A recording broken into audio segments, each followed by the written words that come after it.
And we're live.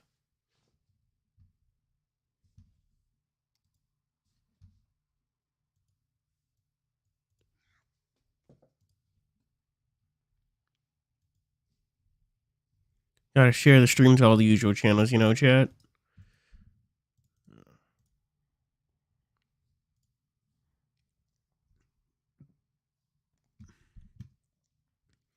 For reals this time. Special request for Breek and all the others. Yeah, sure. Let's hope we get that far. So far, I woke up at, my day, not Peridona, but, so far I woke up at, like, 2 p.m. today. And, it's just been, like, downhill from there.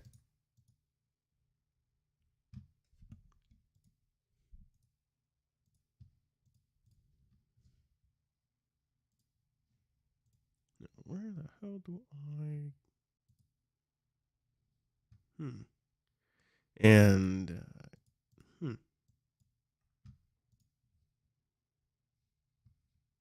Also, hello, Dragon King Yara. How's it going?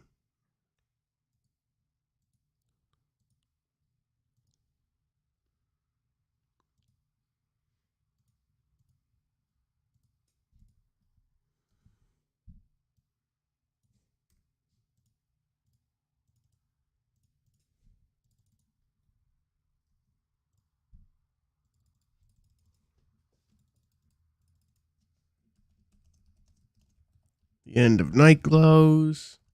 Probably. I just misspelled Nightglows.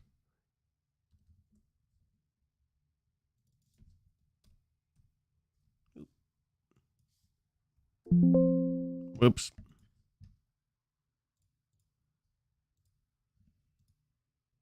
Oh, hello, Gilded Archer. I'm currently sharing the stream to all the places, you know.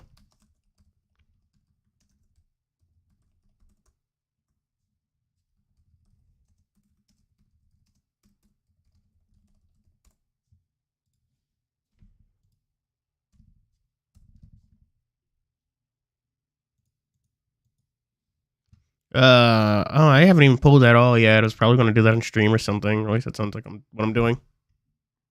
Dogmatica deck? Hello, Snivy. Also, hello, Gilded Archer. Not sure if I said that. And Dante Copa, hello.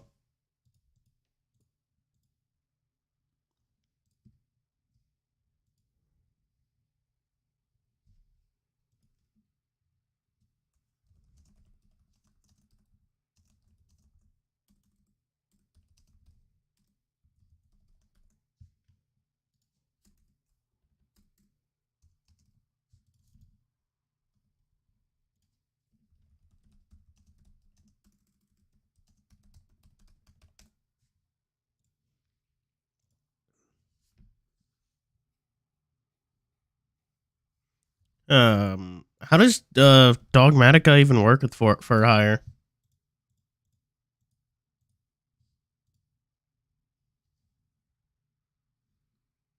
Fuga 2 if you do the quest, and I'm like, oh man, that sucks. I did my the Aether quest at like 6 last night. We're technically this morning, but whatever.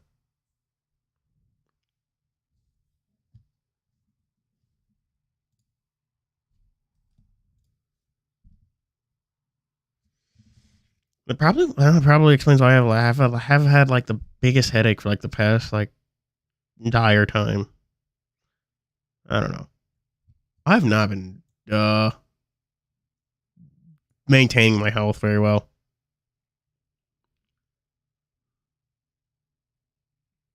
Yeah, that's nice. What'd you do? Hanging out with family's good.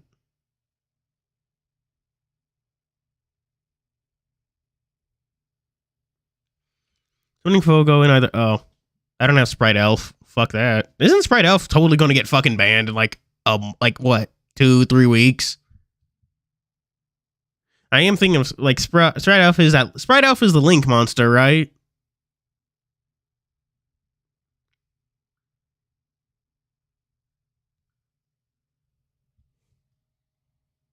Yes, you should keep a scoreboard.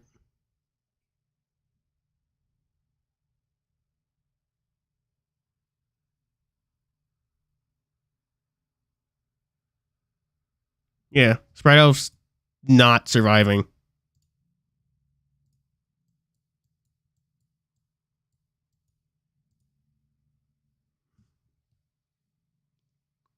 I think so, but I'm not sure. You'd best check the wiki for that.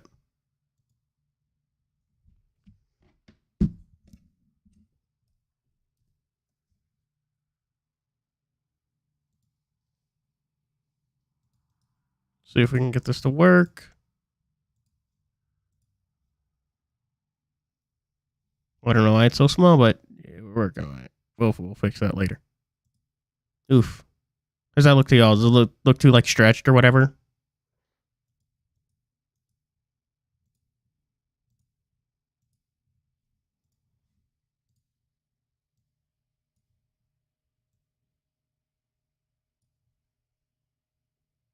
Oh, don't crash.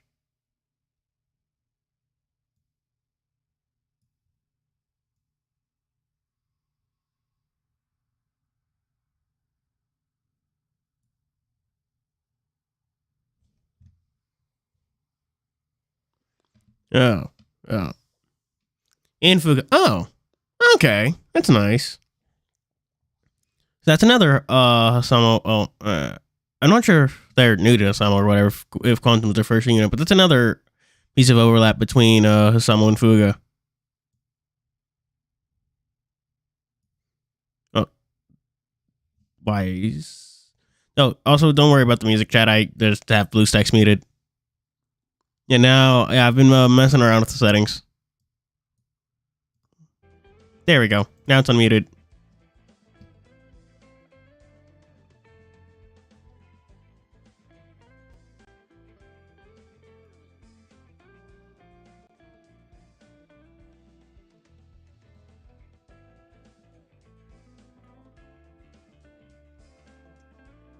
Yeah, give it a second, chat. This game never wants to work right.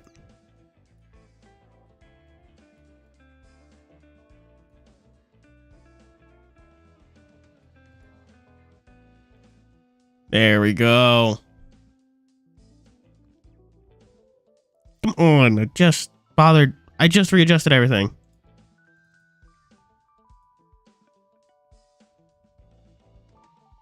There we go.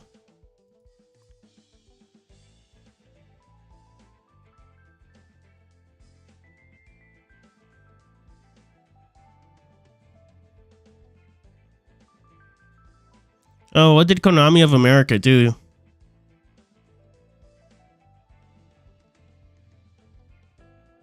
Like, I know they released like what is it called? Is that one fighting game archetype? I forget its name. It's VS or something. Is but has like 7 ultra rares. Valiant Souls? Something like that. Vanquish Soul. Okay. Oh, 7 ultra rares out of 10, yeah. Anyway, let's actually do some pulls because I haven't done that at all. So, see how it goes.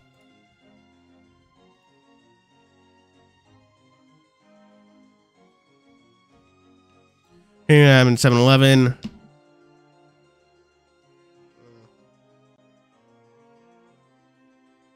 I mean, can't you just go through the old chapters in like the memories tab?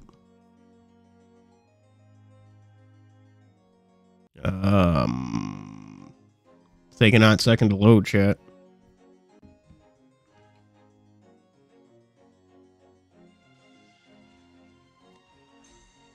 I got Jambavon. I don't know how to say his name. Giramakala.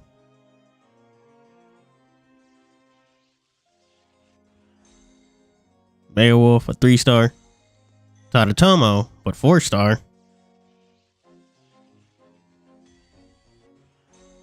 I think they might have patched that like earlier today or something, because I saw a post on like the Twitter or whatever.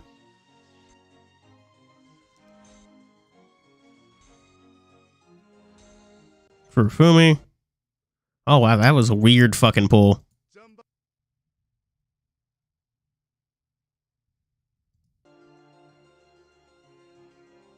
That was a weird pull. I'm pretty sure I did the event. Not totally sure about the special quest. Maria's 3-star. Yeah.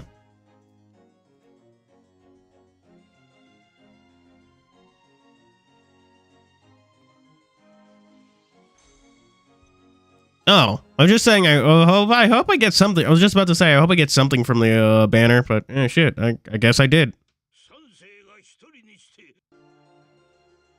Hello, Shadow and Gauntlets. We're doing some pulls before I actually like get to doing anything important, really.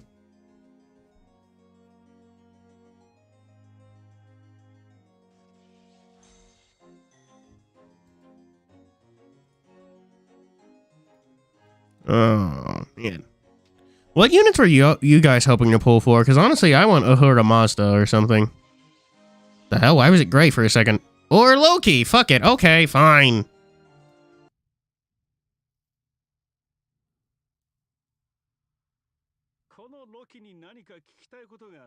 That's not the 5-star I wanted. Get the fuck out of here.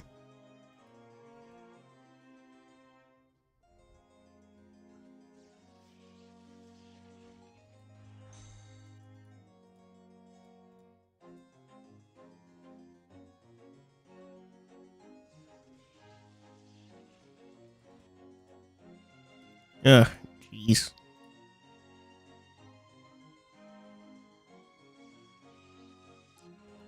Oh. As for me, I've been saving in case I forget of it. Oh yeah. The summer event will be like, what, next month or something? Oh geez, these banners are gonna last a hot minute. You see this? 28 days? That's gonna be some overlap with something. I honestly don't think we're ever gonna get a Sleipnir transient. It sounds more likely we're gonna get Hell before Sleipnir. I like vaguely recall Hell's been like vagued before, but I don't remember where. I would have put it in the video if I like didn't want to, but I like actually wanted to, but I didn't want to like actually bother like looking it up where she was. So yeah.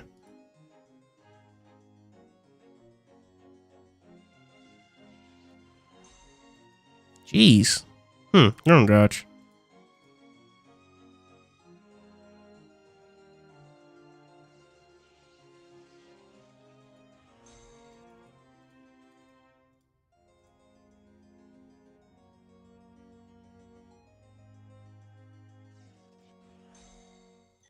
Q-Sith.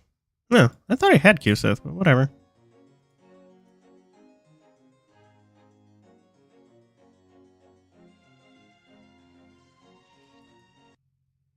Oh gosh. Wait, was that a fucking vampire cape in the background? What?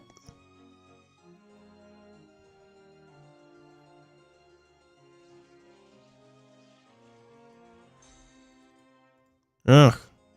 Guess that's enough for now. Events.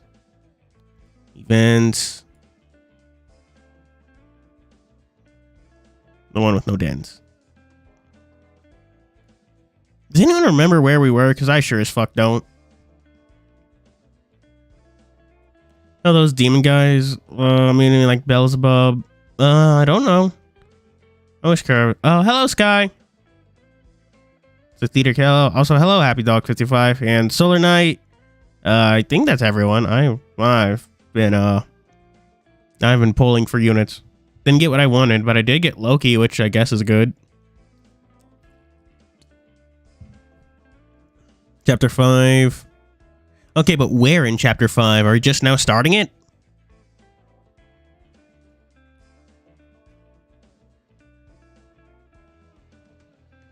Yeah.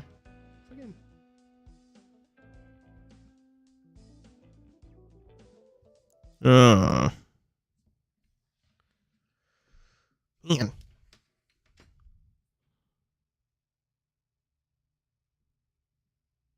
Theater kids, but terrifying instead of weird. Hello, Huntron. Ugh.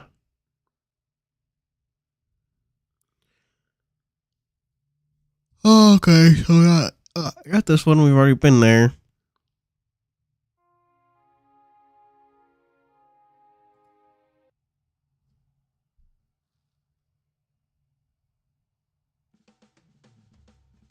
Nightglows Part 2.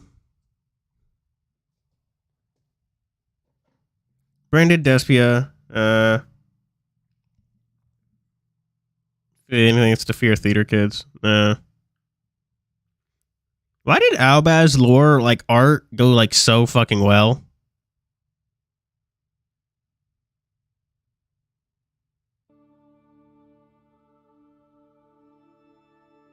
Oh, so hello, Choron. Oh, I forgot to share this in places. Whoopsies.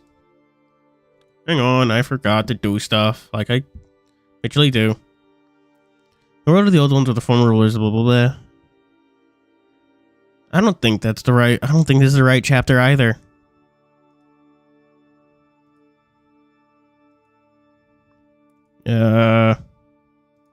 Boom. Huh?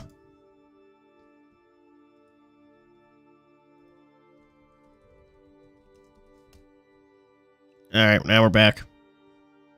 Problem with me, because I really put the interface on aesthetic, not functionality. I mean, yeah, Sama's not that hard, so... Blah, blah, blah. Nah. Skip this, because we've already been here too. We're at that part where the player's ship crashed, or whatever. Just kind of fall and die. They got betrayed.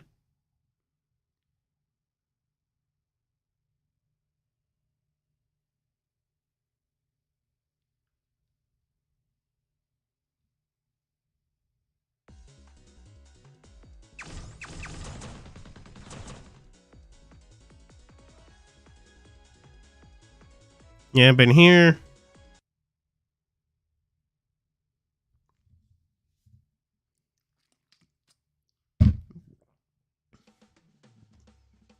Oh, yeah. Oh, man. It took me so long to, like, realize why, okay, in Master Duel, you pull Dogmatica and, Tri-Brigade from the secret pack, what is it? Like, the city, World of Dogma. And it took me, like, so... No, is it... What? World of Dogma... I think it... Yeah, World of Dogma. Or one of those.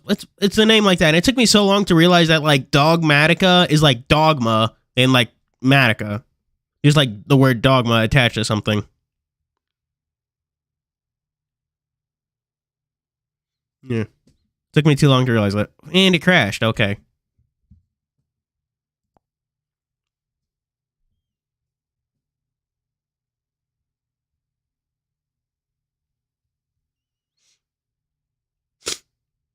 Yeah, that's true. I mean, it's not really hard until he gets at least past, like, chapter 8. The first real wall you should, like, meet is the exception, like, all those exceptions.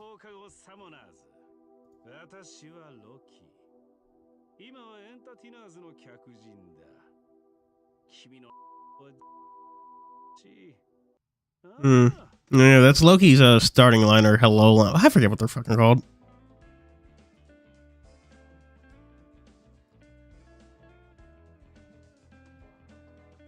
Event. Let's find Odin's again. Part 3.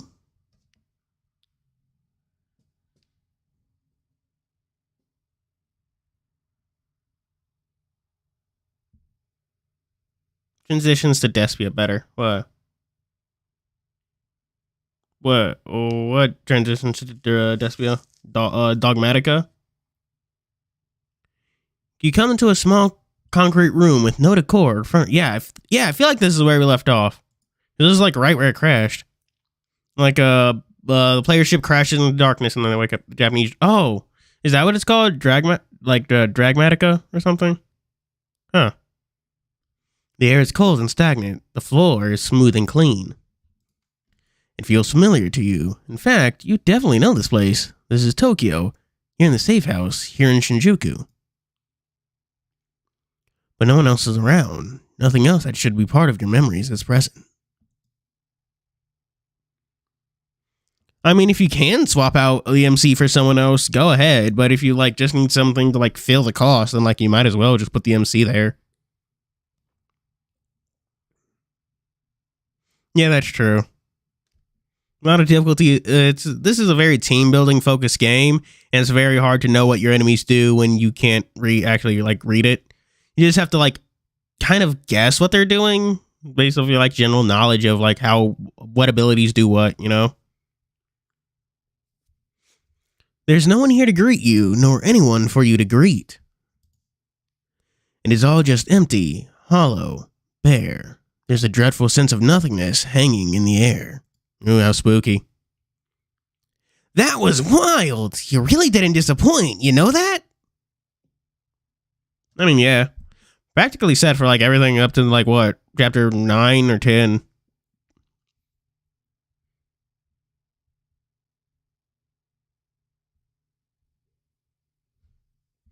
I mean, in terms of if you're going, power is probably more valuable than just having like all your slots filled.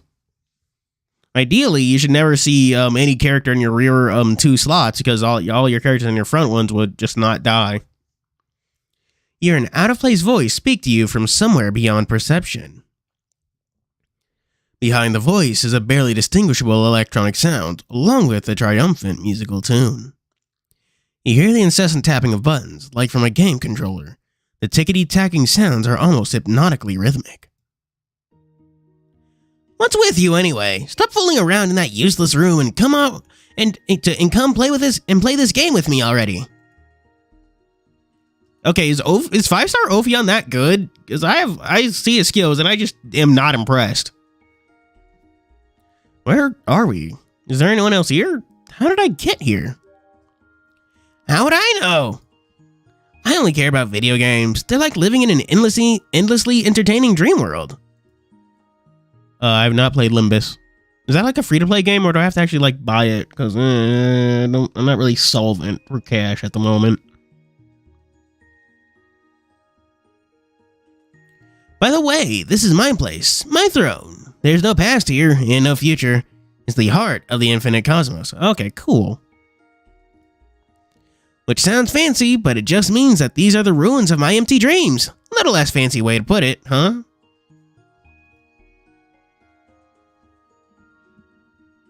With damage and movement at the cost of doing nothing. Yeah. Proc rates for old units used to be really low until I realized that, like, if the proc rates are too low, then, like, the units lack, like, distinguishability.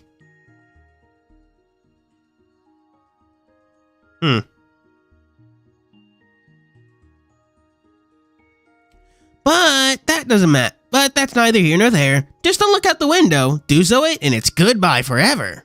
Do so and it's goodbye forever. I'm not sure if I said this, but hello, Happy Dog 55. Who are you? You seem familiar, but different still.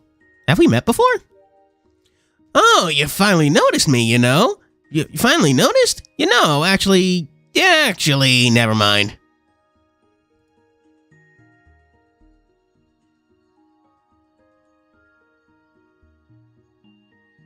One thing I can tell you is, the original Tokyo definitely had a deeper color to it. If I recreate it too accurately, lots of things break, so I kind of had to tone it down by 20% or so. You did pose a good question a moment ago, though. Wonder how you got here, too. It's kind of like a debug room.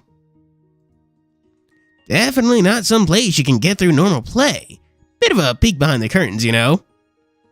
Just hit R until it dies. I'm recommending to like up to like, oh, that's nice. Yeah. You might, I say this a lot, but you might be able to play it pairing with Oz and get something good out of it if his damage is solid.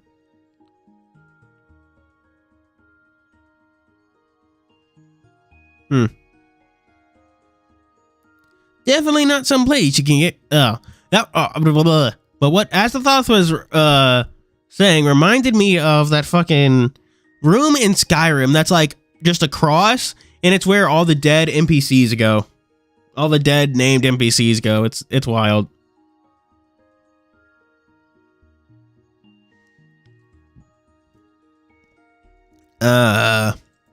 Why does that have a question mark for Azathoth? Do you know Nadens? What's the truth behind the world? Was that the real Nadens?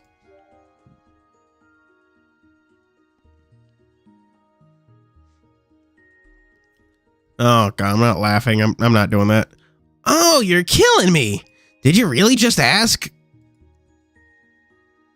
I mean, yeah, I think we have a chance for Ophion ults now. Gonna have to give Gamma some time, though.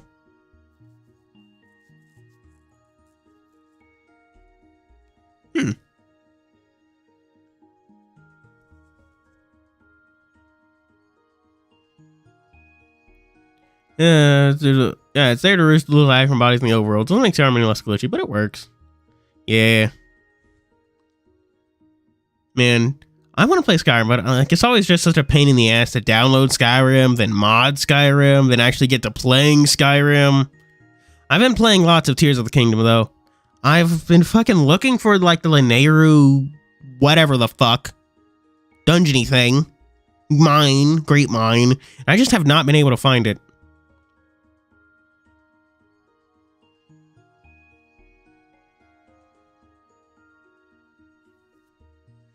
Are you really caught up with knowing the truth? Why? Why? You too good for your own... Why? Why? You're too good for your own good? So precious. So precious. That was weird. Chapter 5, Achievement Unlocked. You want a trophy for it? But wait, you're the trophy. You sense the strange, overexcited being looking down on you more directly. He continues laughing and making merry at your expense. Oh yeah, I managed to get him. Hang on. What's rough is that, like, right before Christmas, I managed to pull the 5-star Tadatomo, giving me the all-around 5-star I needed. And then, on Christmas, I pulled 5 stars wrong, giving me another all-around 5-star that I needed. It's like, dude, just give me one. I didn't need both. But I will take Zurong over Tadatomo. Fuck out of here with that.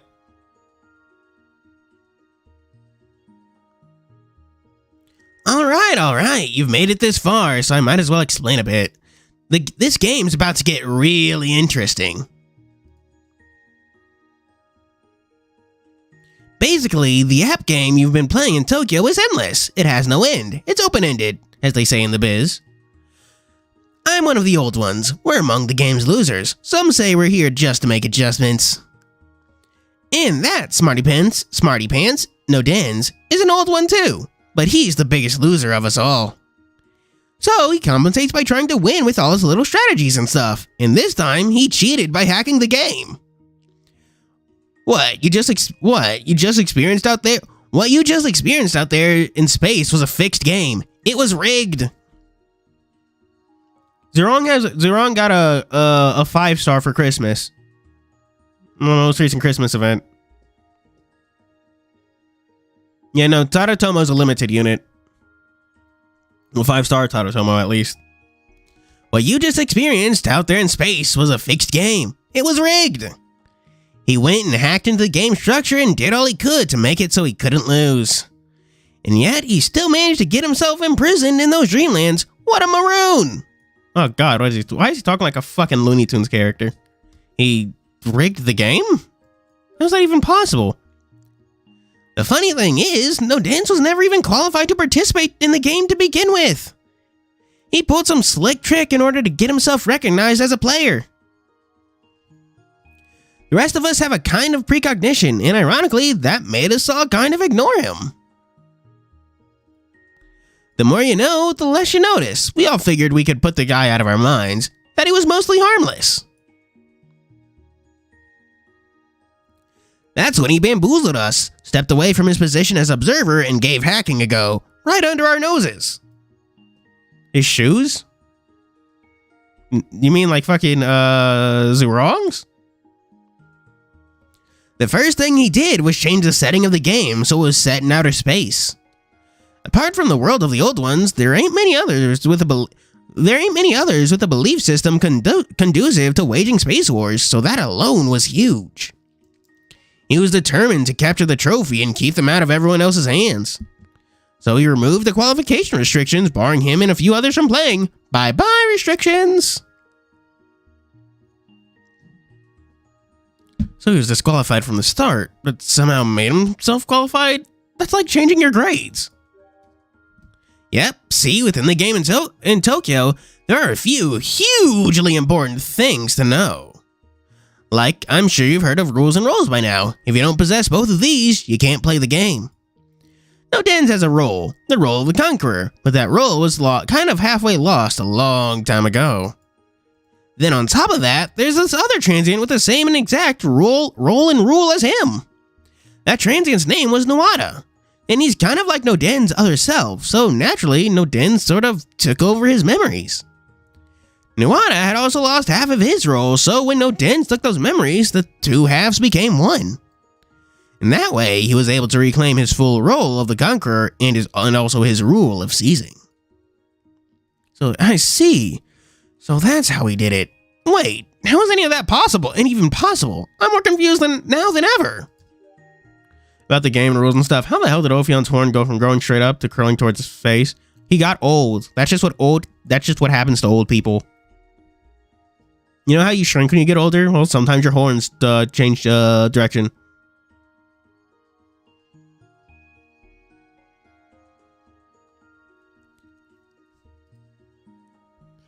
Like, if two people merge into one, how can either of them have full control over their rule? You're smarter than I expected. First thing you should know is that everything Noden strung together this time... fucking damn. This is such a pain in the ass to say. First thing you should know is that everything Noden strung together this time around was improvised on the spot.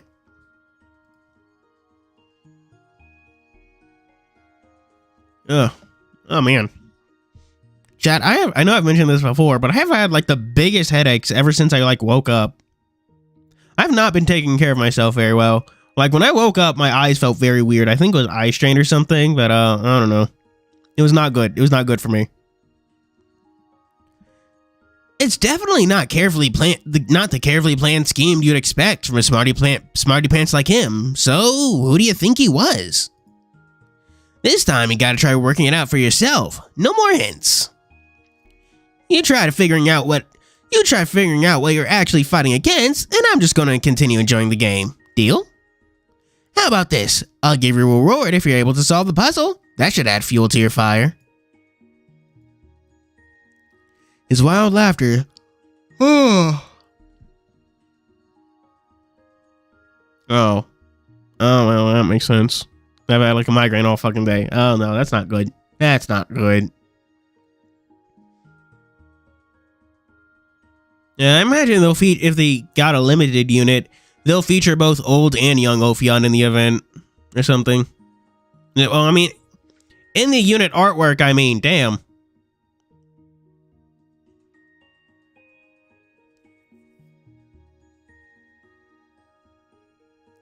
His wild laughter slowly trails off into the distance. The air stills and becomes eerily silent once again. Oh man, I want to watch Guardians of the Galaxy 3, but I don't want to go to a theater.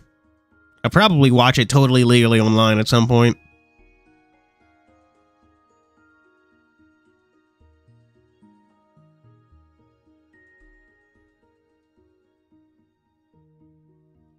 However, in the corner where an odd individual is just sitting, a TV and video game console can now be seen.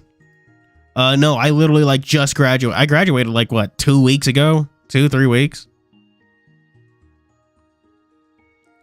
And on TV, on the TV, there's a face.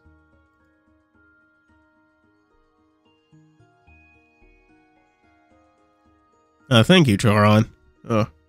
So Solomon, explain yourself. Did you know everything all along? Did you just pretend to be an AI unit? I was acting under contract. I was obliged to bring my master to Noden's. I serve as a guide in the game. I am a tool, a mere cog in the machine. It is impossible for me to disobey my creators. No matter how much the game may change, my role will forever remain the same. No Dens will win the game for the world of the old ones if they are able to obtain the trophy. I was forced to betray everything I believe in, most of all you, my master, the one person I should never betray. Why though? You seem to have free will. Oh, master. It's not that simple. I was given instructions by no Dens. They told me that I had to obey only them. And then they reconfigured me. They created restrictions in my code that prevented me from doing anything without their order. And they gave me an incentive to comply. If I completed my mission, I'd be allowed to stay with Master forever.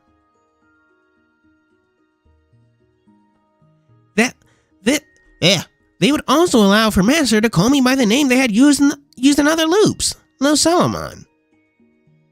Hello, Osama. Yeah, we stream minigames usually. I have no idea what I want to stream chapter 13, but I'll have to actually go out of my way to get through chapters 8 through 12, and that's a pain in the butt. That's a huge pain in the butt.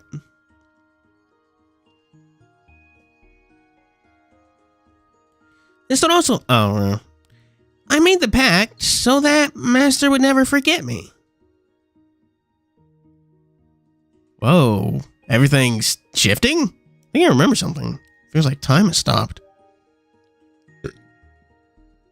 Time, I command that Time, I command that thou dost halt. Master, thou art so beautiful. What? Is that a reference to something? I possess a power solely from Master. I bear within me words which Master spoke to me. They radiate such beauty. Do you remember, Master? Do you remember the words you spoke to me? No. It was about who made you. Let's remember together, Lo Solomon. Made a promise to you back then.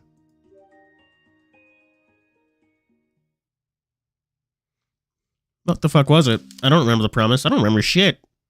Final lock removed. AI systems rebooting. Master, I propose that you use your rule. Master, I propose that you use your rule to rend these current events from reality. What? You can use your rule to cut through and remove all of my system locks. The AI makes a proposal appropriate to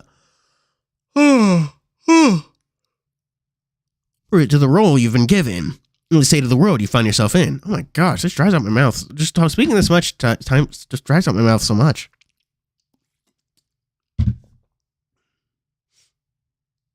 I imagine he's the size of a large football, American football to be specific.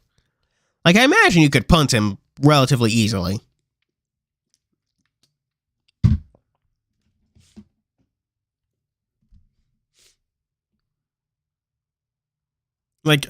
Smaller than the child characters like Zurong and stuff, but still large enough that you could I guess he's more infant sized, I suppose. You could fit him in one of those baby strollers, you know?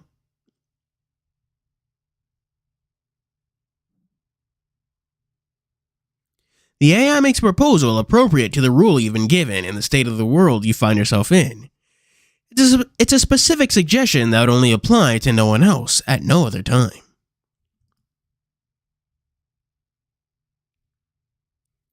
As he does so, he looks deep into your eyes, and then they smooch.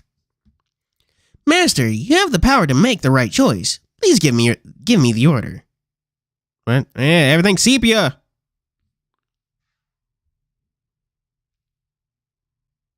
Where's my freaking chapstick?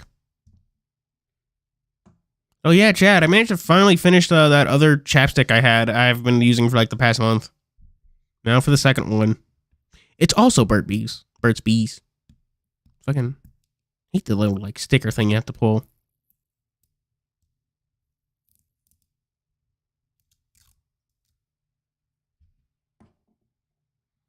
It makes a lot of scenes funnier.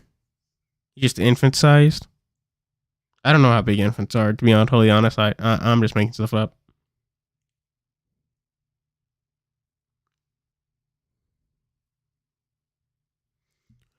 I think, well, that's a good question. Can they use their rule without using their sword? You try figuring out what you're actually fighting against, and I'm just going to continue enjoying the game, alright? Oh, fuck, why is it frozen? Oh, shit. I get it now. I finally get it. At the center of this is you, Lil Solomon. Why is the screen black? I swear to God. Okay, we're good. Then Solomon comes out of the phone and then a ring, which are both pretty small. I assume it's the size of a tube of toothpaste. That is very small. It's like a fucking fairy or pixie harassing you. I imagine he's like the same size as Kate Sith. There we go. That's a good transient comparison. Like about his size is like a cat standing on its hind legs. Master. Hello, Midnight Kitsune. Hello? I fucking tapped, didn't I? There we go. I'm not an idiot, chat. This game just doesn't want to work. Oh, why is the screen fucking black? I swear to God.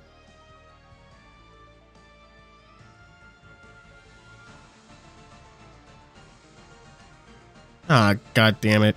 Oh, fucking God damn it.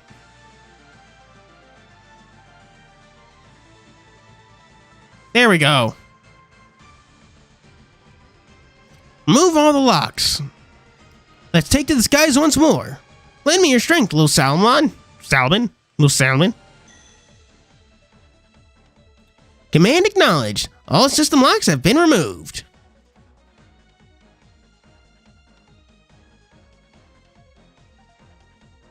Restarting the main reactor. Establishing link with the Dominion cannon. Nightglow 2, ready for command input. Take off. Someone, but he's a fish. He's dressed like a little sailor too, you know? He's wearing a fucking sailor outfit. Whoosh. Oh, I guess I can use a rule because they've like technically never left the Nightglows. What the fuck? Why is it? I don't know why stream keeps going. Okay. I'm not sure why stream keeps going black at weird moments, but okay. Ugh.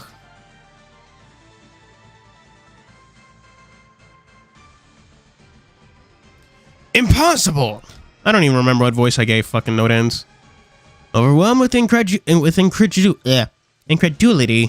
Note Ends lets out a maddened cry. I wish Lil Solomon was a bigger part of like events in the main quest. I wish we just saw him more. Yeah, there we go. Yeah, that's a better comparison than fucking Kate Sith. It's real.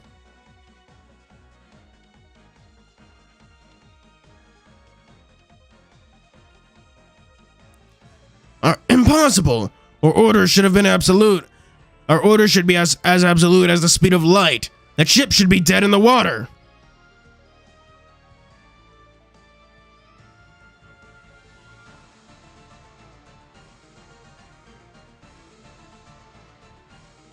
And yet...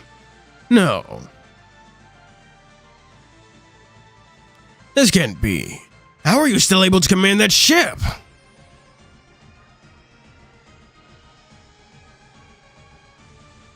Master, here's a complete report of the rule. Here's a complete report of the rule and role of Nodens and Nuada. Nuada, the puppet masters of the ordeal. They possess the role of the conqueror and the role of seizing. However, they do not control their powers as one. When the two minds attempt to control one body in tandem, even a function as simple as walking becomes virtually impossible. Meaning, the consciousness at the fore of the shared body is rarely Nodens or Nuada themselves. There's a third individual parasitically at... the fuck? Shut up, phone!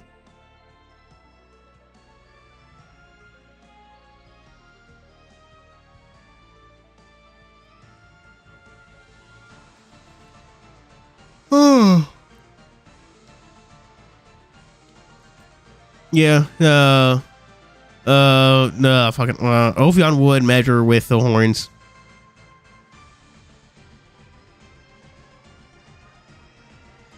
There's a parasitically attached to that body, sharing its life essence. The target of your fight thus far has unknowingly been neither Nodens or Nuada, but that third entity. Well, that's a twist. What a twist!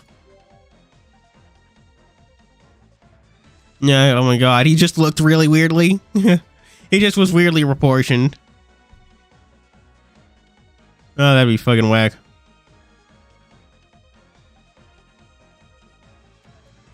I too at first assumed the unhinged side of this existence to be no Dens, and the calm collected side to be no Ada.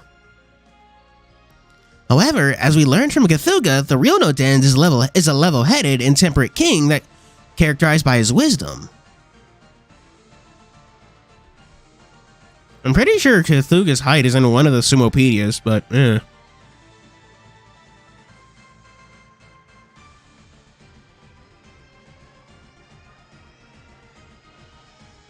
4 tons? What?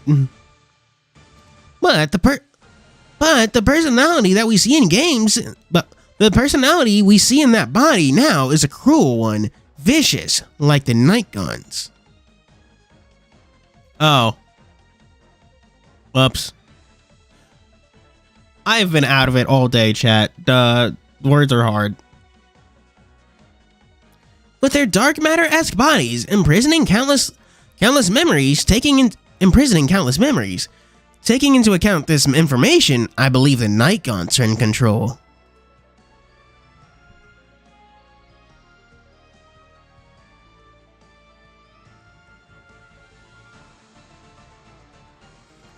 A fluid life form coexisting with the other 2 individuals on the same body, bonded without any form of dependency or dominion.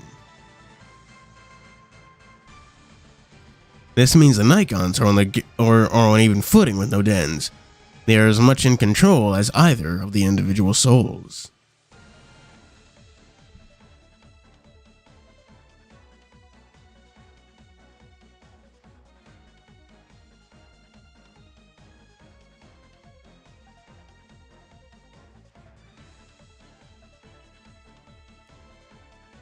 Huh?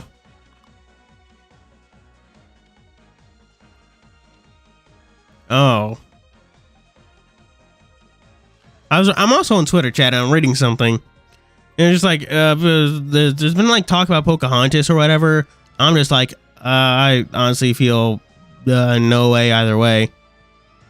I just really like Colors of the Wind. Every time I see it wrong, he wasn't anything, maybe he's like 6 apples tall. Yes, he's just really, really, really short. Isn't that like the height of a Smurf or something? I swear, that's like the height of a Smurf or something, like 6 apples. Am I going insane? Or perhaps the Nightglows are protecting no Dens, saving them. Did you not notice this before? You empathize with them, don't you? Yes, you're in much of the same boat.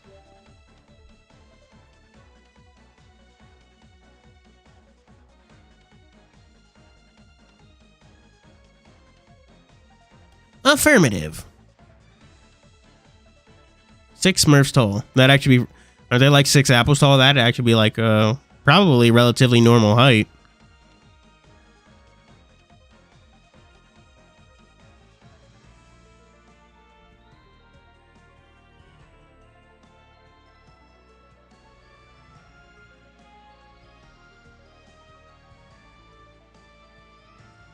True, very what? I don't... A symbiosis of multiple beings, each part protecting the other. A whole divided.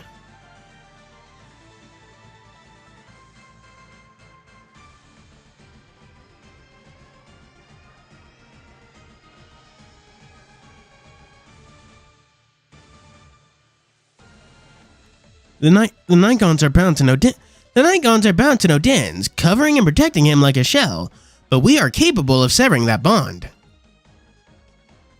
Yeah, I feel like, okay, I literally have like 2 apples right here for snacks. Like, 6 apples is like, actually like pretty big. It's way bigger than what you'd expect from a Smurf. They'd be like the height of a, like, 6 apples would be like the height of like a small toddler. They're not that small, actually. Why are they always depicted so much smaller than they are? Yeah. Yeah, like 6 apples is way bigger. That's what I'm saying here. Like they're not, they like never drawn to be like 6 apples tall. The rule of rending is the optimal counteroffensive for this fight. I don't think it'll be enough. I need something else too. Need your help, though, someone.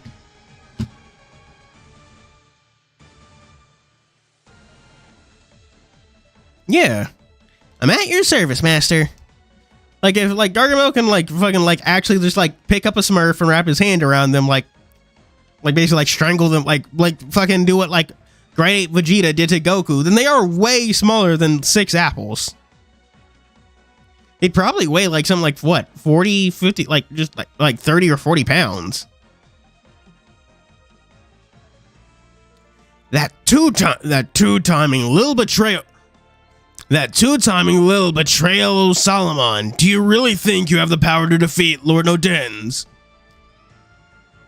Okay, well, fucking something was described as being 6 apples tall. I fucking don't remember what, though.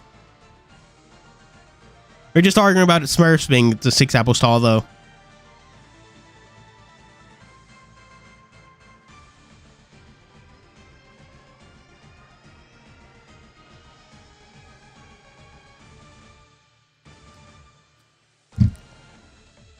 You will soon kneel to the all-powerful Lord Nodens, along with everyone else. Officer, do you read me? We heard every word. We're going to send an additional unit as backup. Expect arrival via pod shortly, and do your best to cooperate and coordinate. This is to be the final stand. Okay, but didn't you all die or something?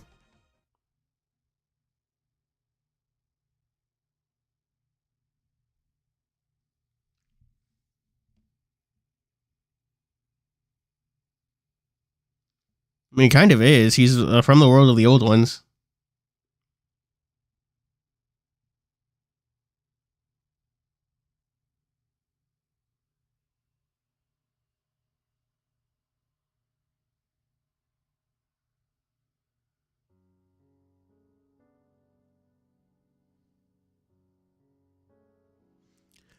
I'm incomplete as a half being. I've observed the loss of so many, constant departures, infinite goodbyes.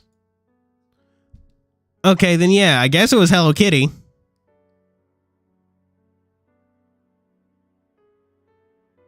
But yeah, I guess they're arguing about Hello Kitty. Yeah. Also be good. Hello Kitty is as big as 2 watermelons. One person sought to help others. Gonna be a text box. Another sought to fight with his fist.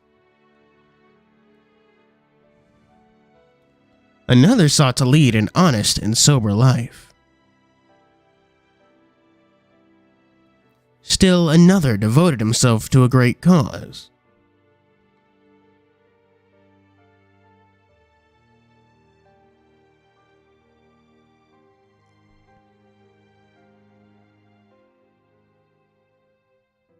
Again and again we would meet, only to separate in an endless loop of bondings and partings.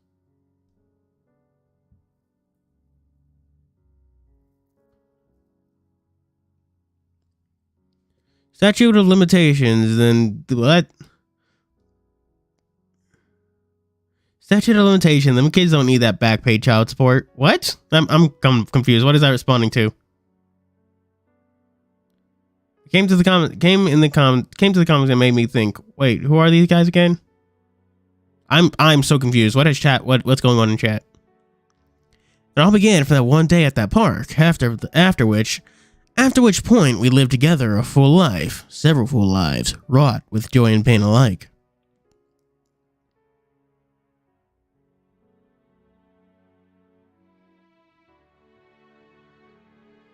No tins, no.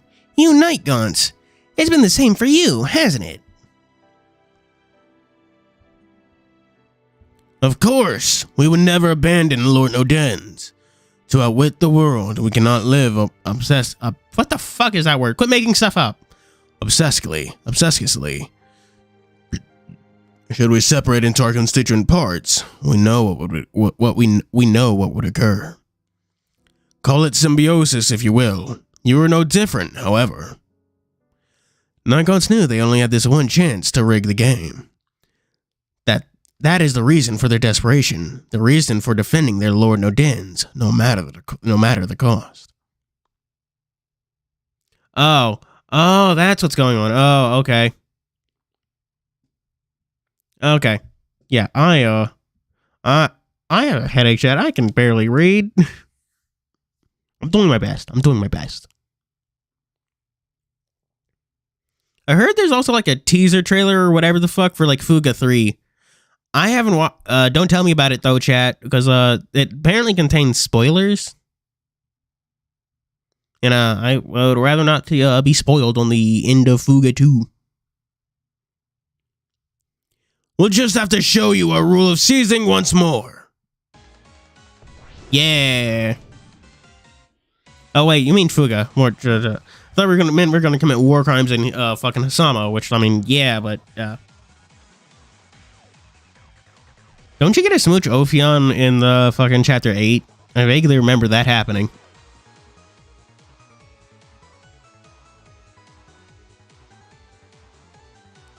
What the? That was so fast. How? Together with the help of Salamon, you make your move before no Dens even has a chance to grasp for the light.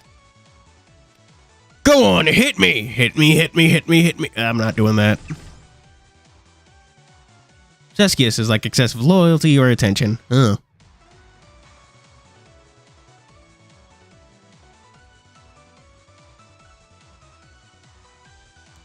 Enraged with insanity, Nodens begins gleefully blathering like a broken record. Nightglows lunge themselves at your ship, flooding the giant chamber with their trails of light. Yet each one somehow fails to make contact, again and again. Turn to the right, so our left side faces 11 o'clock. Now, deflective fire. Out of the way. Full of sage shot. Pew pew pew pew pew. There's like a fucking motorcycle outside my fucking window now. Just roamed.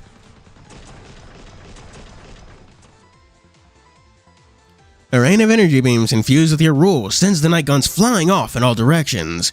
You and Lil Solomon definitely managed to weave Nightglow 2 around their soaring bodies. You make a beeline directly for Nodens, your heart filled with courage and determination. Fucking Undertale reference. Fucking doodly-doot. That's my best attempt at Megalovania, chat. It's the best we're doing. I don't know that song, Gold Archer. I don't know what song you're referencing or singing, I guess. Or typing out in chat, really, but Based on whether they would be classified as Giga Chats or cringe fails. Okay, I'm writing that idea down unironically.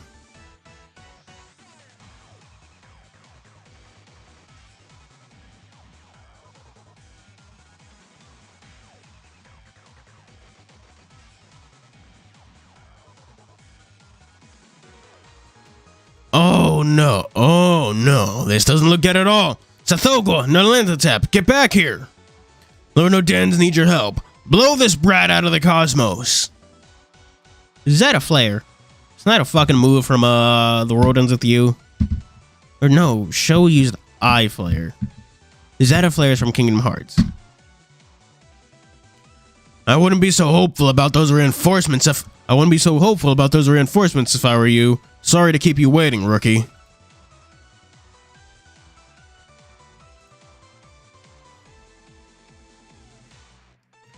Yeah, I need help with my Isaac run. Isaac run? Oh! Binding of Isaac. Okay.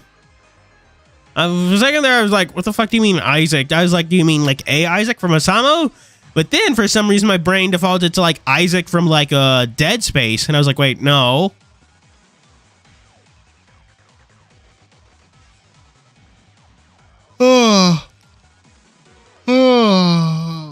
A twerking contest vid, huh? Not sure how happy YouTube would be with that title. You should go for triple shot. Concentrate your damage. That's right. That's right. That's right. We're drawing a line in space, and those losers ain't getting past it, no matter what they do. Yeah. Oh fuck. Oh damn it. It was Cthulhu. I made a bet that it was Nomad. Shit. What the? I thought you both crashed. For a moment, I thought we were done for, but we made it through. I can thank General Bertro for making such a robust body. Plus, the only gravity around here is from the castle, so going adrift just meant we're getting pulled even closer to the fight.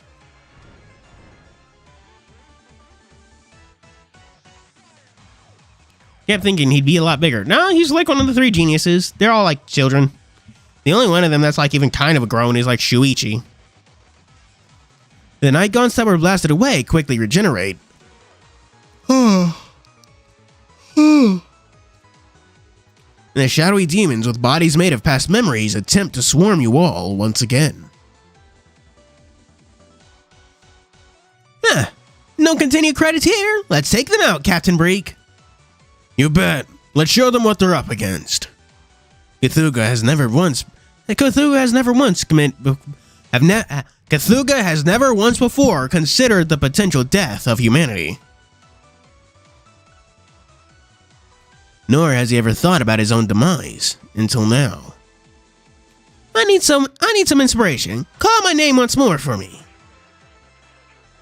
Confess your love with all your heart. Whoa, I love you too. Now what?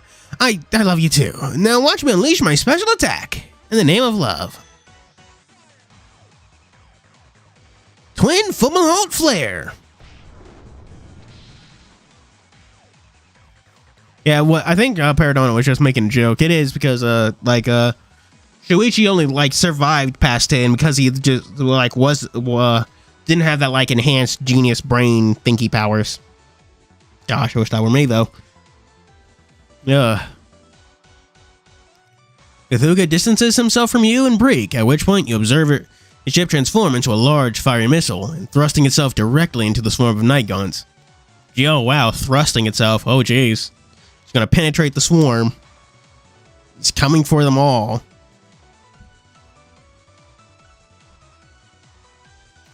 The Nightgons couldn't possibly have prepared for this, as this move has never been attempted in any timeline. As a result, the enemy is caught off guard and sent flying. Okay, my turn now. Initiate program Werewolf Warfare. Transition into anti-nuclear raid mode. Cthulhu's unexpected maneuver took the enemy entirely by surprise, and Breek latches on to this opportunity to heighten their confusion and free up a few resources for Duo and Nomad. This mode offers me total protection in any environment, though it takes a while to wear off, and in the meantime, Breek is zapped away to some unknown corner of space, vanishing from every sensor and hopefully panicking a few Nightgons who might wonder where he went. It's uncertain exactly where he's been sent. He could literally be anywhere in space, but he is sent there alone, escaping the danger of the and giving the Wall of Time crew a few extra minutes.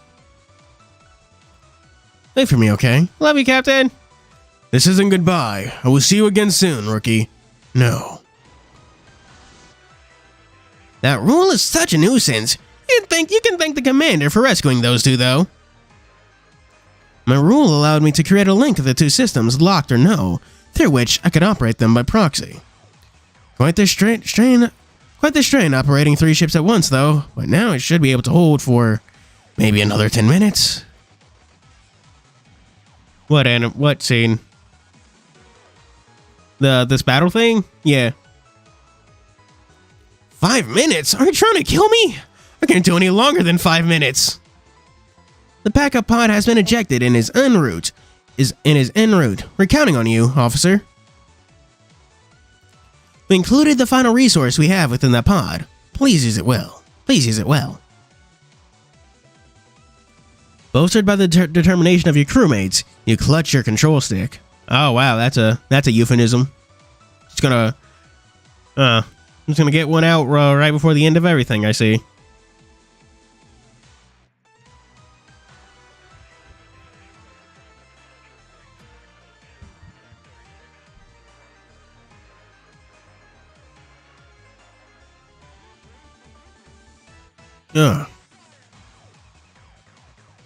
Nomad, terrible in bed. Oh wow.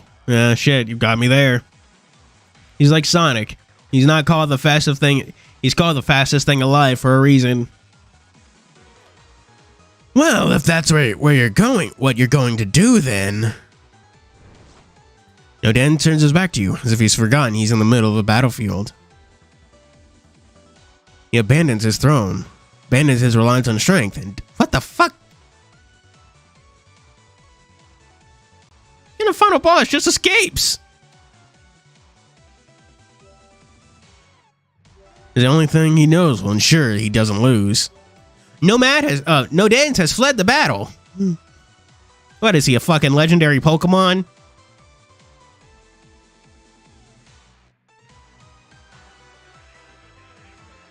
Oh man, I haven't played a Pokemon game in ages, chat.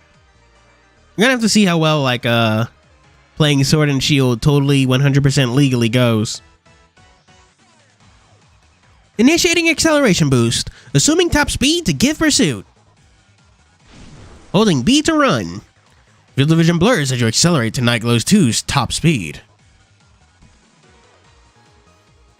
But ultimately, you're unable to keep up with Nodens. He continues to outpace you, gradually yet consistently putting more distance between you two. Oh, so second background. Not ready to give up the chase just yet. However, you follow him from the castle all the way into the dark void of space. You come all this way, did you? There's no way we can lose out here. This is the end of the road for you. Get ready to taste death. I downloaded Pokemon Infinite Fusions and I played like a grand total of 2 minutes and then stopped. Yeah, so honestly, it's a bit impressive that I've been playing Tears of the Kingdom as long as I have. I have a bad habit of starting and then stopping things.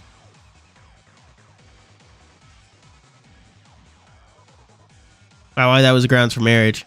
Because Yorino wanted a cringe fail male wife. She finds that hot. That's just what she's into. Nodens turns around to face you once more and holds up his shining silver arm.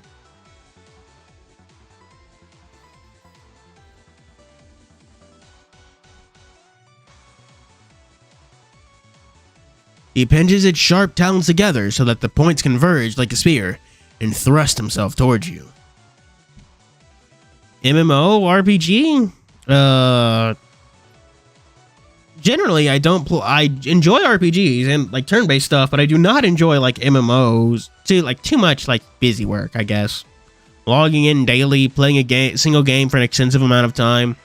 It's not for me.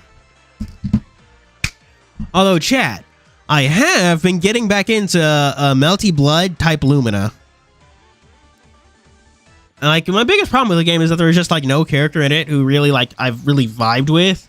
I settled for Shikitono, but I know the Count of Monte Cristo has been in the game for like half a year at this point, but I do like the Count of Monte Cristo. He's kind of cool. Hello, Sleepy Succubus. We've been playing fucking Samo. I know a lot of people are talking about and gearing up for like Street Fighter 6. Yeah, but like I've said this before, but I just do not vibe with Street Fighter. The entire game feels just so stiff. It's just not really that inviting. Like the lack of fun movement options just kind of gets very boring.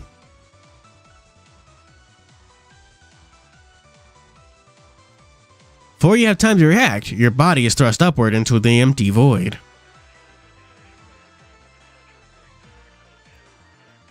This time, okay, people are like fucking talking about like simming for Ganondorf and whatever, but I'm just like, what doesn't he transform into a boar monster?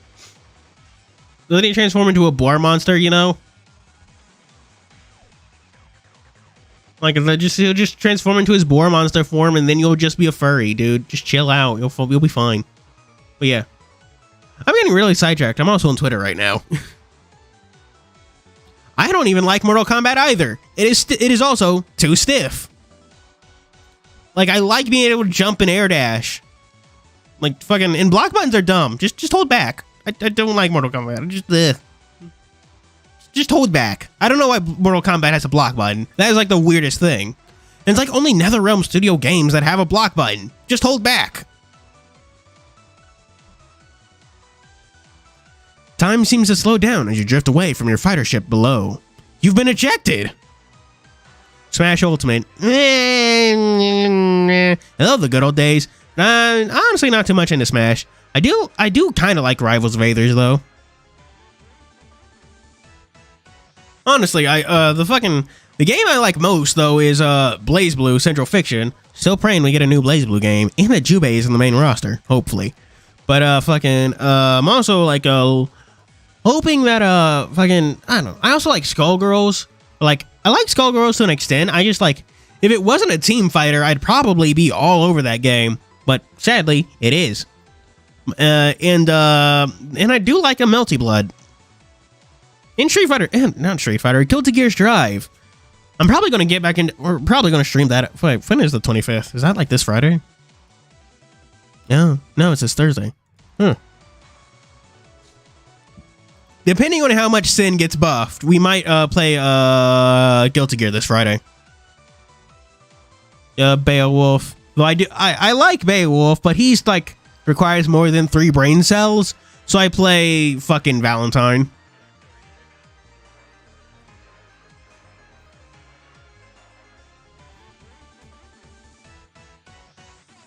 Yeah, Guilty Gear is fun. I know I've streamed it like before, but that was a while ago. Hopefully we can stream it this Friday. I have Tekken, but I've never actually downloaded the game.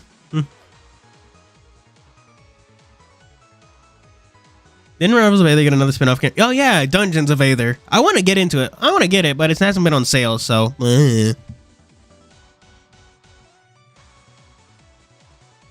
Time seems to slow down and drift away from your fighter ship below. You've been ejected. Yeah.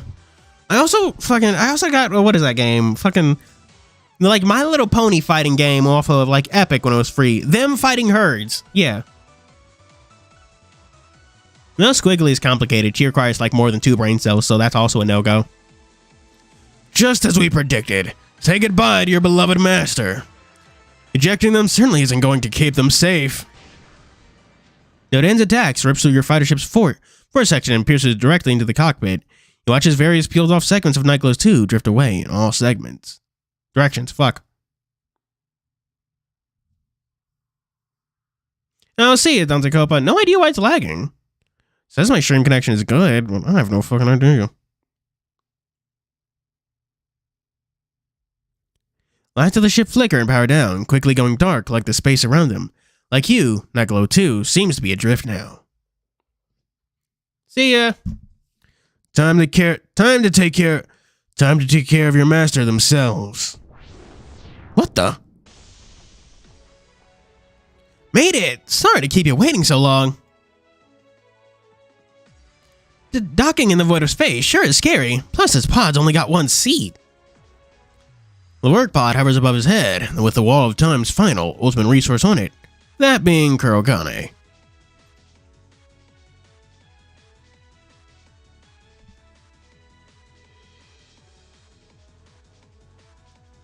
He controls the pod's arms to take secure hold of you as he maintains the pod's balance via its thrusters.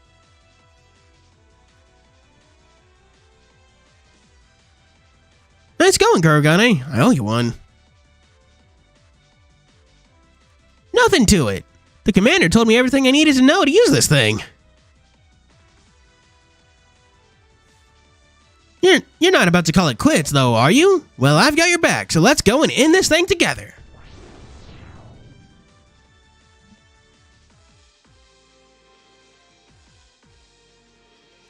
High speed and 180-degree turn, reestablishing target within enemy horde. What? They're like the fucking Nightglows too? To your surprise, it seems that some of your ship's systems are still intact. Nodens continues to drill away at it, but he hasn't completely destroyed it yet. I don't know. He is fucking gender fluid in Mythos, I think. I don't know. It's complicated. We're dealing with trying to apply modern concepts to like myths from like what fucking 2,000 years ago. But hopefully it's also that way in Housamo. Like, fucking, there's a joke post on Tumblr. Hang on, I have to go find it.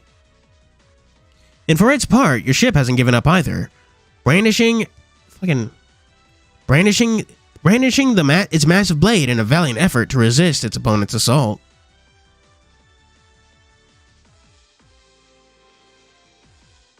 Barbarian's armor. Gonna fucking, what is this? Fantasy MMO RPG?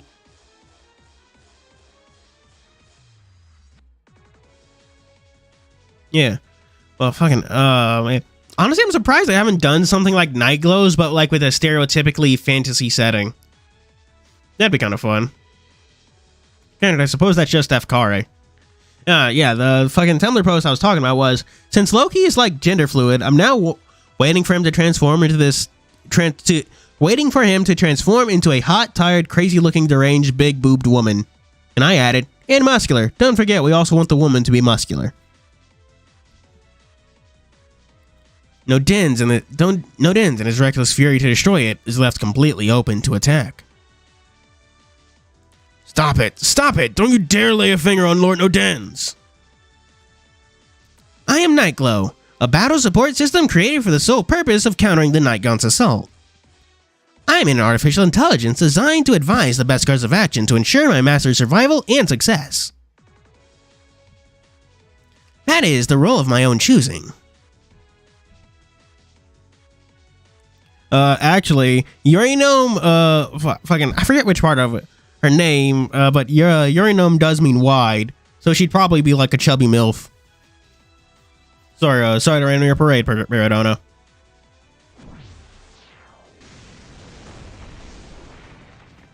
Damn. Now Dens lets out a scream of anguish as his ship's blade pierces his body. The blow only seems to fuel his anger even more.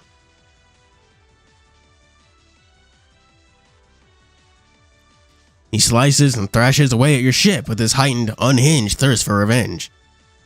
Ulaanbaatar. Hang on, I have to fucking look up his skills.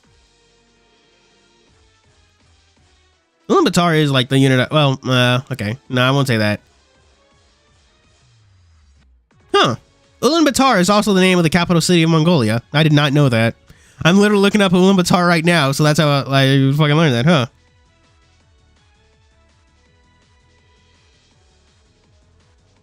Yeah. Honestly, that banner had two, like, good looking 5 stars. Dima, so.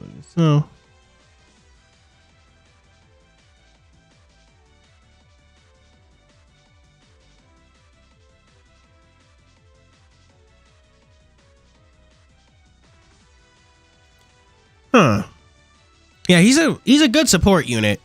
You want him to be the mover. Move him a lot since he has like the moving expansion skill on his like 4th skill break or whatever. But I should move on because this White Seer is probably very annoying. But yeah, he's very good for like removing debuffs and applying like resistances like those annoying debuffs like fear. And just before he manages to completely destroy it, in his rampage, your trustworthy AI utters these last words to you. Hello, Panda Boy. I am happy that I could meet you once again, Master. Thank you for everything. I will always love you. And, oh, man. Mariah Carey joke. Reach out toward your ship.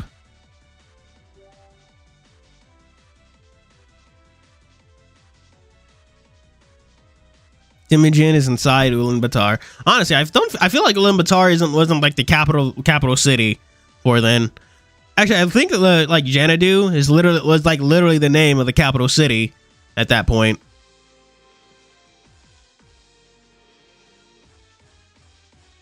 7-3. Oh, not true. No, I mean he is. Yeah, you're kind of right about that. That is kind of short for like a fucking giant or king of the giants, you know. Honestly, I feel like most giants are taller than him. Your heart fills with despair as you extend your hand towards the remains of the Nightglows too. No, little Salmon. The wounded Nodens now stands alone among the floating wreckage. Gonna use Krogane's power to then split them apart. We're alive! Lord Noden still lives! What's that? What's that? What now? Suddenly, something shoots right past Noden's, narrowly missing him. Comes scurrying towards you like a comet tossed by some unseen pitcher, with the intent that you'll catch it. You know exactly what it is. It's the one thing you've been promised, despite having lost all your memories. Something that dwelt within Lo Salmon, but which Nodens had tried to seal away and make forbidden in this world. You open up your hands and speak with resolve. Rule of the Wanderer. Stop it. Rule of Rending. No, don't do this to us. I will cut you down. Boundless Tail. We said stop.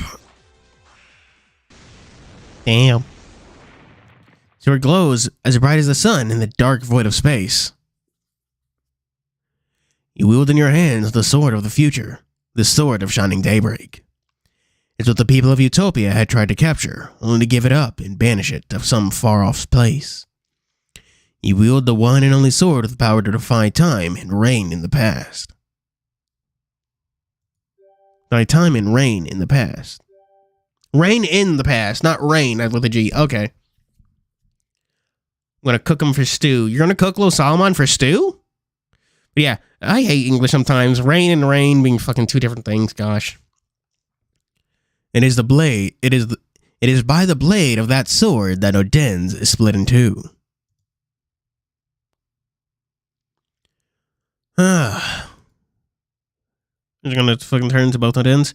It doesn't hurt. Why does this feel so strange? Would anyone like some stew? Would anyone like some stew? Would anyone like some stew? You know that fucking Vine? The woman on the fucking hoverboard? Like, would anyone like some stew? Would anyone like some stew? Would anyone like some stew? You see, he's gonna meet up with someone who's basically a god.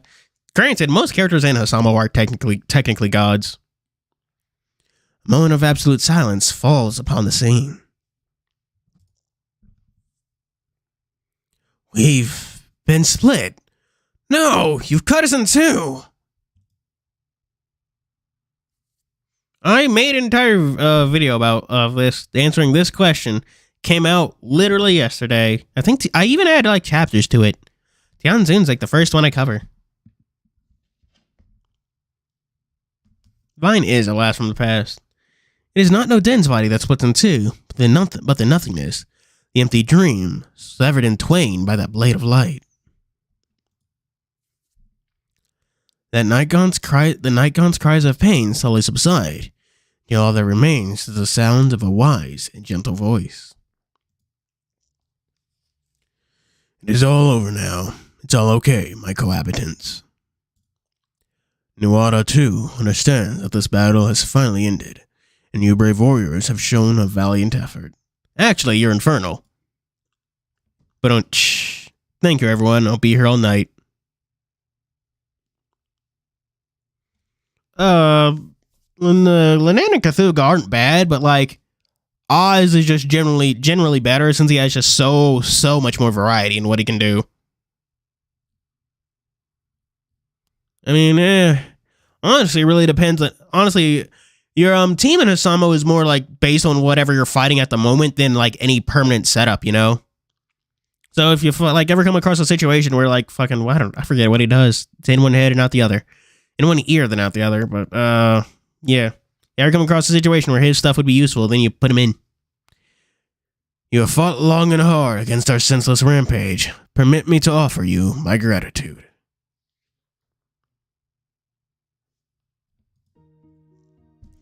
We must not accept defeat, Lord Odense. We can't stop now.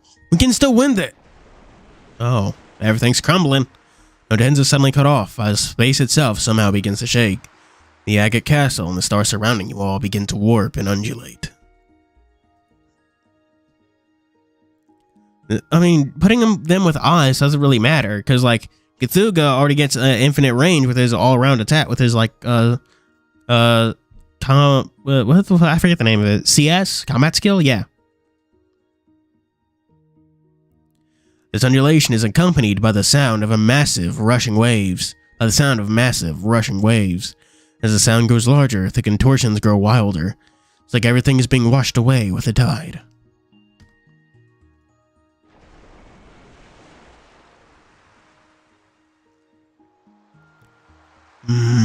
Reason returns.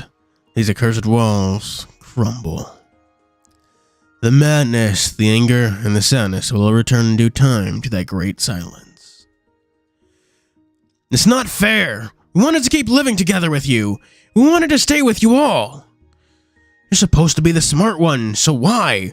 Why are you giving up this fight? I have not given up this fight, Nightglows. You must remember that to fight does not necessarily mean to win. Rather, standing on the battlefield is but a single baby step toward victory.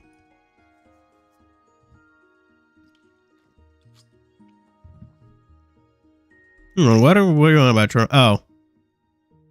What the fuck is that? Yeah, he's literally only wearing the cape. I just noticed that. Like, he's literally, like, forcing the cape to wrap around his lower half so he's not swinging in the wind. Huh.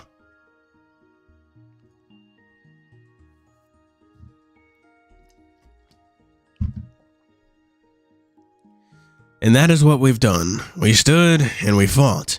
And in being deprived of the victory, I feel I've won all the same. Now Din holds up his silver arm, seemingly to serve as a symbol of this dubious victory he's proclaimed. They were robbed of their home and their honor, and the silver arm is a representation of their effort to reclaim it all. Yeah, Nodens does have no drip. Zero drip. You need Arachne up in this bitch. Remember the fight we fought. We fought bravely and we fought ruthlessly, never bending to the judgment of others. It was truly a war for the ages. We turned the world on its head. My only regret is that we could not enjoy the taste of complete victory together. It is a taste that may forever remain unknown to us. If you are to feel disdain toward anyone, let me bear that burden. The space around you begins to undulate even more intensely. It shakes so fiercely that you become unable to differentiate one thing from another.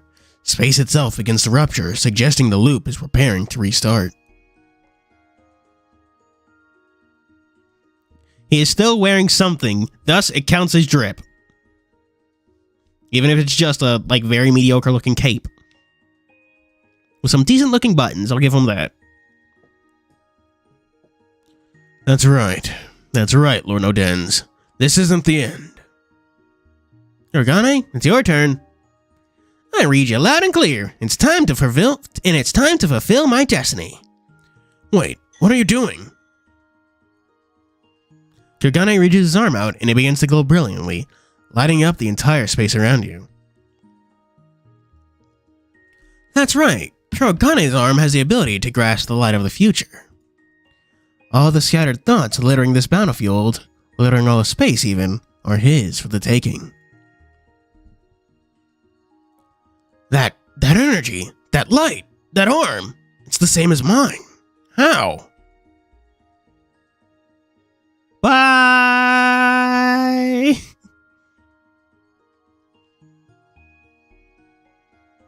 Nodens involuntarily reaches out to the light that's poised to engulf him. Organe's hand, which grasps the future, Nodens' hand, which grasps the past, stretch inexorably toward one another.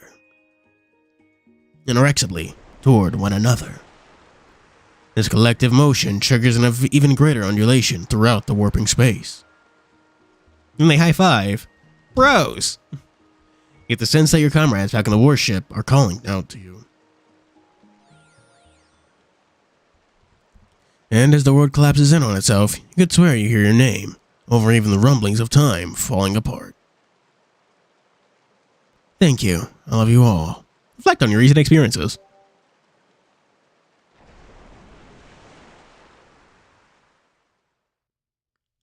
So ends the tragic space war that terrorized the entire universe.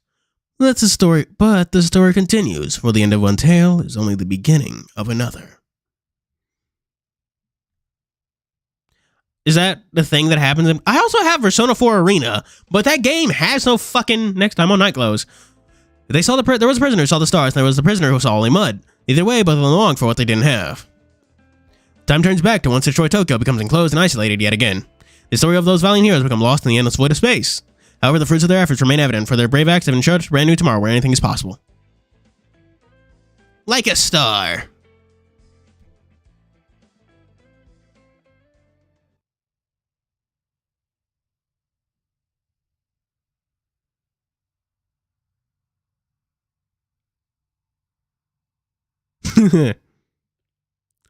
Change.org petition. Petition to bomb primeval planet Perlarino again. I agree with that. Fuck that card. Fuck tears.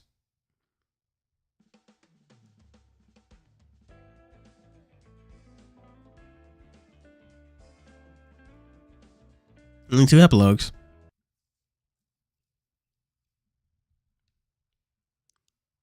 If you bomb Perlarino, the residents will start fusion summoning. Oh no, oh fuck. I'm only on dual levels jokes on him. I'm only on dual level 6. God, God damn it. This is actually okay, I've gone 2 days without like fucking actually like playing a duel and master duel. That is like the longest I've ever done. Fuck this game. Fuck this game so thoroughly. Tears are genuinely one of the worst. Honestly, I think POTE, Power of the Elements, is like one of the worst. He was in this event right at the beginning where he died, Sleepy Succubus. He got fucking fridged. He jobbed. But yeah, I fucking hate Tier Elements. Tier Elements. Honestly, POTE, Power of the Elements, was one of the worst things to happen in fucking Yu-Gi-Oh! Because it had Sprite, Bestials, and Tier Elements in like one fucking box. Do you realize how much that one box fucked over the power creep of this game? How many long time ago, but I remember clearly my planet had been conquered through invasion from the cosmos. But do you know how much that like fucking how many of those URs are fucking banned now? Like half of the fucking Tier Elements are on the forbidden list. Sprite Elf is limited, so is Gigantic Sprite if I recall. Fucking I don't how are the does anyone know what bestials are limited or what? Because I fucking know they got hit. I was robbed of my throne and banished, forced to live in seclusion in the deep abyss of the land of dreams. There, despite all of my wisdom, I had little else to do but ruminate on all those dreams that had never been. You missed the end of Nightglows. We're in the epilogue now. It was all by the will of Azathoth, a creator who gave birth to all that we know. That I was forced into such circumstances. There was nothing I could do to oppose his will. I had no other choice but to accept my fate.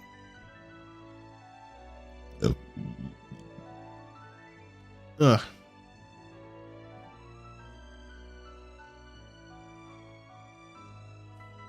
Someone make Nightglows an event with multiple storylines. What if they would make us dying a running gag? Oh my god, you killed Kenny! You bastards! Oh yeah. Wait, did Super Heavy Samurai get support? Huh. It had Veruna Sylphs and Milfies. It was fine. Oh god. Why was PLTE such fucking apocalyptic? God. I feel like the next election box we're going to get fucking the Bestials and maybe some Kosh. Hopefully we also get Sargus in that, because I want to make my fucking Spriggans deck.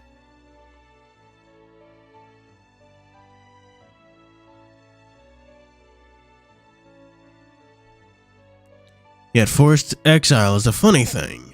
When strength fails, wisdom is allowed to flourish. So in that lonely place, I thought, with all those thoughts, my time alone proved fruitful. Are they, are Spriggans? Because then their Xyz monsters just suck. Like, okay, well, they don't suck, but Sargus is really needed to make them good.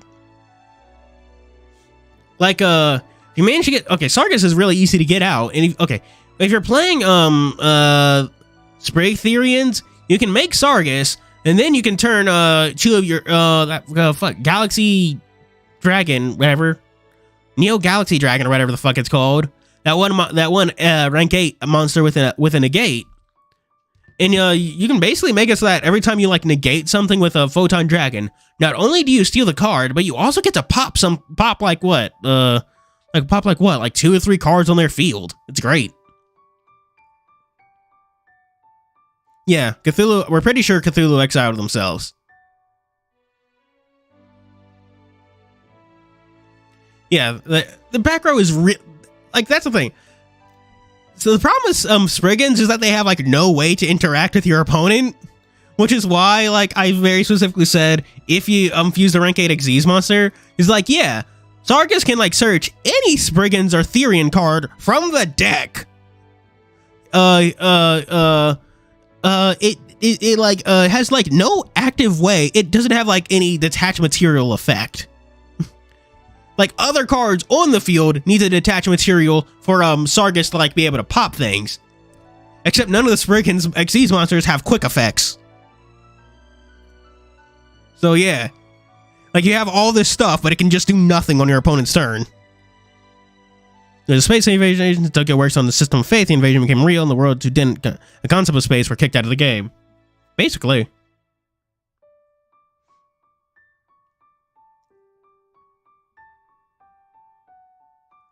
Is it even speculated as to why Cthulhu exiled themselves or was chucked up to one? It's theorized because like he was too dangerous to like the world of the old ones. If everything is Azathoth's dream, then the Cthulhu's ability to like rend dreams would like literally be like an existential threat to like all of existence. Sprite Spriggans, yeah, maybe. They don't have very many level 2 monsters, which might be the biggest problem. Which like cause sprites revolve around level 2. I liked there's this fucking Tumblr blog, Just Larkin. They theorized that Cthulhu is actually like a game dev, like Toby Fox. He made Undertale. Cthulhu made Undertale. Perhaps this was also aided by the fact that I wasn't quite as alone as I initially perceived. In that land of dreams where I was now the de facto ruler, I lived with shadowy demons known as night gaunts. They were fearsome parasites who made hosts of dreamers. I was initially shocked and bewildered by their abilities. They were mischievous and cunning, yet cowardly and skittish, and despite their want to perform acts of malice, I found myself somehow charmed by them. Likely, I was drawn to them because I had no one and nothing else to interact with. But regardless, I approached those devilish night gaunts.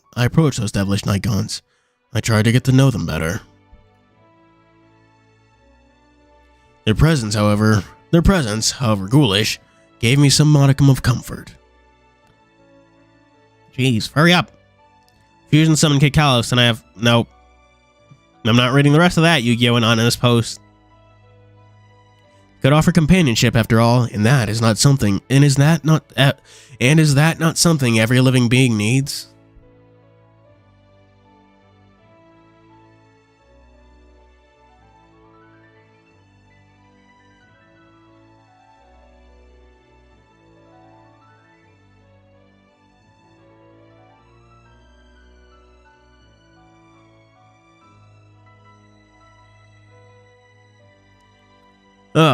Okay, I had to pause because I just saw something dumb on Twitter. Not gonna bring it up now because that would be a whole side thing we don't have time for. And I mean, I mean that when we have like fucking 3 hours left to stream. Thus, I made you my companion, my dear night gaunts. Together, we were to dwell in the abyss until the end of time. Before long, what started as a curiosity grew into genuine fondness. No compassion, friendship, and a reliance toward the night gaunts. I even came to love them. Yeah, the end of Nightglows. That's what you missed. And we're at the end. This is the epilogue. And I hate the music though. It's not bad. It's not bad in brief spurts, but come on, end it already. And as my love for them grew, so too did my resentment toward the plight of this world. A tacit acceptance that we would always lose the game, and was too much for me to bear. I mean, possibly that could work. I don't know.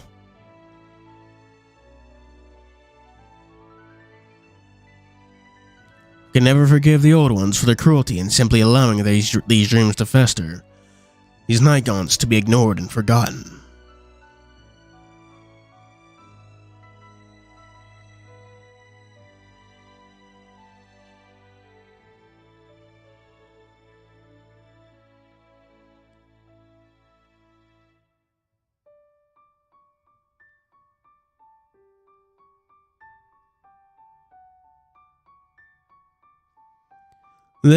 This was a world where all of us had already lost.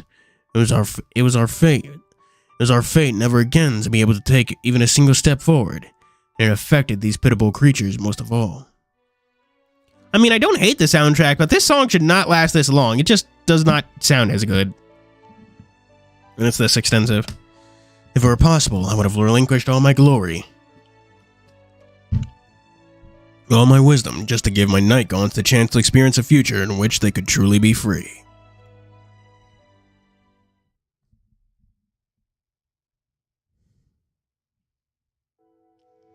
Two young boys meet in a silent cathedral within Tokyo.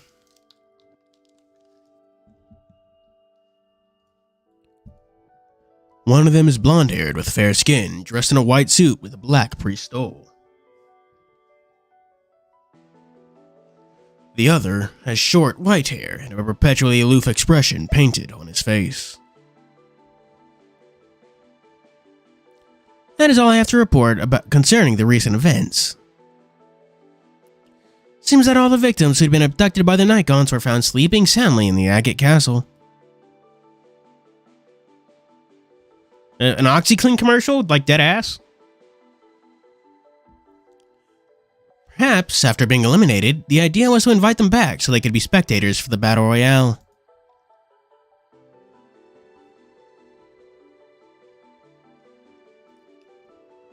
It's like we were all having the same dream, revolving around a space battle for the future of humanity.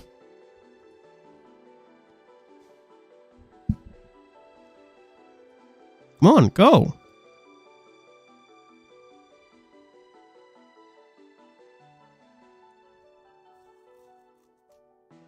Why is this fucking screen black? Oh, why do I have to fight this game so much?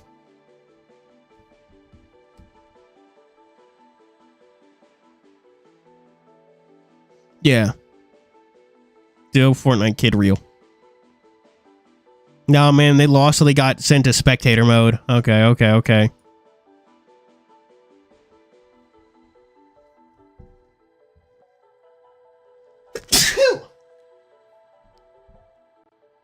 Yeah.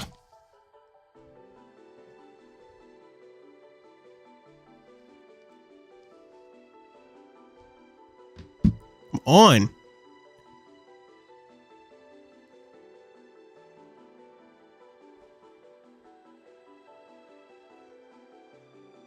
Damn it, game. There we go. But if no one had ever woken back up, that dream would have become our reality. So, what say you, Michael, Archangel of Eden? Will that suffice?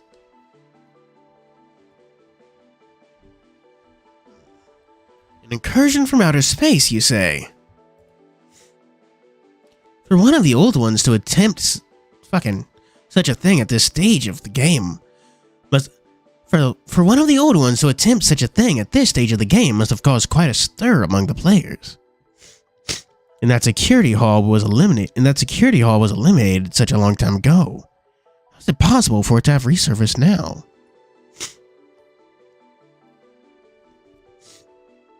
I'm not sure. I'm not sure. Granted, Nodens, even as far as old ones go, is very weird. Maybe we'll learn more. Maybe we'll get more details added to him, and like whenever he shows up as like it gets a limited unit or whatever. But yeah. Oh, a cheating. Okay. That could work. I could kind of see that. A hacker. Alright, but what about Dagon's? What's Dagon's motif? That's what I haven't been able to figure out. There just happened to be an astronomical phenomenon occurring that day, something that only happened once every few decades. Someone may have been messing around with the sky from atop that tower, manipulating the data as they saw fit. Either way, the phenomenon got a lot of coverage on the news. Many people were out to get a glimpse of it. Oh, that comet! Perhaps Nodens, in that moment, decided to give everyone a taste of the invasion of Earth as he remembered it.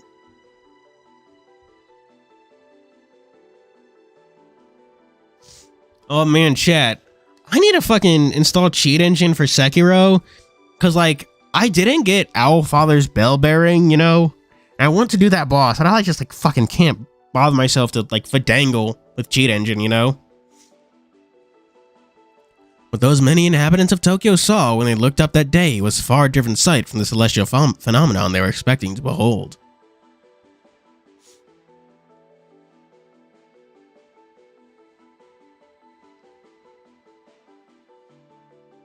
Oh yeah, and Hasters. Huh. Cthulhu's motif is less being the isekai hero and rather being the kind of person who consumes isekai media. He has trash taste in anime. You know, that's also the problem with dating Cthulhu. He's gonna be watching you're going to have to sit there and watch those like trash seasonal animes that come out every so often with those like really long titles, you know? Like trapped in another world, but my sword can talk?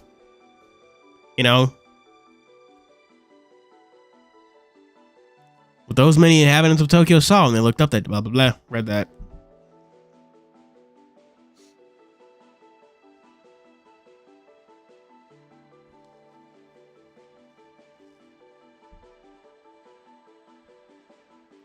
Isn't Digimon also isekai or something?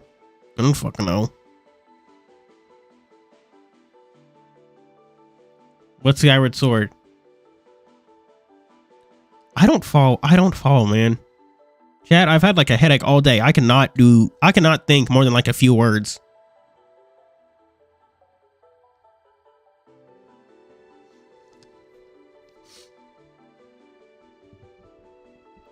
No one could have prepared for the invasion that took its place. There was nothing they could do but accept their apocalyptic fate.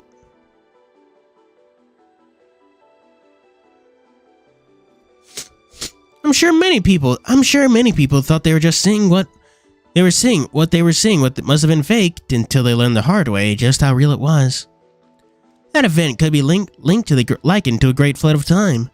I remember I could hear waves coming. It was so big.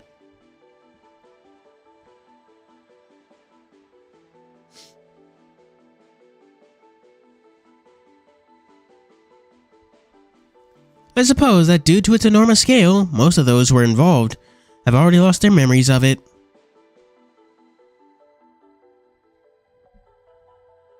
He's probably just like a furry or whatever, you know?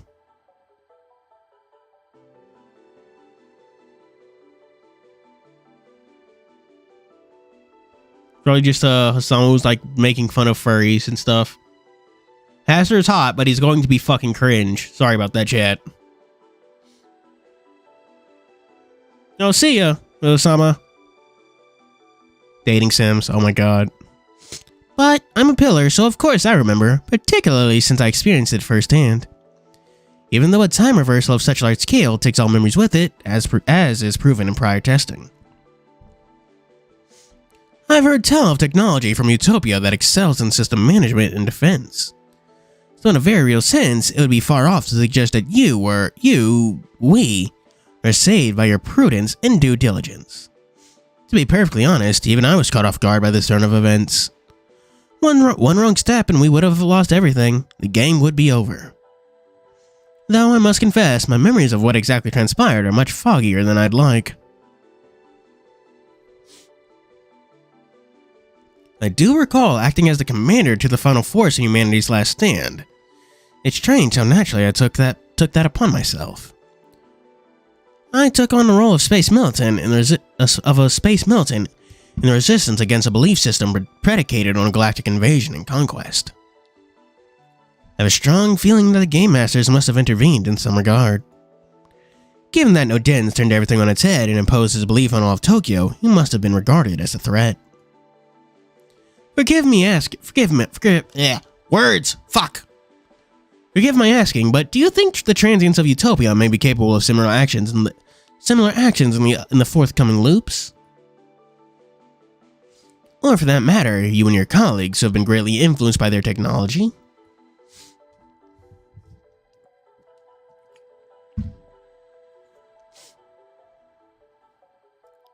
Maybe Cthulhu. If he meets MC, it'll probably turn the weirdest enemies to lovers arc ever. Oh.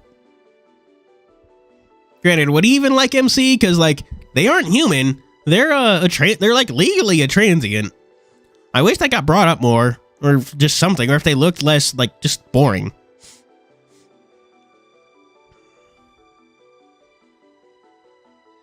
Hmm.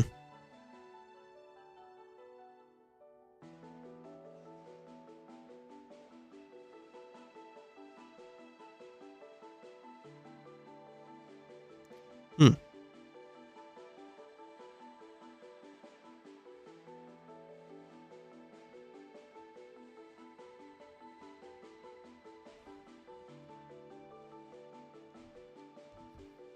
Yeah, it does look human.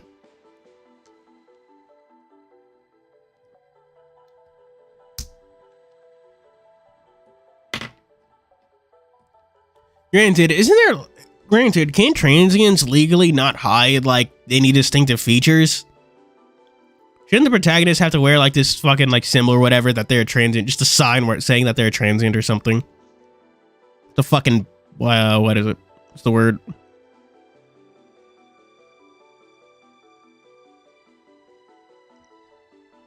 It's a fucking hello, I'm transient sign sticker, you know? Game is a lie, and the truth is that the devs were using loops as sort of beta test for something much more sinister. Dun dun dun dun! A cone of shame. The dunce cap but says transient. I don't. At least not through the same means. Utopia and the old ones view outer space very differently.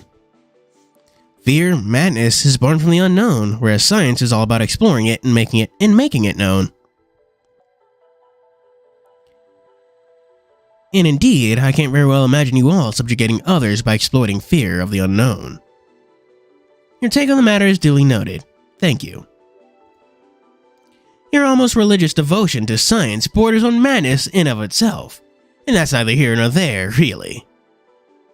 Michael, who stands at the top of Eden's hierarchy, seems to grow even more wary of Utopia, despite Duo's attempt to smooth over tensions with logic.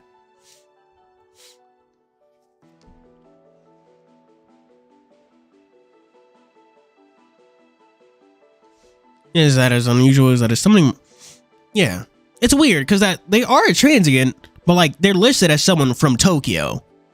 Because they have a summoner's mark, and they can be guildmaster.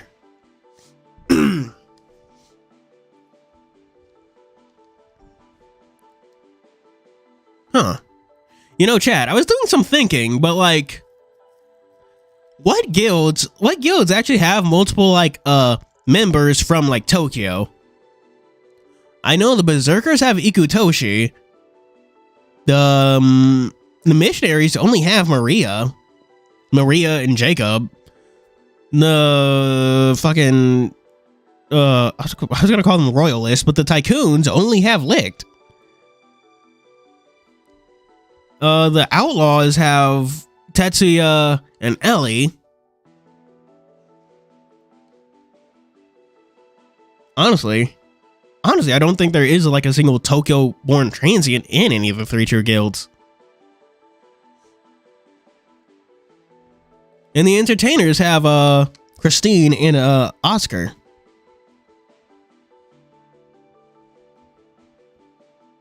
Yes, Michael is probably very homophobic.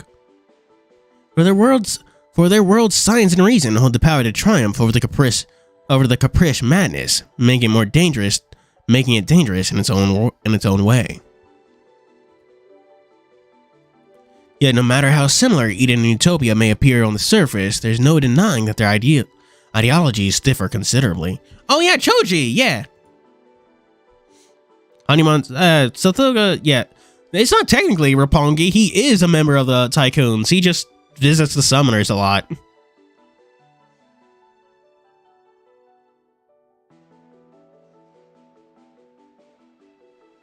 I suppose with the discovery of the security hall, the rest can be left to the game masters then.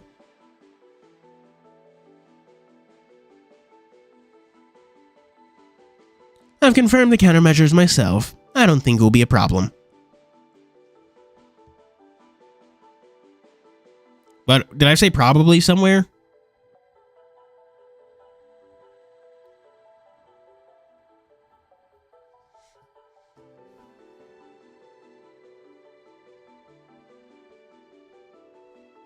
And what of the trophy? Surely they would have been affected by the recent events as well, no?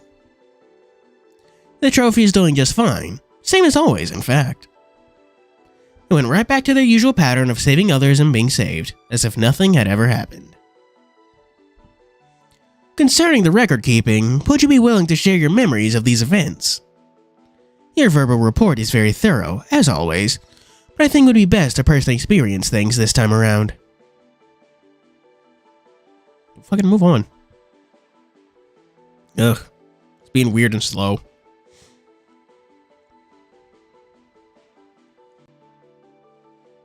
Oh, god damn it. Why is it black again? Fucking Eisen. Yeah, Eisen would definitely be a homophobic homosexual. Fuck, wow. Funny. That's actually a good idea, Archer. That'd be interesting. We are collaborators, after all. Sharing memories is part of the deal. I trust this is done on an individual basis, by request only. Eisen's like Yosuke. He's still in the closet. He doesn't let anyone else be gay. Yes. He's dodging the question. I think this time around, the incident was significant enough that everyone should be made aware of it compulsorily. Or are you planning to monopolize this knowledge? If so, I'll certainly hear out your reasoning, though it had best be good.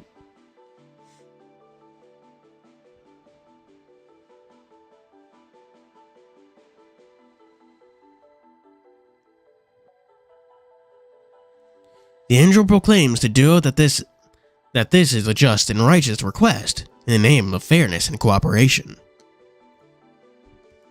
To ensure each side gets a peek at their opponent's hands, making the game just that little bit more civilized. What archetype yet?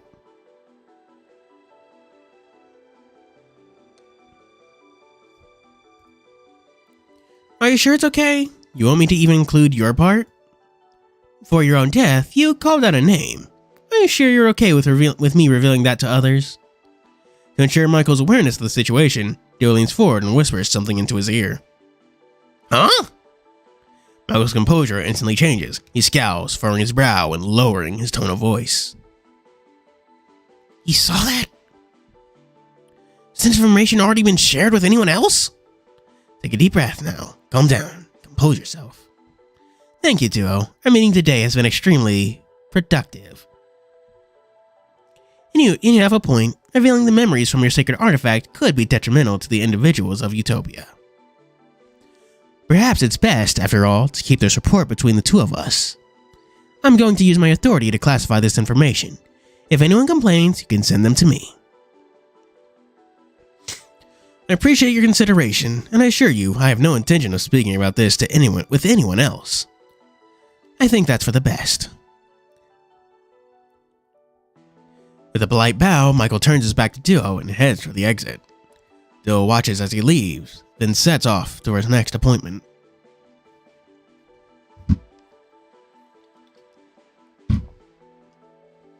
Ah, how human. Quite the fragrance there is in this flower of Machiavellianism.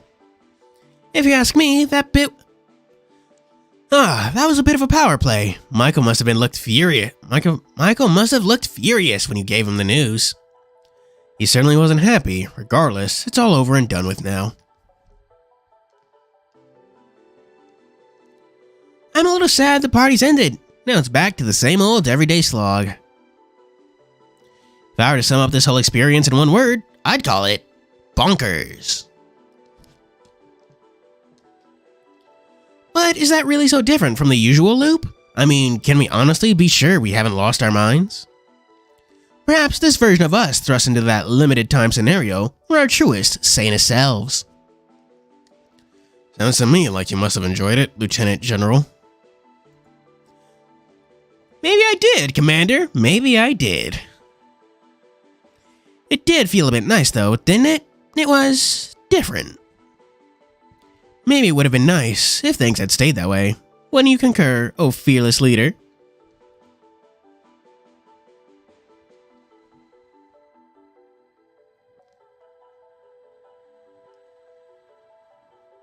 Again, I think the best place for that information is the Sumopedias, but once more, they aren't translated in the slightest, so... I mean, we don't have any we don't have many Angel 4 stars yet, so... Berto smirks for a moment, then turns and walks off into the distance. Duo stares intently at him as he vanishes from sight.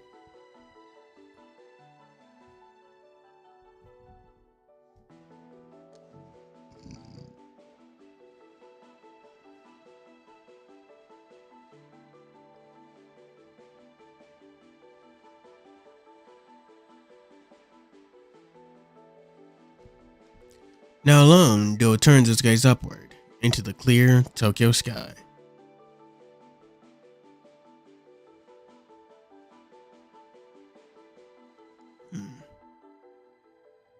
Drawn like their canon appearance. Ugh, that'd be whack.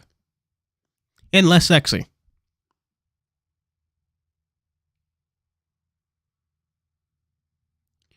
Someone once said that there are no stars to be seen in Tokyo at night.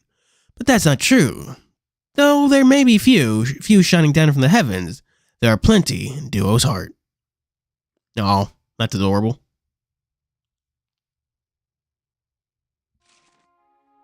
And there. Okay. How many does that make, Alice? He gets the Big the Cat voice. I'm sorry, but John Bavon is Big the Cat now.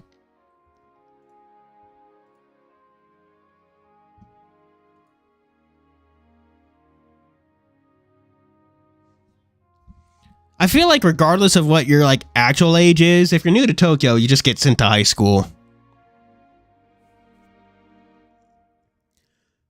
I should be the one asking you that. Aren't you the researcher here?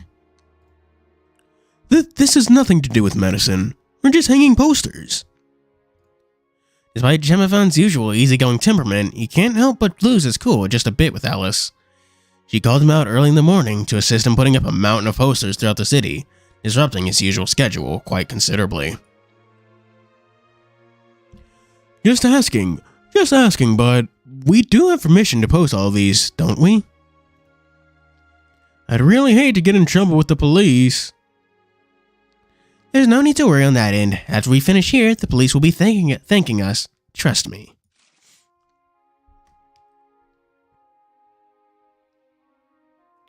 You say that like every... Okay. Everyone from Roppongi are technically like should be in like high school or something. Imagine Q Mao in fucking high school. Like he's clearly like graduated and is like adult or whatever. But like just imagine that literal mountain of a man, like grown ass man, just in a fucking tiny desk. Or fuck, even going to school with like fucking Hakumen, Satoga, Lucifuge, like fucking Kate Sith. Just all in the same school. I find that incredibly hard to believe. Why would they thank us exactly? The posters in his hand boast a rather strange and mysterious image. There's a star shape depicted with each point. With each point looking razor sharp, in the center of the star is what seem to be two burning eyes. Yep. And he's also in high school, not like 30 years old or something.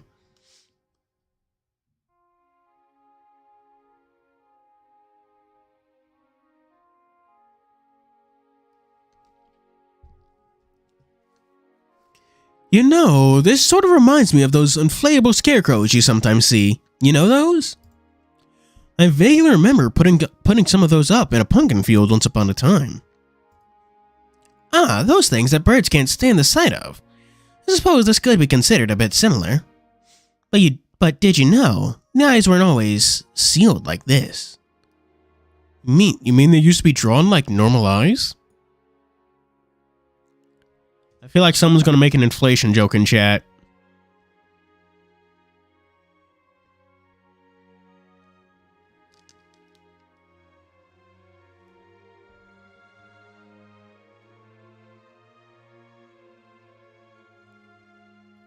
That's right, these eyes once possessed a frightening capacity to see past everything. Yeah, he's in high school. He's a high school student, and he's not like 30. And that's what fucking gets me. Like, dude looks 30.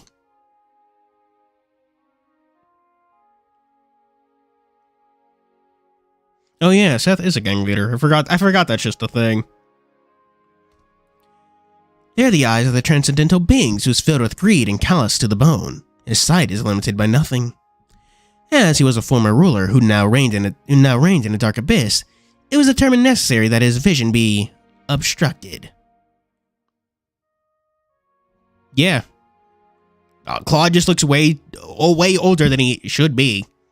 So the people lit up torches and burned his eyes, which is why the eyes are depicted that way on the poster. They did so to prevent a certain someone in a certain someplace from being able to observe us. Yeah, it comes up like never.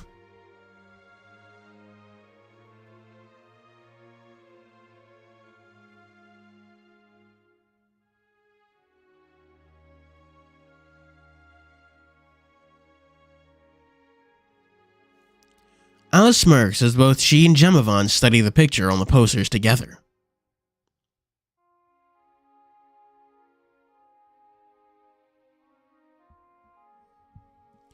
I'm okay.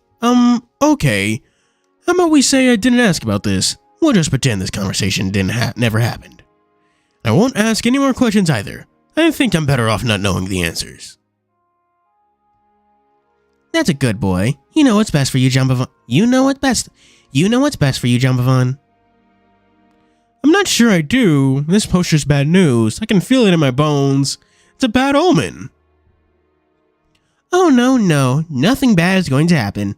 It's already all in the past. Wait, so this poster is referencing something that happened in the past? Then why are we hanging it up now? Think of it like a key to a treasure box. Although in this case, the treasure box has already been looted. Why would anyone want to open up a box they already know is empty? That's a good question, Jemavan. To tell you the truth, I haven't got a clue. Alice's face lights up with glee despite the ominous subtext of their conversation. Chat, this is probably going to make some of you a little mad, but I have yet to eat like an actual meal today. Just like microwavable pancakes. I've had those twice. And an apple. Yeah, like microwavable pancakes and an apple. That's all I've eaten today. Probably explains why I feel like shit. Yeah, that probably explains why I feel like shit, huh? Have to figure that out. Alice's face lights up with glee, despite the ominous subtext of the conversation. Oh, it is indeed not great. Anyone seeing her smile would almost certainly guess that she just found their stolen treasure herself.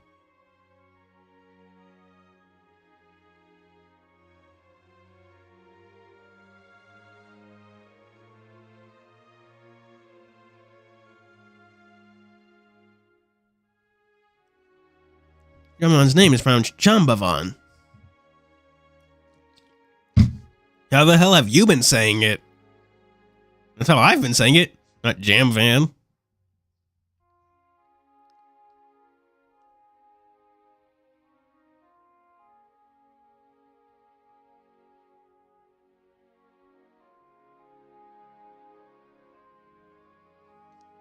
Let's get back to work, shall we? We still have 7,000, well, whatever.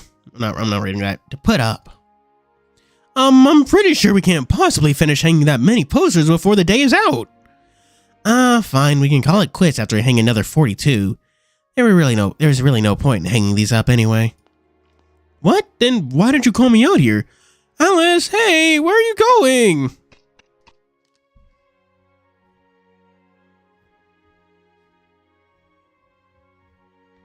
Jemavan hastily runs over towards Alice as she trots merrily away. Before long, they are both lost among the bustling crowd of commuters.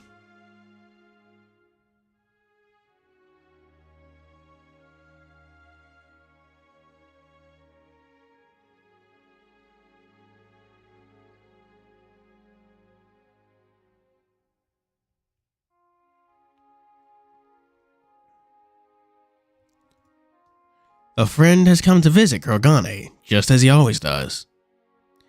It's a wonderful thing to have a close friend swing by after a long day of hard work. Sorry to keep you waiting. Really, I had a lot more on my plate today than I expected.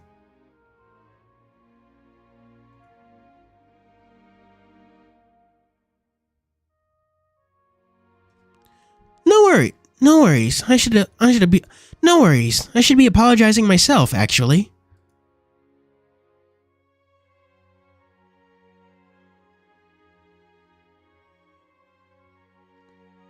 I had to cancel our plans. at the last minute on account of that last-minute student council meeting. Wink, wink, nudge, nudge. Oh, man. Glad I managed to get that whistle right on the first time, because goddamn. Oh, no, I don't want to make a sandwich. That's a pain in my butt. It's a pain in my butt.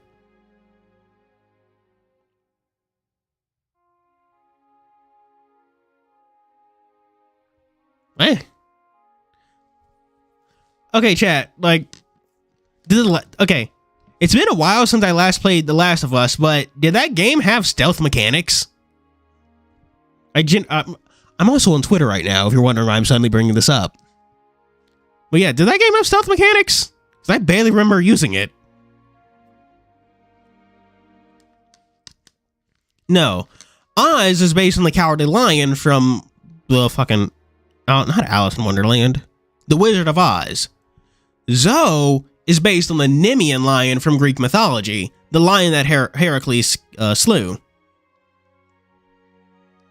That's why Oz is listed as disliking Heracles, or that something like that. Huh? I don't remember that.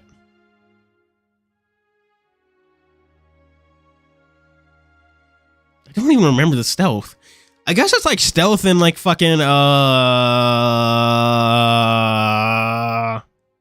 Sekiro, where it's just more fun to go in guns blazing.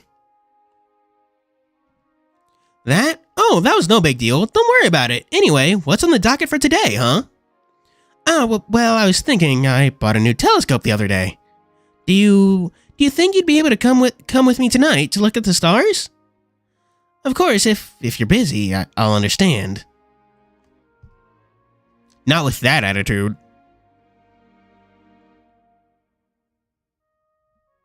Stargazing, huh? Sounds great, but isn't it supposed to rain tonight?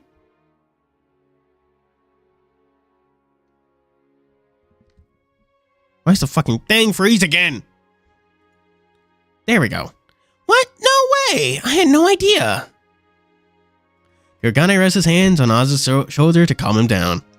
It's okay. We can just bring the telescope back to my place and have a look at it. I want to see how well it's made. Besides, I've been wanting to sit down and have a nice long chat with you for some time now. Good chance to do just that. Okay, yeah, sounds fun. I guess there's something I want to talk about with you too. Really?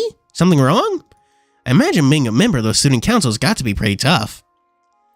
No, it's not about student council. I had a really bad dream the other day. I got murdered by fucking aliens!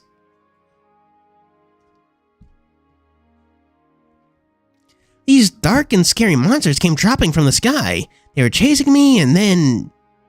Since I had that dream, I had been having trouble sleeping. Really?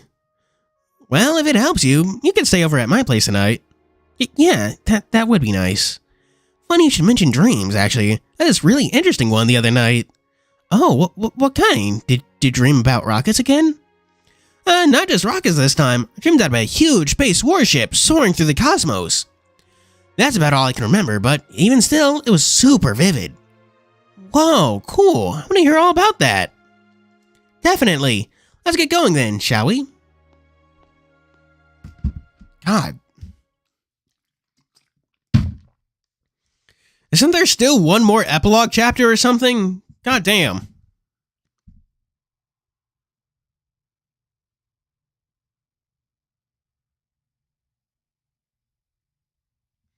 Oh yeah, Metal Gear Solid.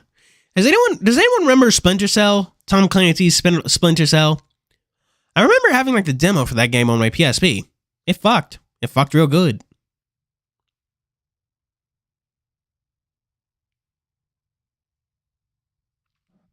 Gorgana leaves work for the day, and two friends excitedly walk off together.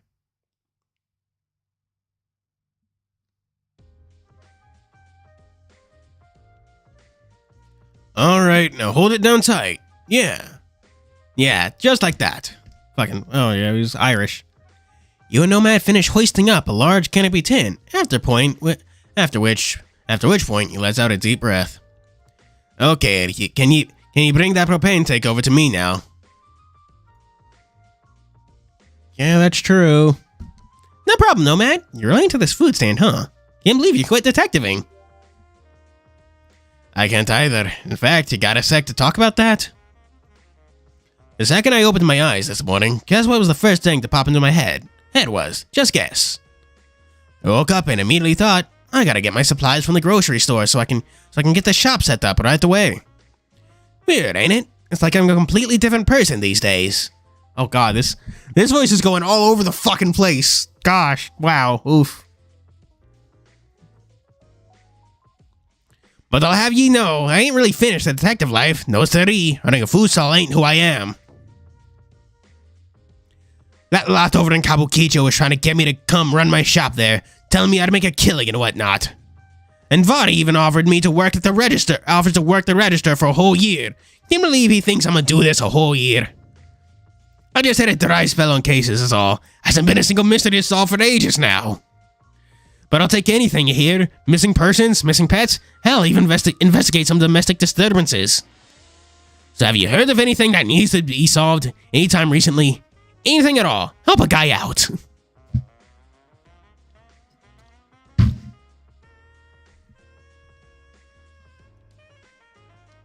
God, doing Nomad's voice is absolutely making me fucking lose my mind. It hurts. Oh yeah. You think he had to go to fucking high school or whatever? He probably did. Being in high school with Nomad, this grown-ass man.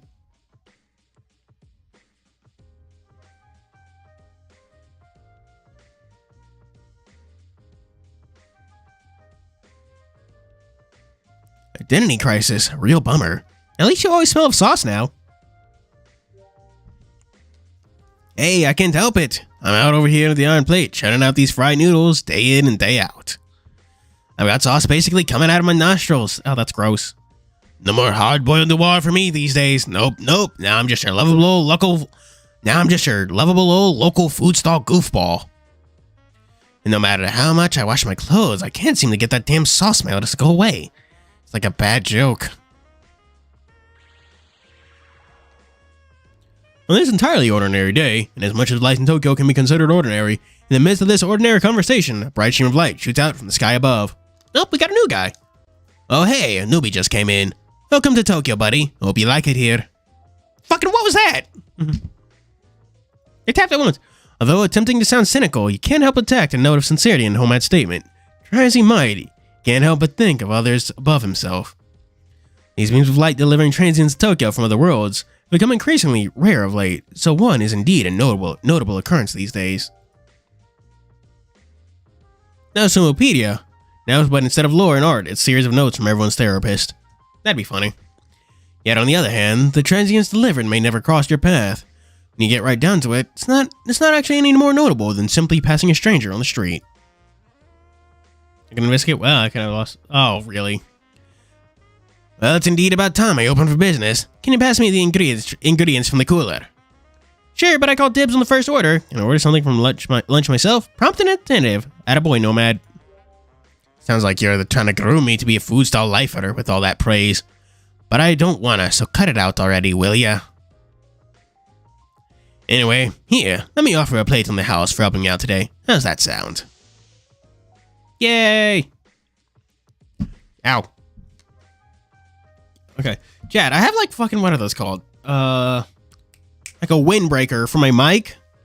So for when I don't use it when streaming, because fuck it, you're just gonna have to deal with me breathing on this fucking thing. But I use it when like recording lines for videos. But I keep on pumping my fucking arm into it, you know? Like if you ever hear me, like if you ever heard me saying like "ow" during chat, that's probably what happened. I just bumped my arm into the damn thing. I mean, there's Otahime, who's I'm pretty sure he's a therapist, or at least works as one. I want Otahime to get a limited unit. She was cool. Fuck you. Also ignore that chat. I don't know. Pop filter. Yeah, that's what they're fucking called. There we go. God. Oh, chat. Let me break fucking YouTube character for a second here. I've been playing through Echo. Okay, I say playing through, but I haven't touched it in days. Tears of the Kingdom has been obsessive, like killing my time. But I've been playing through Echo, and it's like, in the protagonist of Echo is a fucking communications major who's graduating. And I'm a communications major that literally like just graduated. I'm sitting over here like, oh fuck, this is gonna be formative, isn't it? Isn't it? Ugh, whole thing.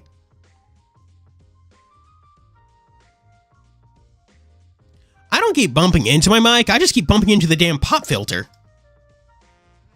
Cause it like clips onto the side of my desk and stuff, and I just keep bonking it with my elbow.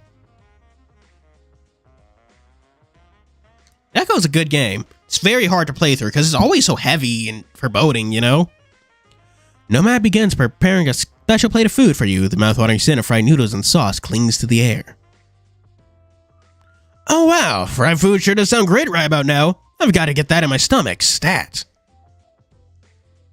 Ah, it's fucking Nodens. Welcome to our, hello? Huh, what's the matter? Some local kid or something? Didn't anybody tell you it's rude to stare? The person now standing before you was undoubtedly a transient, taken aback by his stern face and mannerisms. It's turning you a bit speechless for some reason. Ah, my apologies. My employee here is rather new to the job, you see. Hope they didn't offend you or nothing. Or wait, you are a customer, right? You're not just messing with us, are you? No. We can be a bit overly self-conscious at times, but we mean you no harm. What's with all that squiggly looking slop you're tossing around? Is that what we've been smelling? This guy's looking for a fight, ain't he? I'll have you know my fried noodles are the best in all of Tokyo. He's surprisingly proud of his craft. It's good for sure, but the best?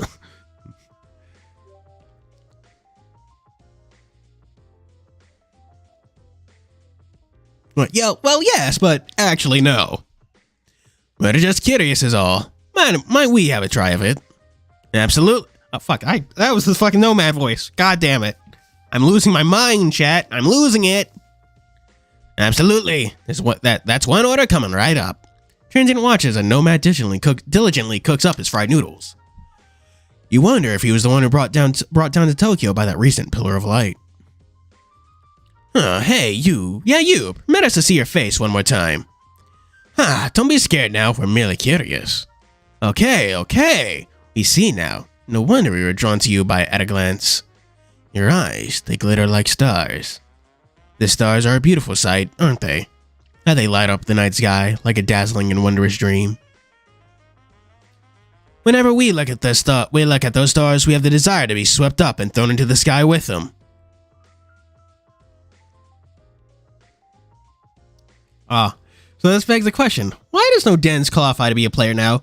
I'm pretty sure that was what Kurogane was doing. He was reaching out to no Dens and quite literally bringing them into Tokyo.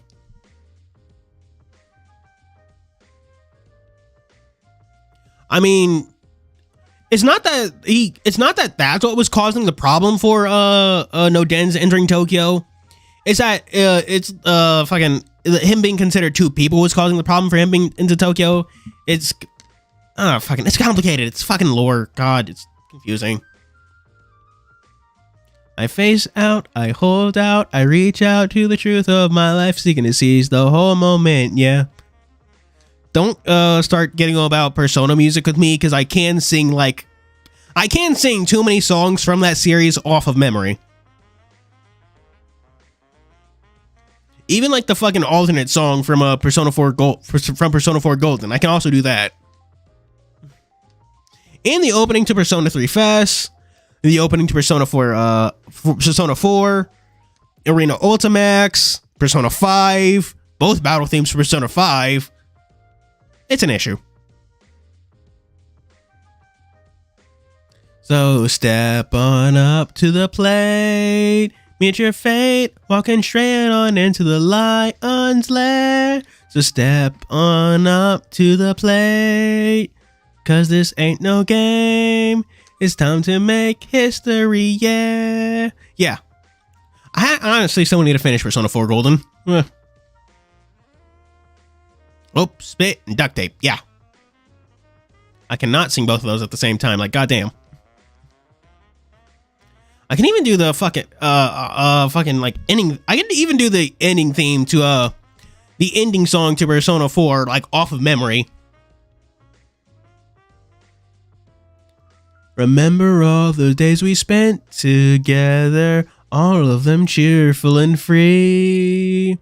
Nobody knew they wouldn't last forever. Now it's a faint memory. Gloomy skies may take away my sunshine, leaving us cold in the dark.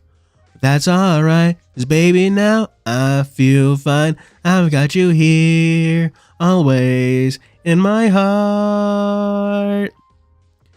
Once far away, but now it feels so near. The moment we shared, I always hold so dear. Sad nevermore, baby, I'm sure it's for the better. Don't cry. Oh yeah, I also know Maze of Life. I've got that memorized. I don't have Persona Q2's memorized though.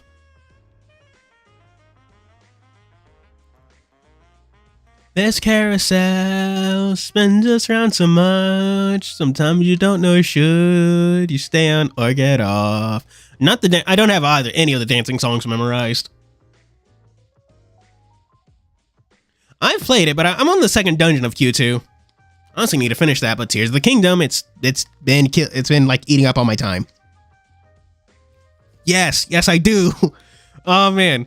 Though I probably have the song I probably know best. Yeah, we already know that. Good Archer. That's now it's Persona karaoke. Song I probably know best from the Persona series is definitely the FES opening. I even know like the fucking beginning. Kimi wa ne tashika ni anotsuki watashi no sabani ita itarate soukere warate ina nagashimo torimo desu. Kimi wo I will never leave you. If you want to battle, then I'll take it to the street where there's no rules. Take off the gloves, ref, please step down. Gotta prove my skills to get down. My lyrical depths prove how to smack down now. Gotta shoot to kill, I shoot with skill. Don't be afraid, man. Gotta do how it feels. 3, 6, 7 to 8 to 9, 10. I flip the script and make it to that top 10. Dreamless storm, ticking clock. I walk away from a soundless room. Moonless night, dreamless night. Moonlight melts my ghostly shadow. The lukewarm gloom, nightly dance of bleeding swords reminds me that I still live. Every man's gotta fight the fear. I'm the first to admit that I shoot first to evoke the new era. Become a big terror for my only rival is my shadow. Rerun the playback, fix my own error. Get low to the ground's getting better. Like I told you before, double up, I take more cheddar. O to the J, say lace. He's my card B, royal flush, and I'm the ace. There. That's the opening to Persona FES. I know that song. Key plus words. Damn. I know the like the refrain from that, but I don't know the actual like fucking lyrics. Yeah. I can sing I can also do Burn My Dread off of memory. And I think I can do most of Burn My Dread Last Battle. I really like the Persona series, chat. I really like the Persona series. I will complain about it a lot, but I do like the Persona series a lot. Sometimes I just wish the game were just so less anime tropey, you know? Like, honestly, after playing 3, 4, and 5, I just want something fucking different from 6, you know? It's like, can you just stop repeating anime tropes, please? It gets kind of hard it gets kind of like grating when you've played all of them. Like, yes, come on, it's just predictable, and it's, ugh. The whole thing. Don't get me started on Persona, chat. I could go off. I kind of want to do a Persona, well, that would be possible. I can just stream, man. Oh, man. I could Chat, what would be a good challenge run idea for Persona 5? Royal, specifically. I own Royal. Fuck it. That's the one I'd play. With all due respect, Okay, back to Housamo. We got really sidetracked.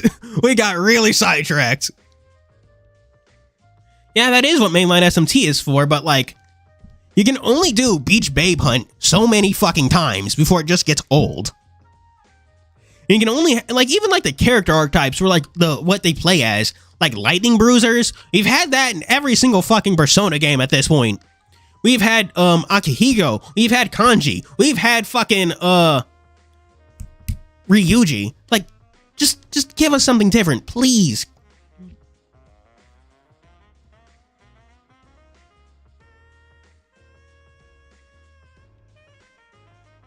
Yeah, that's true. There's always been 1 and 2, but neither of those have gotten a release, you know?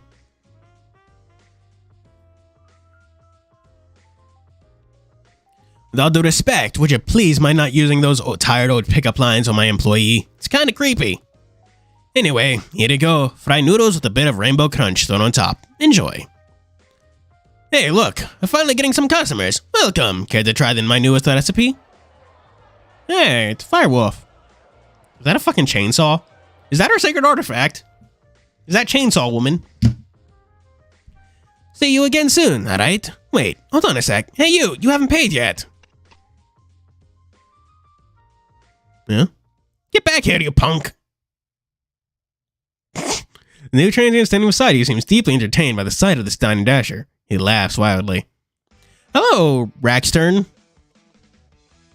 Ah, fuck, you were here that entire time we were going off Persona, weren't you? Oh, fuck. He doesn't, but I think it's on the house. What good fun! What say we chase after that cretin, and if we catch them, you let our order go free of charge. What kind of sense is that supposed to make? Are you trying to swindle me? Let's go. Woo, this will be the talk of the town soon. Abduction, baby. What? There he goes. Huh? Is he able to make the Nikons? Suddenly, from within the transient's body, what if countless shadowy demons burst forth? Please try to understand our predicament. We've just arrived here. Are we expected to have any local currency on hand? But this is a fortuitous turn of events, yes. I'll watch the stand. Go catch the thieves, Nomad. I swear, it's like everybody's lost their mind these days.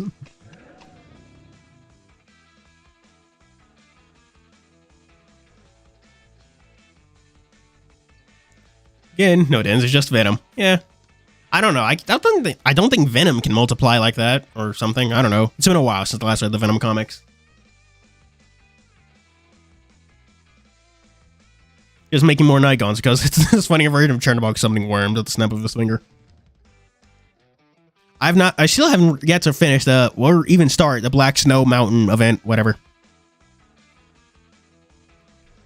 I mean, whatever currency I don't know. I mean, actually has whatever currency the War of the Old Ones uses. I'm guessing dollops from Chowder. Nomad goes and mounts his trusty motorbike, speeding off in another Dine and Dash after another Dine and Dasher and the Strange Transient, who is also technically a Dine and Dasher. It's also the longest event in Housamo at like 21 parts. The roar of his bike is like a roar of a tiger chasing after prey.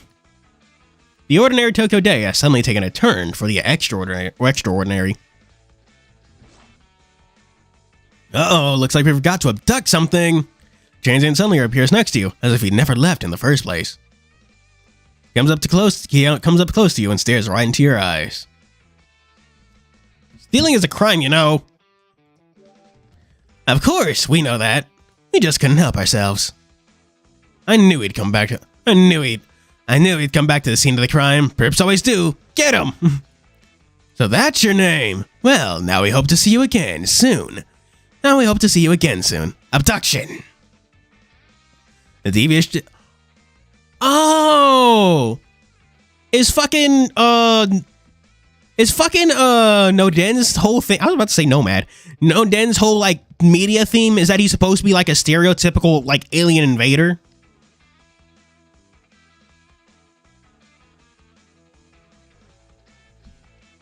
Five of what? Oh, yeah. Carnage. Venom does have a few kids. I know Carnage is one of them.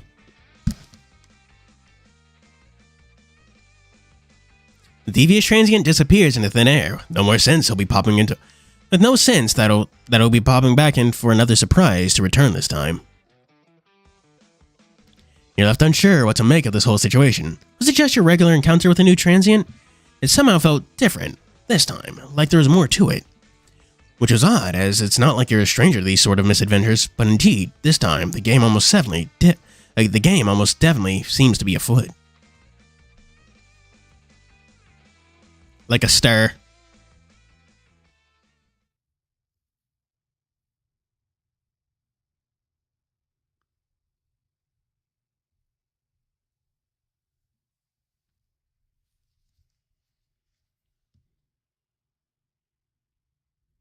Gotta love being rendered a virgin again, thanks to retcons.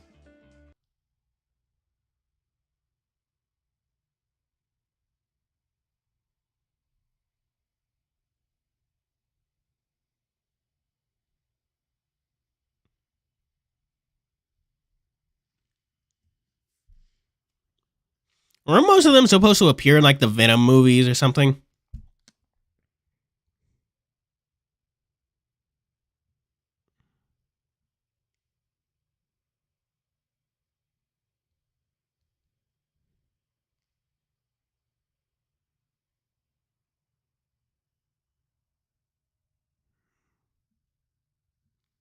Oh, it crashed. Fuck you. Gosh.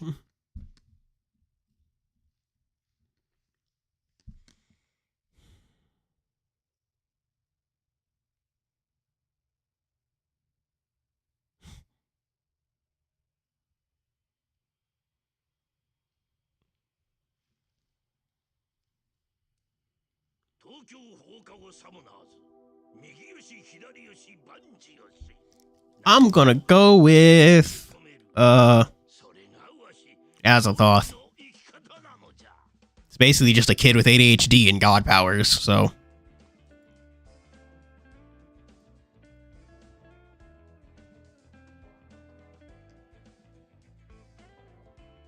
I am hungry as hell, chat.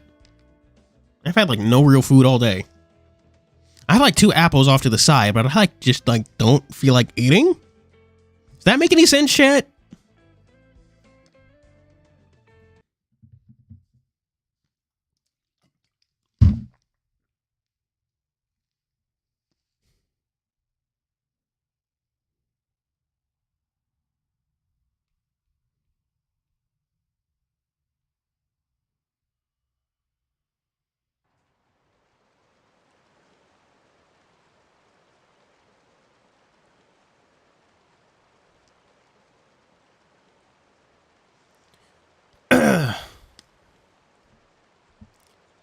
Okay, you say Zurong acts his age, but Zurong is from the world of the old ones. He's millions of years old. On this particular day, you find yourself running through Shinjuku Central Park trying to escape a particularly nasty downpour. I have to keep running. It's your fucking buddy. Come on, you're unlucky, Master. I can't believe it started raining like this out of nowhere. Over here, let's cut through the park. Hurry up. I'll leave you behind if you don't come fast. Wait, don't abandon me. It's almost time for curfew. Teachers are going to be so mad. I need to find a shortcut. Oh, fuck. It's... Ah, god damn it.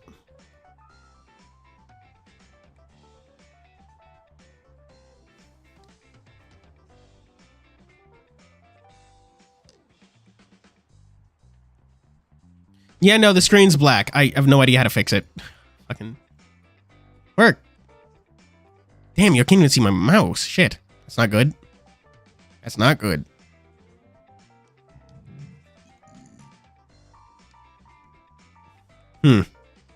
Guess we're doing this again.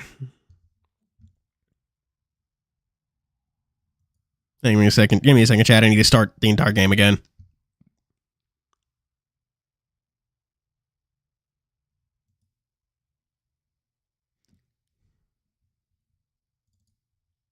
I have told y'all how I've been getting back into Melty Blood again, right? Yeah?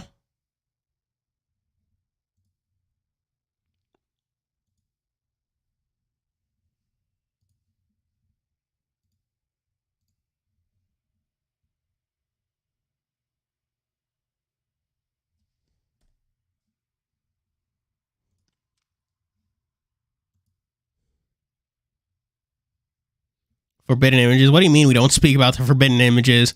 We're in like the moment Oz mentioned telescope, there was like 4 different suggestive jokes in chat. Oh yeah, isn't Tsukihime like also like an SFW? It's like straight up. I remember watching like a lore video on it way back in the day. Come on, game, load, damn it.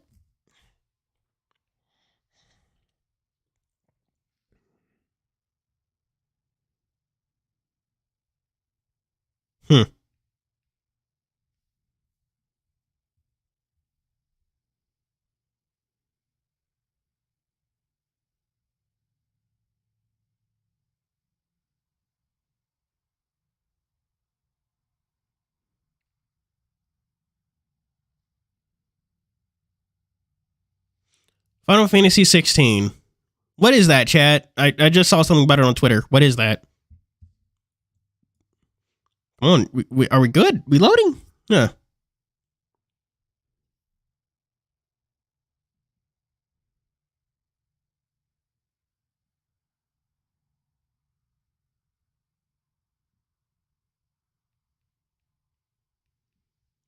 Is it? What is FF16?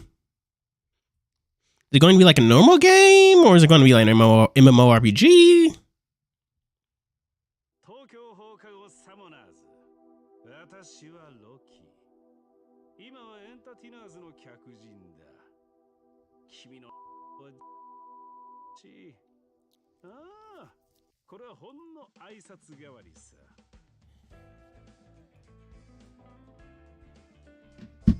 Cool. I'm probably not playing it. I know I've mentioned this before, but I don't like Final Fantasy.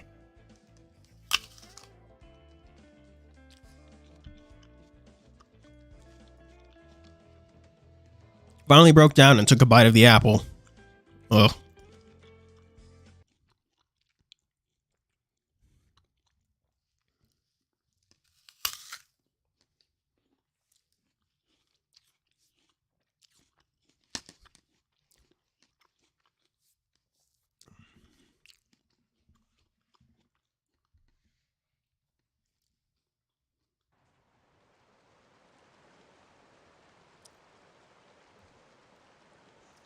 Okay. Shouldn't just be black screen again. What did FF15 lose? I thought that game did well. This particular day, running show something, but I have to keep running.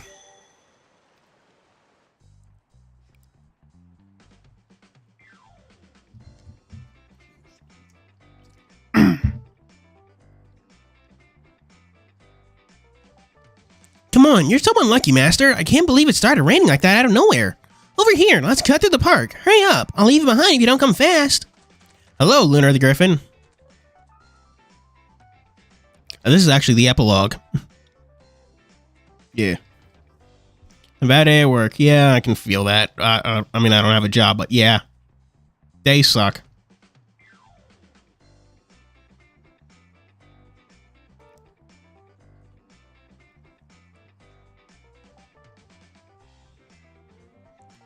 Don't abandon me.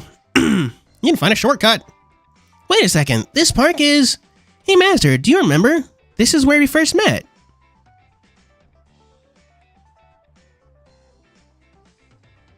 Oh, some of its DLC got canceled. Damn.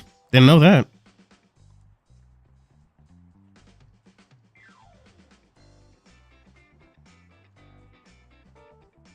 Get an Death Note. Oh, man. I find it funny how, like, people say, like, Kira is, like, some sort of Machiavellian genius in Death Note. But, like, the author released a one-shot and proved that, no, Kira's a fucking idiot. This other dude managed to abuse the Death Note and its rules so badly, they had to deadass change them. Shinigami had to fucking change them. Coming to this park sure brings me back. Those are the days.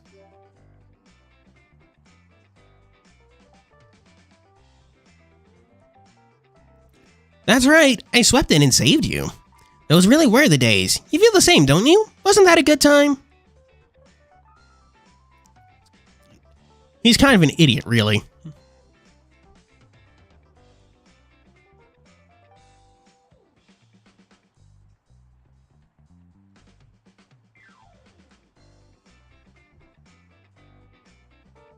Yeah, they do to go to Shinjuku Central Park a lot. Fuck. Can't use words. Huh? Have you forgotten? You were running for your life. Don't forget, you would have been done for if I hadn't shown up. Thanks, but where have you been since?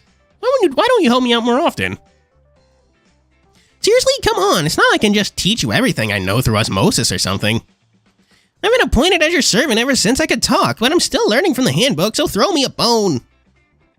Who exactly appointed you? You can't say that. Though we know it's I was gonna say Little Solomon and Mr. Mononobe. Funny how it says master servant, but it's more like, all right, so look after your little, it's like, all right, Little Solomon, you're gonna have to look out for your little brother. They're kind of dumb. They kind of have a bad habit of trying to kill themselves in the weirdest ways possible.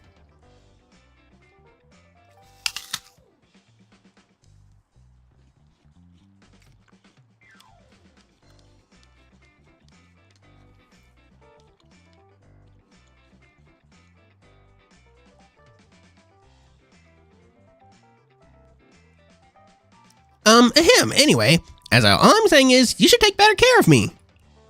What, you want me to feed you an apple like you're a horse? Or what do goats eat? Tin cans? You gonna feed Little Solomon tin cans? What about styrofoam?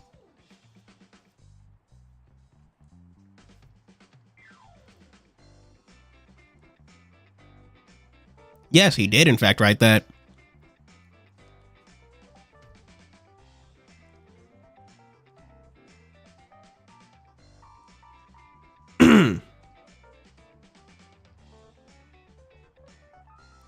I mean, I'm always with you, and yet you're always making new friends and leaving me in the dust. The dust. The dust. Yeah, hello, Dilly Philly. I've been playing like nothing but Tears of the Kingdom. There's a reason I have not finished Echo, or even one root of it.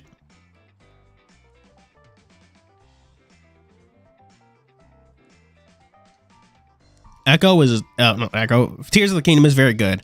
I'm currently trying to find the Great Linearu Mine, but it's just not going very well. I've gone through like 3 bows.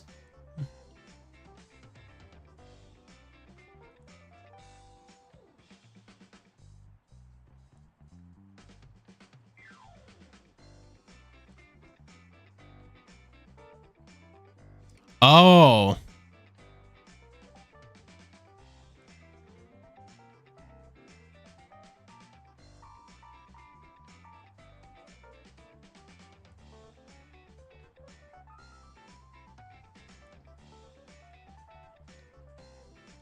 The Death Note, what? Okay, I feel like you're making that up, Yara. You have to be making that up. You have to be making that one up.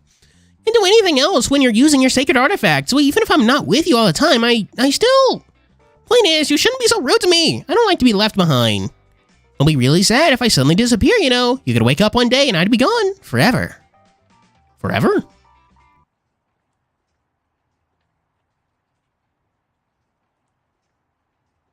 Master? Master, are you listening? Master, you've been acting so weird recently. Huh? Master, stop for a second. My Solomon senses are tingling. Over there. It sounds like something's up. Oh yeah, I can hear something too. Well, I guess I'll stay and as those kids in the form of old ones. I mean... I'm just going to say yes, Paradonna. I'm just going to say yes. So, you're actually going to check it out. I swear you actually got no survival instinct. Yeah, that's why you're there. I guess let's just take a quick peek and then head straight home. Otherwise, Shiro's going to get really mad at you. So just take a quick look, and that's it. You got it? Or just skip going home. Stay with some friends. What the fuck? A high-tech battle rages on in the downpour. All the while, the creature being fought seems to find itself able to see right through its assailant's tactics. Machine troopers? Seem to know what they're capable of, but how? The creature questions itself. It knows it can't remember anything, yet its body seemingly churns through the battlefield directed by muscle memory alone. Ah.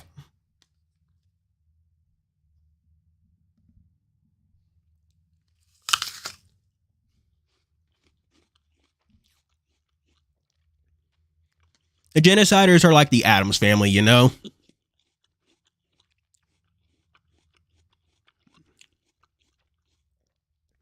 It doesn't have the time to stop and think as the park is showered in a rain of bullets.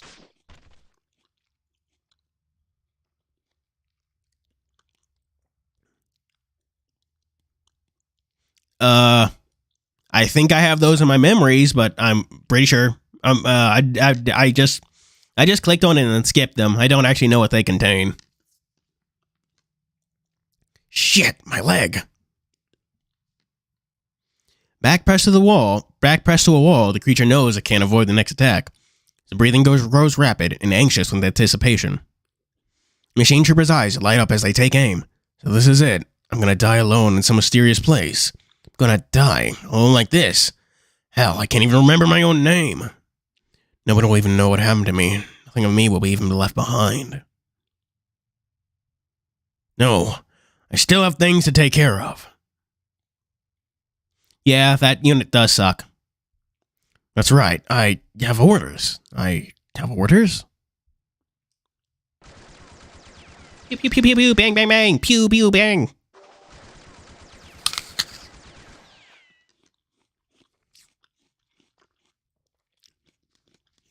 You fly at the creature from the side, tackling it out the way. Shit.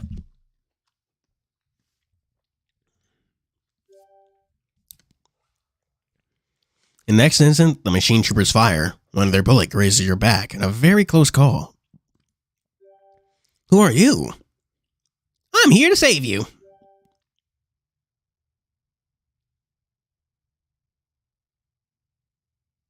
Yeah.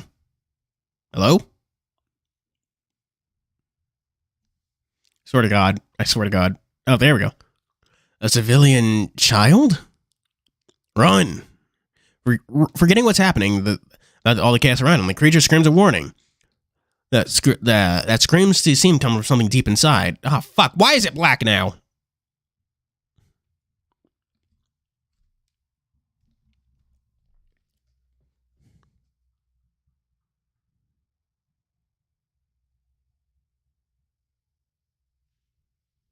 On. Should show up eventually, since it's still reading my mouse and stuff.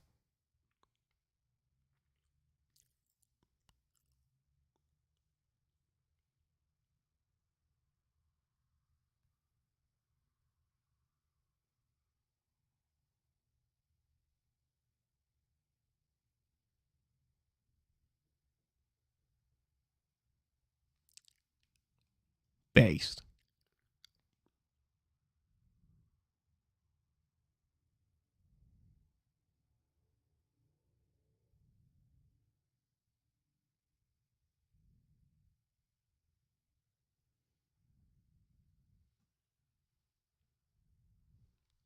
I was supposed to play Tame to Keep It for my donation machines, and Mega Satan. Forgetting about what's happening, about the chaos all around, the creature screams a warning. The screams seem to come from something deep inside, some inherent instinct. I'll distract them. You get out of here. You must run. Squares. What a weird name. I won't run away. No way I'll do that again. You... Taken aback, the creature shouts in response.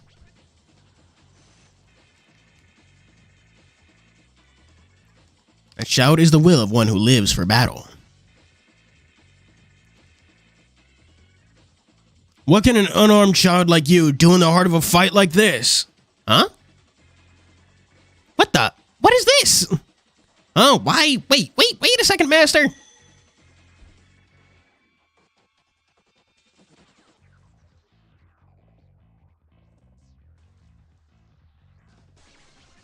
Right now, Solomon, open the app. Engaging battle zone. Huh?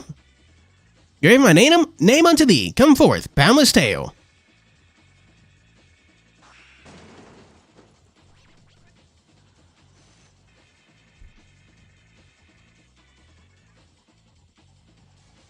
Indeed.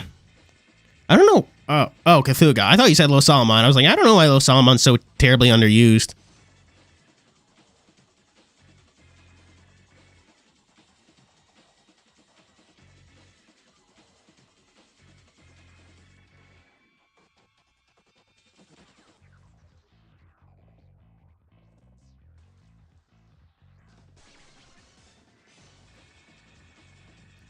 Huh.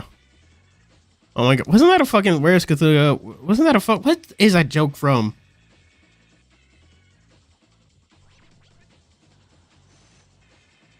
I mean, there's only really one character in Puss in Boots, and that's Puss in Boots, so... Probably, Yggdrasil or Tir na Nog. But, yeah, Tir na Nog or something. Using the power of the incantation to materialize your sword, you cut down a machine trooper in a single strike. Yeah, Poochie! Yeah, you're right about that.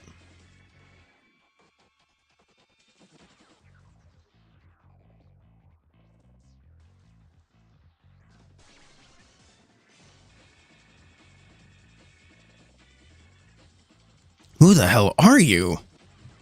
I'm your friend! I always think of that moment from Naruto when I hear that line. You know, Puss in Boots is like an actual, like, story, right? A fable, right? It's not just, from the fucking movies. Confirming the presence of a third party. Booting termination sequence. Yes. Yes, we are. We're, like, just ending it right now or something, probably, hopefully. Your blade gleams in the moonlight.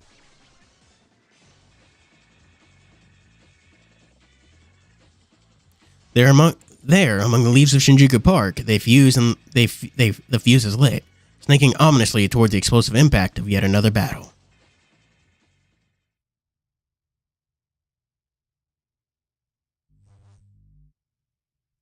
And so the game continues on like always, and all is right with the world. Or all as it ever was, anyway.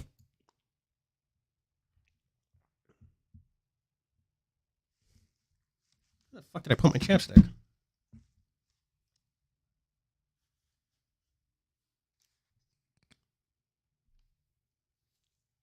And we kind of get I hope that we eventually get Hel, Loki's daughter.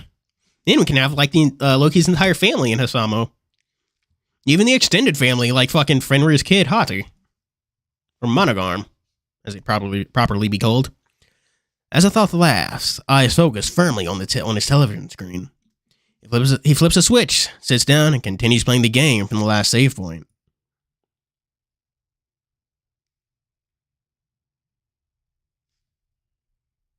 No, we do not have a Sleipnir unit yet. We don't even have any horses in Housamo. In the background, he is vaguely aware of the sound of the door opening.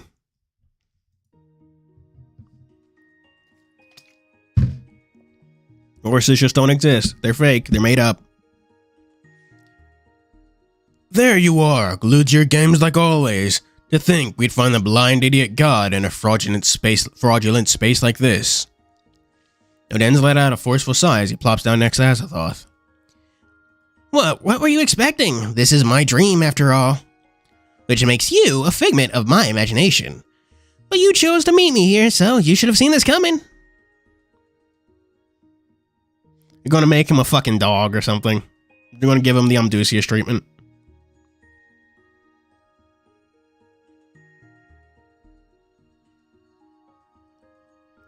It's been some time since I last had a visitor.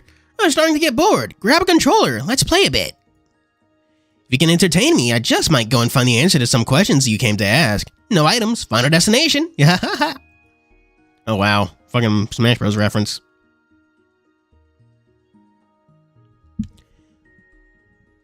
It's a deal. Look at you, though. Always picking the weakest characters.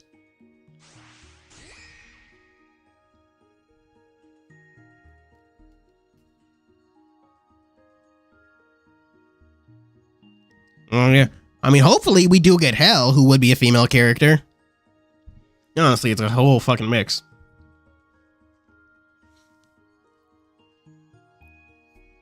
That should be one of my next, like, community app driven post or whatever. Worth or hard? I'm hungry. All I've had today to eat is pancakes and apple and a half. Probably gonna fucking order Five Guys or something, because goddamn, I am hungry.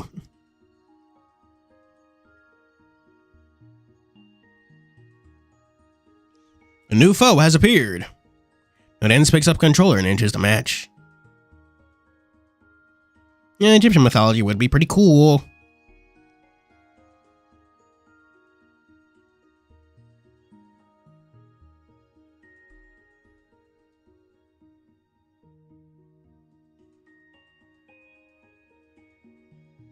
You want to talk? You want to talk? You always just go to the OP character. Pretty cheap move if you ask me. What do we care? It's a win. A win's a win.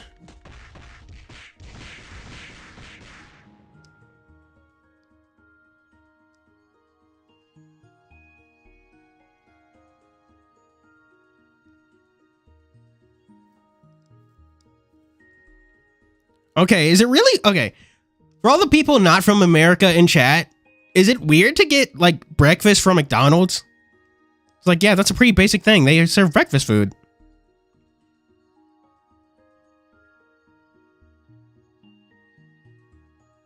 Is that really weird?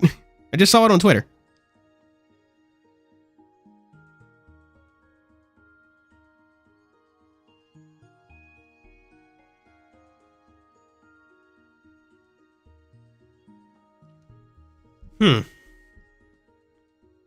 Nodens spams its character's special move, slaughtering Azathoth without even taking a single hit. Damn. This game's balancing fucking sucks. This game's balancing fucking sucks. What? Wow. Someone... Okay. At this point, Azathoth is just not very good at video games. If he lost that badly, even in a fighting game, that is your fault. That is your fault. Fucking... I don't even think 12 could lose that badly. Granted, I don't even play Street Fighter, so what the fuck do I know? But yeah.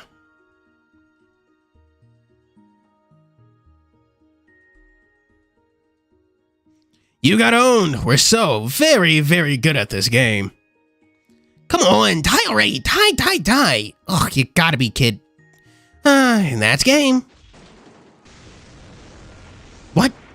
How did you get such... How did you get such a weak shot to land on us? You piece of... screw this. Okay, people complain about zoners and Netherrealms games, but you have not met any of the fucking Moo units in BlazBlue. Why would they fucking... They're insane. Why would you give them full screen projectiles that they can combo off of? Why would you give them a fucking move that just literally just delays your opponent down? Why would you give them like a fucking... I think it's a Rekka. I don't really play them. A Rekka that has the only purpose of just pushing the enemy back so you can start zoning again. And why is their like default combo contain like 2 left and right mix-ups? Yeah, the Moo units are insane. They also have a special move. Yeah, actually no triple triad. It's only been a visual novel so far. Oh, so hello owls. But what was I saying? Yeah. The Moo units also have a special, super, that can hit from anywhere on the screen because fuck you, zoning is way too strong in BlazBlue. Actually, the top tier character has always been a zoner. It was either a fucking Kokonoe or 9 who's like top tier. Azathoth finds a way to counter Nodin's spammy strategy, achieving a nearly effortlessly win in the end. Nearly effortless win in the end. Fuck, I can read.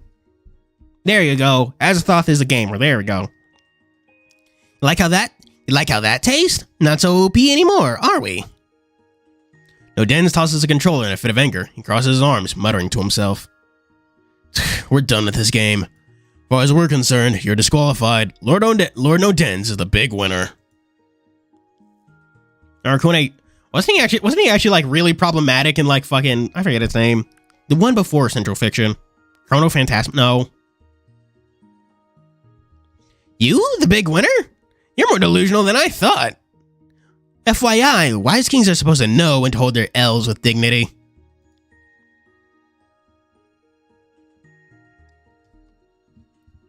I do get original characters. I feel like that's more of a live a hero thing.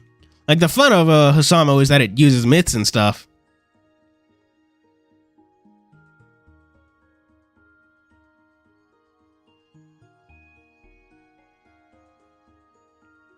Ugh. You're a real piece of work, Mr. Creator. Oh, fuck, that was no dance. Whoopsies. Oh my god, Bridget. Okay, it's insane. It's all people mad that Bridget is trans, and it's just like, dude, the fucking season pass they're from is over. Why are you still mad about this? Quit malding about it. Post something else. It's insane. The season pass is over. It's been like 6 months. Get over it. Yeah, Arkune's not bad if he can get his curse on you. Then he has some pretty good mix-up options from a pretty good range, but like, he has to fight to get that curse on you. You don't even care that you made Q Little our successor. You don't even care that you made Q Little our successor, the trophy for this game, do you? Q Little, our successor, the trophy for this game, do you? I misread that. Oh. I mean, yeah, the gender debate, it's just like, dude, the season pass is over. Why are you still, like, malding about this? Just, like, go on.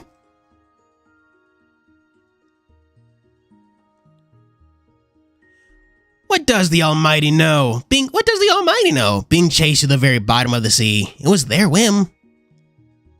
But I shall see this dream all the way through to its end. It's what I do, after all. Everyone in my world knows that's my deal.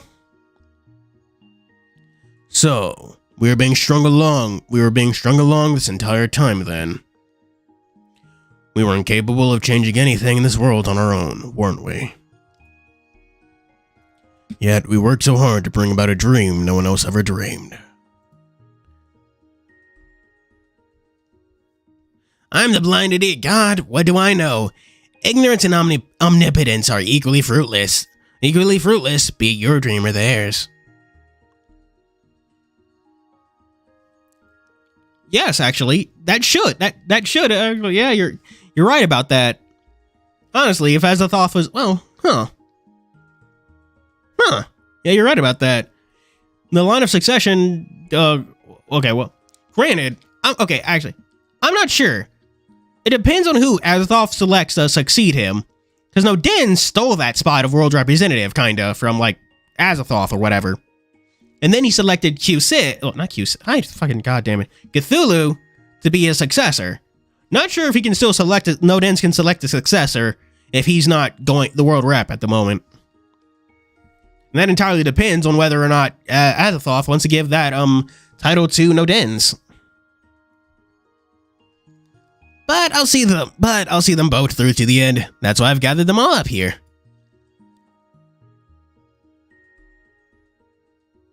It's a world where every possibility leads to a dead end. Only game overs.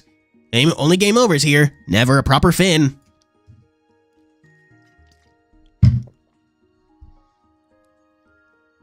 Your words are difficult to comprehend. Hasn't our fate been decided long ago? I'm not talking about us. I'm talking about a bad end for every world. Yeah. Every world system is eventually fated to, like, not work or fall for some reason. There's only one world that comes out the winner in the constantly repeating game of Tokyo. What if there is no winner at all? What if the ending in which one world comes out on top simply never happens? That's a good question, and I feel like the game masters do everything in their power to make sure that doesn't happen.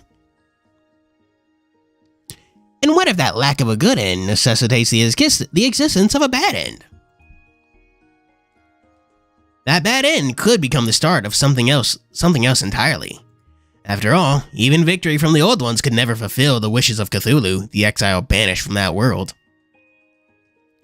Nor could it fulfill Nodin's wish. Oh, is this the narrator? Whoopsies, whoopsies, whoopsies. In fact, the victory of any world over another would be guaranteed to leave someone's wishes and dreams shattered in its wake. Fucking damn it.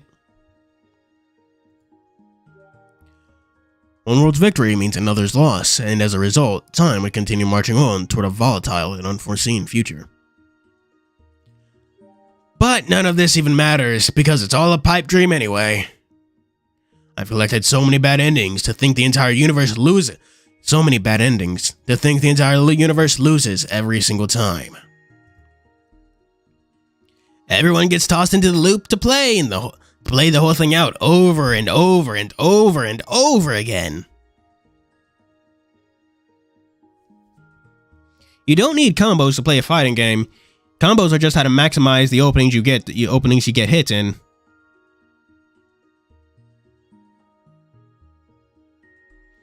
And honestly, just having very solid fundamentals, getting in the hits when you can, and preventing your opponent from getting in theirs, and you can win any fight.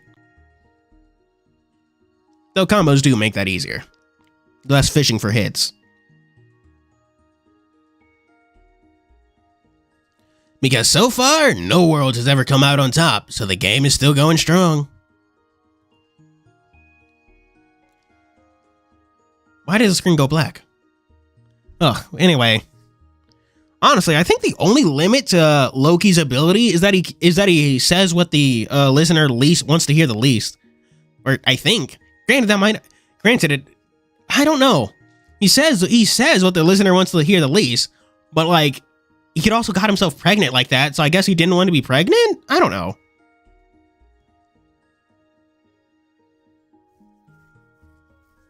I mean, maybe, probably. We don't know who it would be. Prime Minister Shinzo Abe. That's the reason it's all the dating sim. He really wants the player to fuck. Yeah, I can say that on YouTube now. Alright, we're good.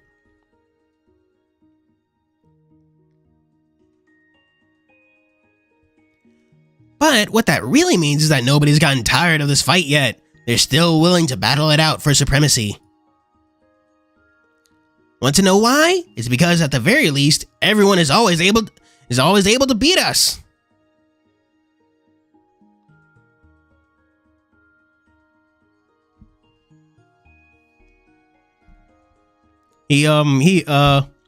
Loki resigned you to being into feet.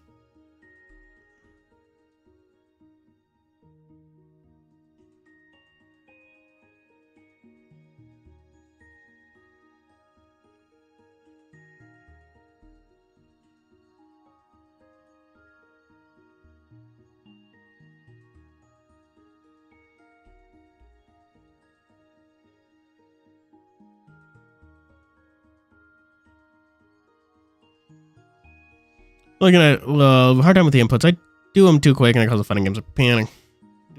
Yeah. Keeping your head is a very big part of fighting games. So you don't like lose your whatchamacallit. You don't actually like drop your combos and stuff.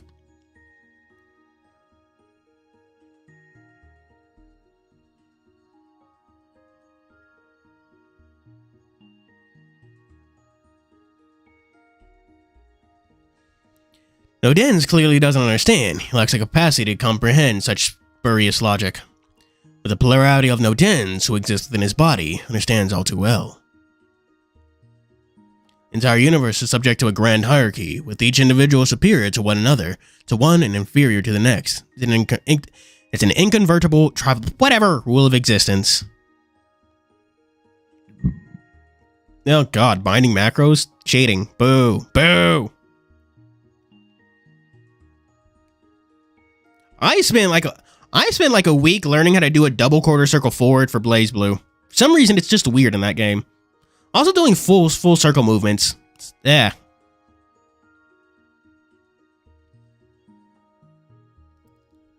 And in every universe, amongst all the worlds, everyone could at least count on outranking the old ones.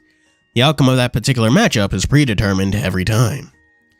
It's a comforting constant for all the players within the maelstrom of chaos and confusion that each loop brings. But the players can no longer count on that constant if the game has now lost any semblance of order and structure.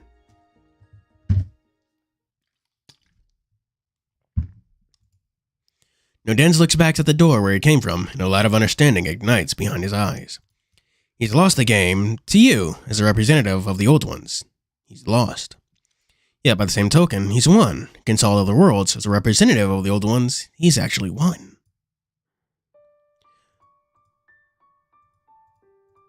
I'm not doing that. I'm not doing that, chat. Are you for real? Are you an idiot? This isn't possible. For you, this is the best ending. For me, it's Tuesday. You're really serious. You're really serious. Truly, you represent the height of idiocy. We bow in defeat to your ignorance. And so, the old ones win. Everyone knows nothing is for certain in this game, so whatever happens next will neither be the true ending nor a bad ending. It's all just a restart again, and we'll try and get some new shenanigans. All according to, well, you know the rest. The or the M? The what? Azazel. What does Azazel have to do with anything?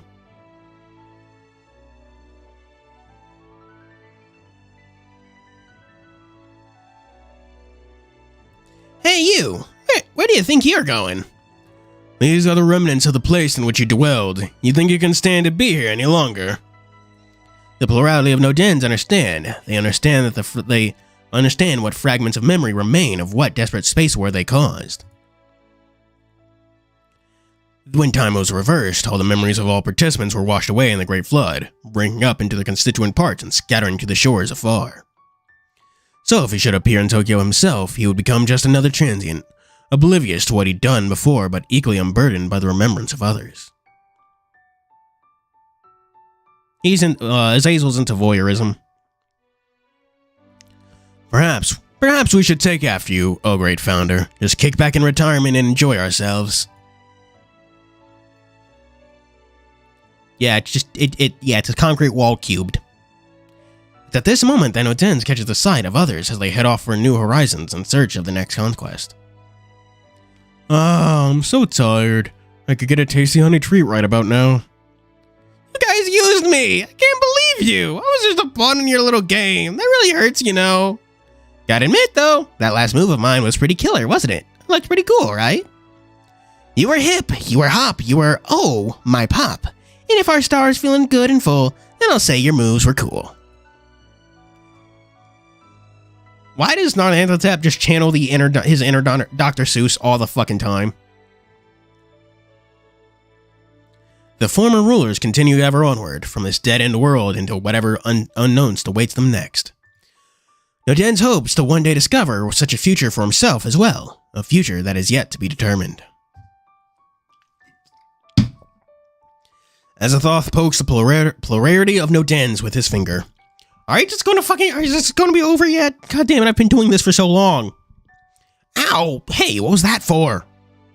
Find yourself a tie that binds you to it, and you'll be summoned in Tokyo yourself, you know? It's uncertain just when, but it seems inevitable that Nodens will be joining the game of Tokyo soon as the other end of the red string of fate leading him there is found. I hope you enjoy what comes next, if that's what you really want. Not that it matters to me. Nodens scratches his head for a moment, his face twists into a maniacal smile. We're going to show them all a loop to remember, just you watch. Nodens then finally steps through that door. With a look of excitement on his face, Cthulhu follows, then Cthulhu, begrudgingly, goes next. Nonantotep gives a final, fond farewell and is last to step through. And as they depart, dead silence once again returns to the room. Left undisturbed, Azathoth picks up his controller and returns to his game. He has a good idea what will happen from here on out. Perhaps you, the trophy, are even destined to receive a reward for your own for a change. That which remains of me will, surely. The question becomes, what shall it be? Maybe I should go tell them everything I told Nodens just now. I've really completed all the world's bad ends, so I might as well. I am still awfully bored. Huh? Oh yeah.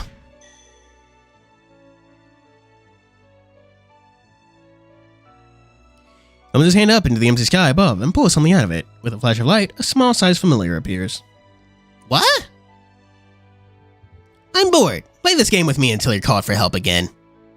You're their other half. You can spare me a little bit of time, right?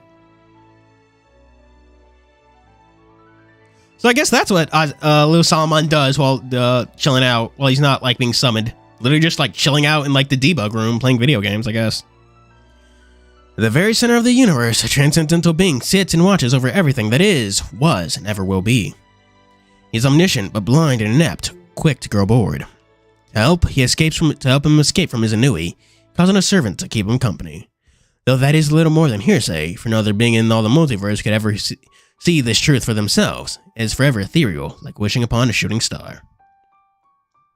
Oh man, Solomon hates women, confirmed? Nightglows in the Starlit Sky. End. Fucking finally! Oh man, chat, I'm so fucking hungry.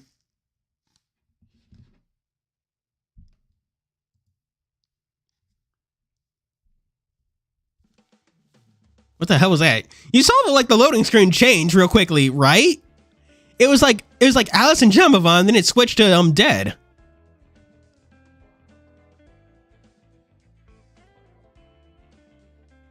That was weird. Hang on a second, chat. I have to. I'm getting Five Guys. Damn it, I'm hungry.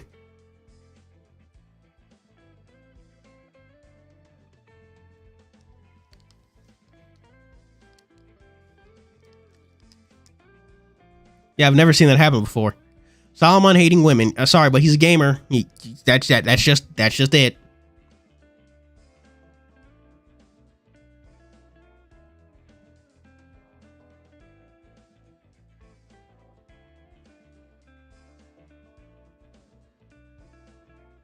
All right.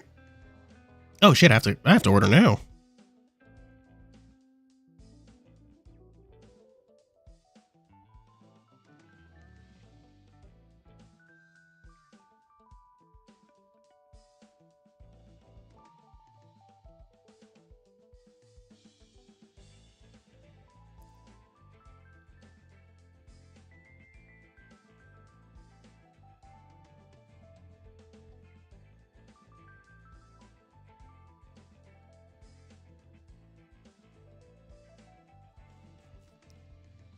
Take advantage of those unlimited toppings.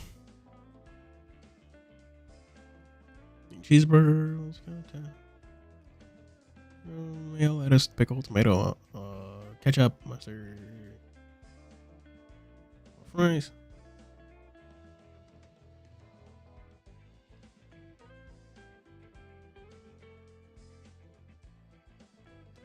Please work, please work. I only have like 10 minutes left to order from this place. Yes, we got it. Getting fucking Five Guys.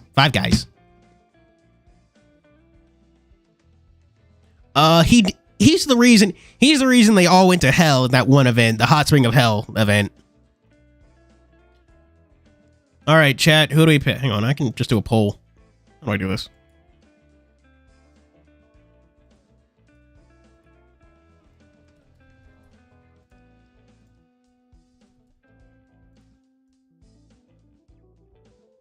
All right, he didn't get eliminated yet. I was like, where's Nomads?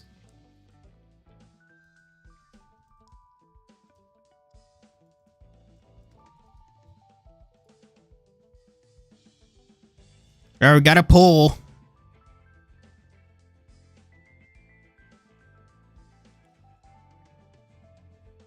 Yeah. A child with like one of the most busted abilities in Tokyo.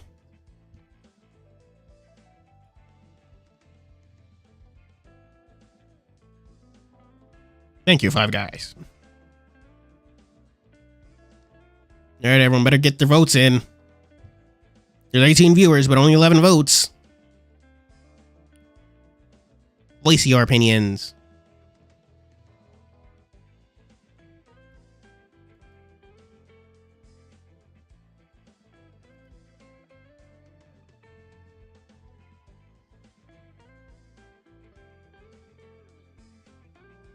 Nomad or no Dens? It'd be really weird if they could vote for Nomad since he's not on the poll.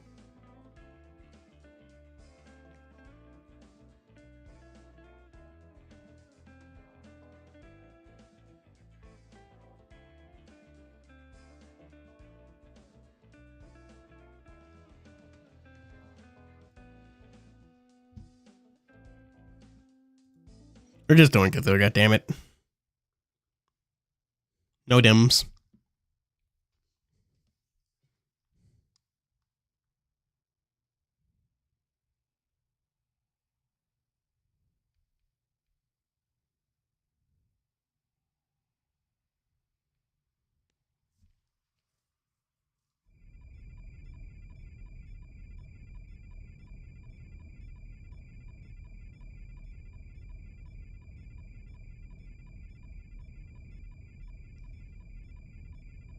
shortly after Cthulhu's admission into the Force aboard the Wall of Time. After thorough interrogation and scanning, Cthulhu has been approved to remain on board, albeit under supervision.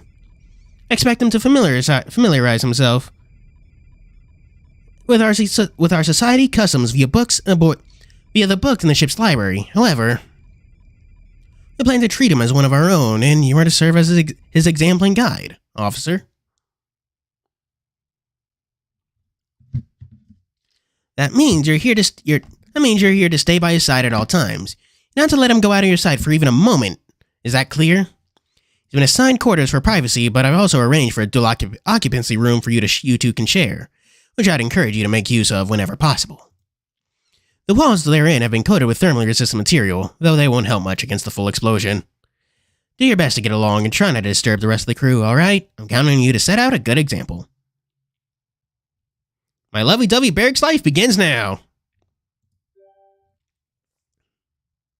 Lovey-dovey? I think I saw that word in a book earlier. I get the lovey part, but what does it have to do with birds? There's a plethora of reasons as to why I've deemed you the best fit for watching over Cthulhu. But should you encounter any problems, please report them to me immediately. No matter what it may be, I'm prepared to assist. Also, Cthulhu's pilot suit is ready. You should try it on right away to ensure the material doesn't aggravate his alien skin. That's all the instructions I have for now. You're both dismissed. Really? You cried when we met Cthulhu? Oh. So you're in charge of me, huh? Well, there's still a whole lot about your world I don't know, so this is perfect. Why are you putting the... Okay, here's the thing. Why are they putting this... If he's supposed to learn about the world, why are they putting him with the guy with amnesia? I feel like there's at least like a bunch of other people on the ship who'd be better fits. It's like, I want to learn about the world. Yeah, shit, me too, buddy. Like, for example, how can someone so young and tiny be your commander? Is that common where you're from? Dill is actually kind of a special case. Isn't he cute, though? Wish I could pinch his cheeks every day. I am still here. If you haven't noticed. Officer Cthulhu, aside from my age and size, what is your general impression of me so far? Oh, I have nothing but respect for you, Commander. Sir, yes, sir. And just like my fellow officer, I think you're very cute, sir. And I will also abstain from pinching your cheeks, sir. Officers, you're to leave my bridge immediately. You're dismissed. Do you hear me? Dismissed. It, sir. Yes, sir.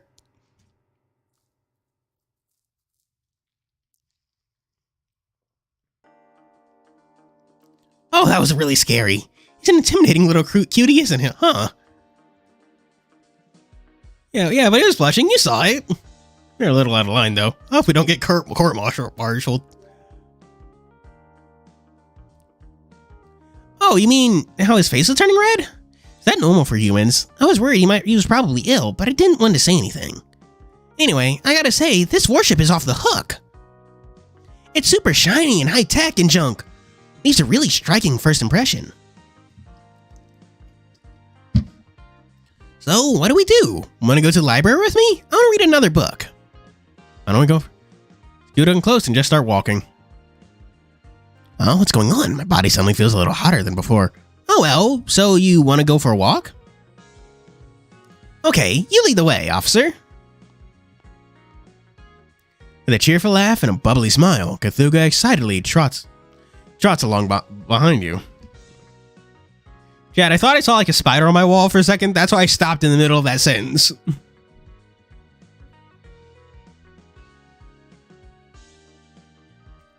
With a cheerful laugh and bubbly smile. Okay. His eyes gleam with curiosity, laying bare his childlike desire to see anything and everything around him.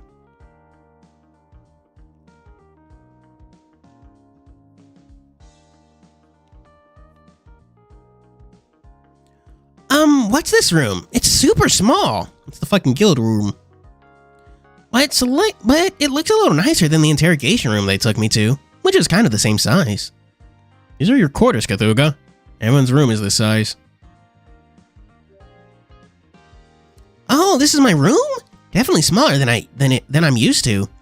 But if this is the same for everyone else's, then yeah, that's totally cool. Huh? I just touched a wall and something came out. Is that a chair and table? Whoa!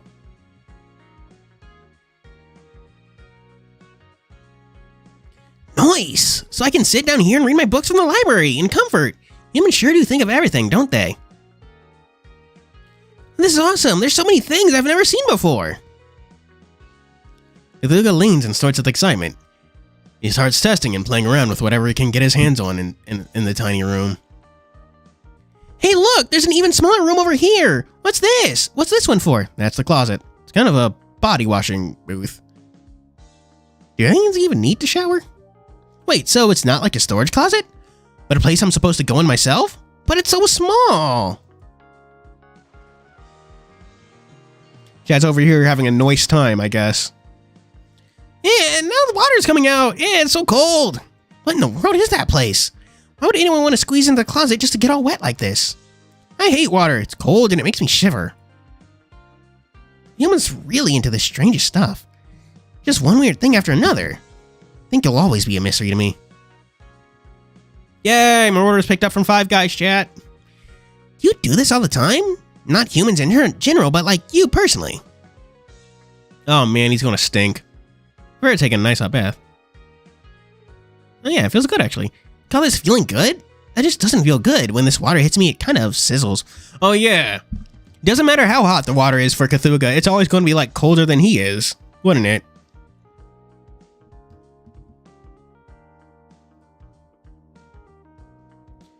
I read about it in a novella, I think. They called it steam eruption, when cold water hits something hot. May not be for me, but still, it's really fascinating. Your world's got some interesting stuff in it. Do you think Cthulhu has bones, or is he just like squishy octopus tentacle muscle all the way through? Could you like literally just squish his face?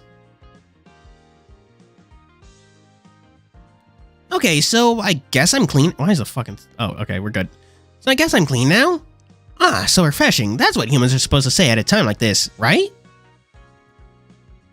Read about this in a book, but yeah, you're looking all shiny and clean yourself now. Thanks for teaching me about this. Did you just bathe together? Excuse me, Officer Cthulhu. I've come to deliver your pilot suit.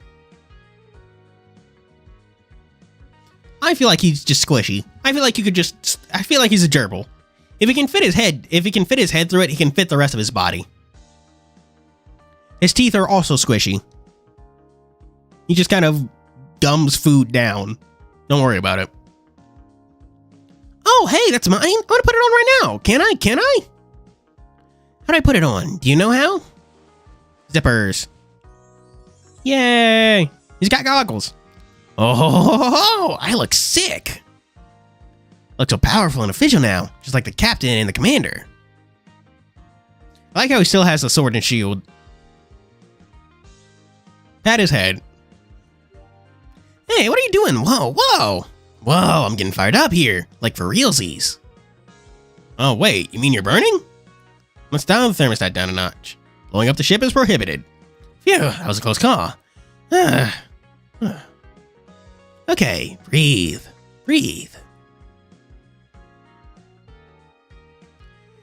Sorry, I got a little too excited there. Almost exploded with joy. But blowing up in here sure would endear me to the commander, huh? Officer Cthulhu's emotional state has been calmed, but there should be But care should be exercised when initiating physical contact in the future. No arguments here, but yeah, putting this on makes me feel like a real part of the crew now. I'm accepted. Can't wait to go into my spaceship and zoom out into battlefield like pew pew. Should we head to the hangar then? Too soon for you to pilot it, but still. Sure, I'd love to see it, at least. How long is this?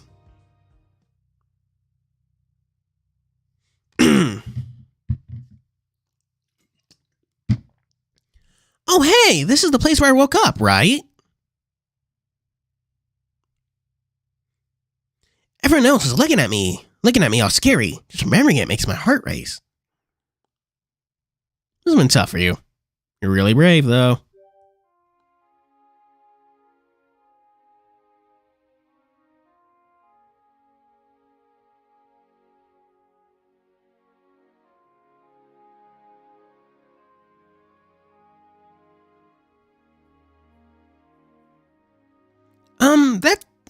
That's kind of hard to answer. I don't really know how to explain it.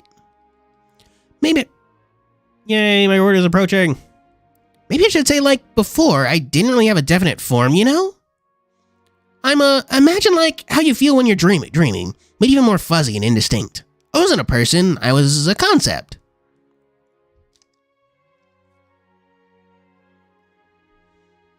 No, he just, like, the Berserker's headquarters just explode every so often. Claude has money, he can fix it. But then, one day, a voice called out to me from somewhere. I still don't remember how it happened. In the world of the Old Ones, where Cthulhu came from, having a dream is tantamount to creating a separate, smaller world, or perhaps sealing oneself away in a unique pocket world. Their fate dictates that Azathoth, the creator, had a dream which resulted in the formation of the wider world they all inhabit. As a corollary to this faith, it is absolutely forbidden to cross a boundary between someone's dream world and Azathoth's reality without the consent of the dreamer. That's why Cthulhu was banished. Because he could do that by cutting dreams. One wouldn't necessarily receive punishment from the blind. Okay, hang on, chat. Food's been dropped off.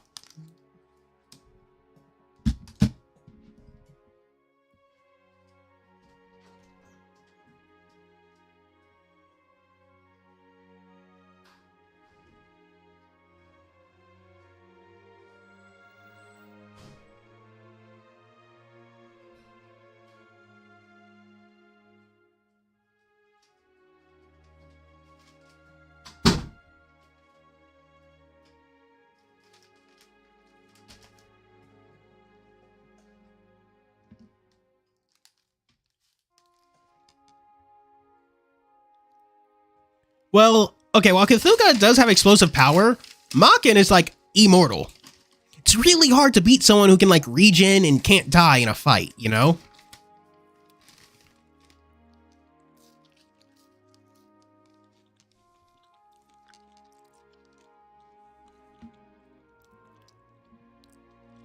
Fist of the North Star.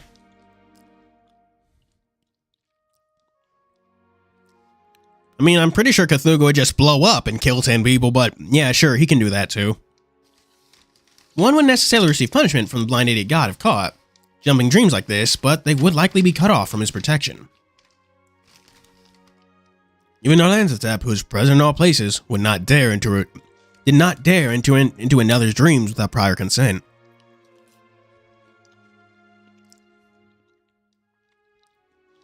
But that's just what that voice managed to do. Came into my dreams, and I have no idea how or why.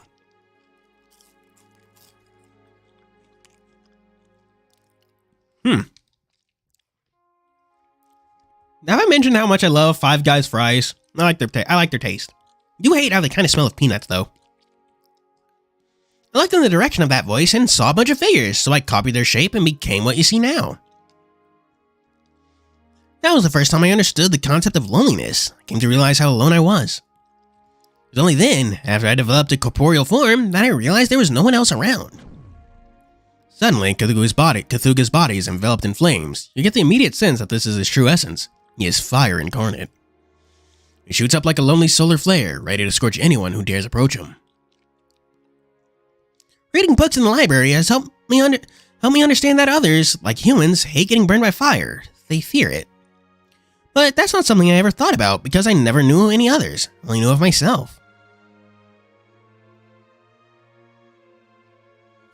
That's true. I usually get like a small fries because it's cheapest, and they still give me a pretty good amount. See, a long time ago, I used to live in a faraway star called Fomalhaul.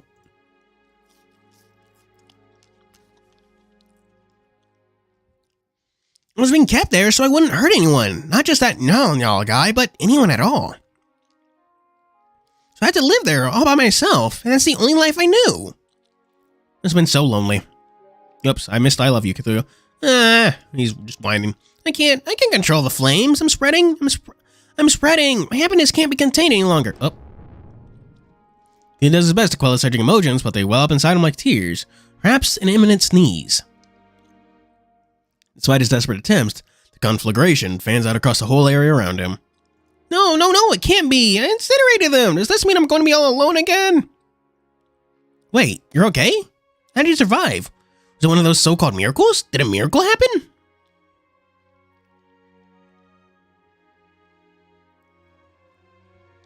Only in your dreams. No such thing as miracles in the real world. Everything here is governed by natural laws. Those flames of yours are very real and quite dangerous, even if separated from you by some rule, they'd still eat through our oxygen supply in no time. Only hope for survival would be in dreams, where the laws of science are reshaped by the state of one's mind. I imagine it feels rubbery. Like octopus tentacle.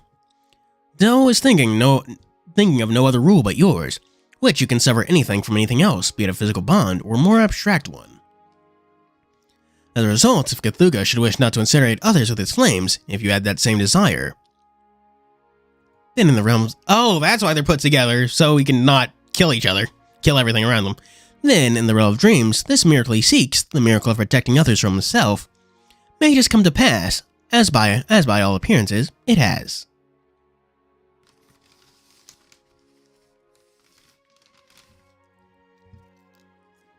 Oh, I'm so sorry. I may be crying.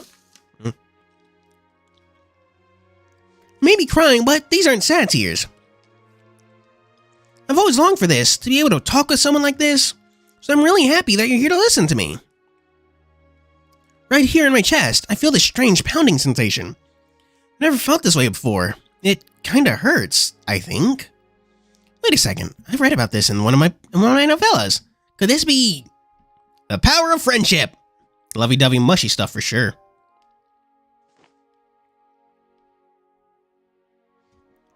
Yeah, that startled me. What did you just do? Is this the kind of thing you start to want when you're feeling lovey-dovey towards someone? Okay, well, if that's the case, then I'm gonna do it to you. You too. Squeeze. Okay. I think I'm about to explode again. I have to be careful. I don't want you to get all tired of me. There he goes, all kabooming again. Then I'm alone forever.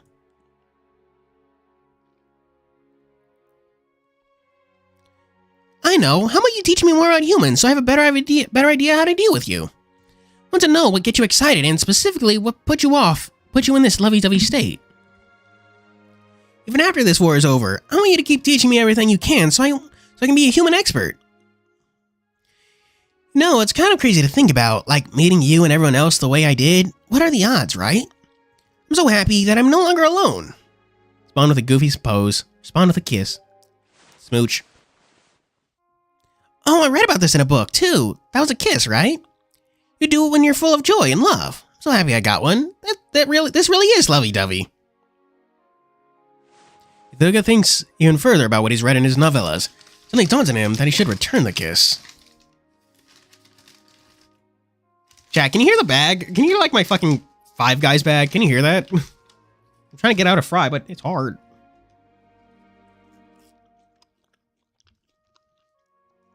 Cthulhu thinks even further about what he's read in novellas. Then it dawns on him that he should return the kiss. Okay, I'm just going to push that away from Mike to Mike for a second.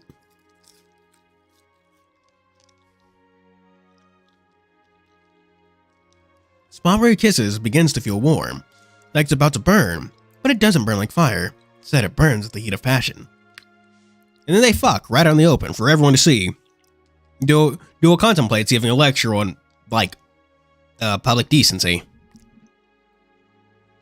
Oh, if that kiss is enough, what should I do when I want to show more of my love? You have to show me. I want you to teach me everything you know. Two of you spend a long time together. Outside the window in this vastness of space, two burning stars soar off into the distance together, vanishing somewhere beyond sight. They twirl around each other as if dancing, sometimes moving farther apart, only to be drawn in together by each other's gravity. Where they're headed, no one can say.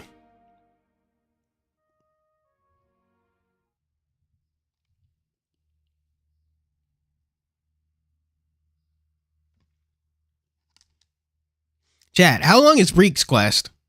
Because it's getting pretty late.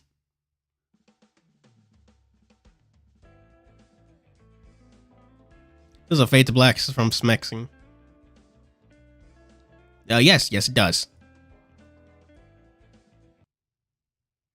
With Breek before the Space War. I'm guessing they mean the final battle. Okie dokes. We'll cover that one and then I'll call it a day.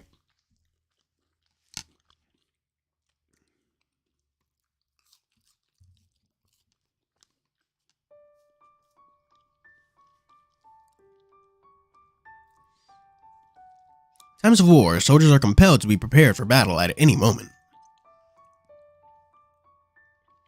Must become accustomed to a rigorous schedule of training and recuperation, never deviating from their assigned task at its assigned time.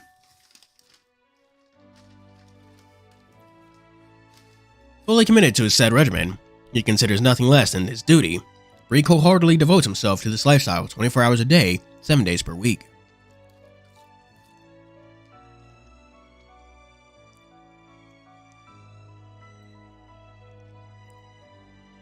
No, well, he does read dojins and stuff, so I imagine he knows, like, he only knows, like, what, not realistic sex, but, like, only, like, the kind you'd read from, like, that stuff, you know?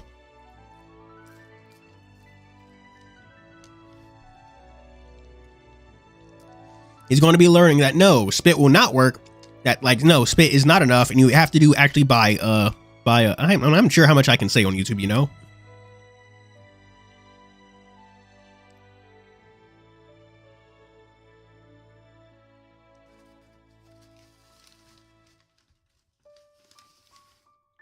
His devotion is also encompassing that if he were to be last man on Earth with foreknowledge that this was to be his final mission, he would not deviate from his schedule.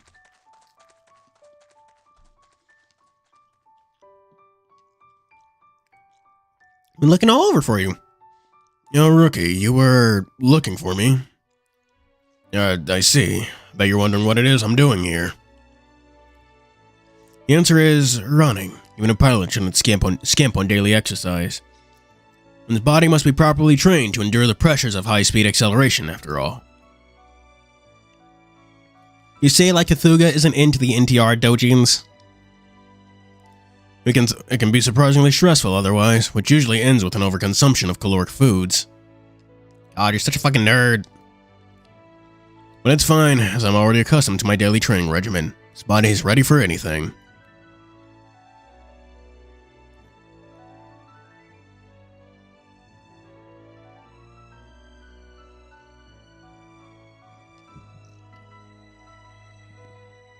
In fact, sticking to a routine like this helps calm the nerves in its own way. It gives a sense of normalcy and structure.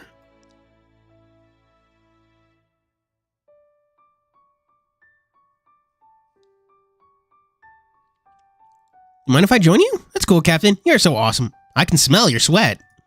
Quit being weird. Don't get any closer. My BO might rub off on you if you're not too careful. I've been training after all, so of course I'm going to sweat a great deal. I haven't had the chance to hit the showers yet. Hey, stop it. I told you not to get any closer. That's a direct order, officer. May not mind if my sense... God. Oh, man, the player is into that. The player would be into that.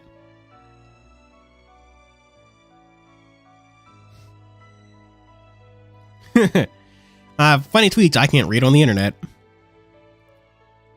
May not mind if my sentence sticks to you, but I do. Please wait until I freshen up before you get too intimate.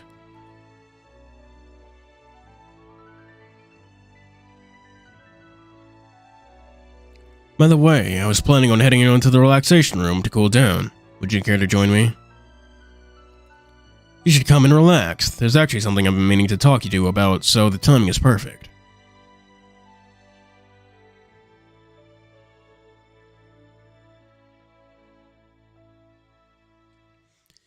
Two of you enter the relaxation room together, which is equipped with screens along all walls, currently displaying a 360-degree view of a grassy plain.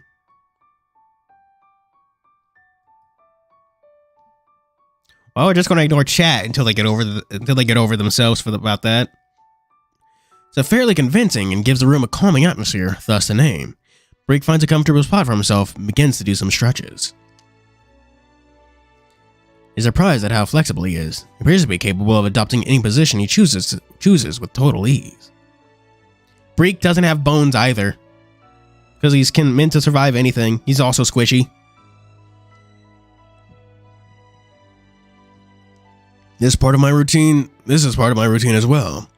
I always cool down and stretch in this lovely field after my workout.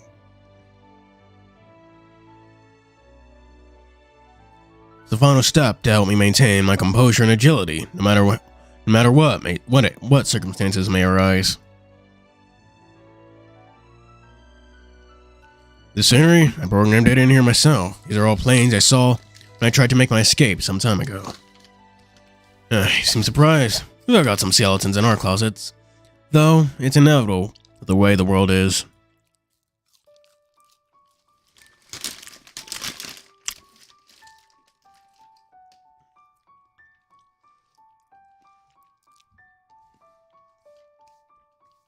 He has an explosion room.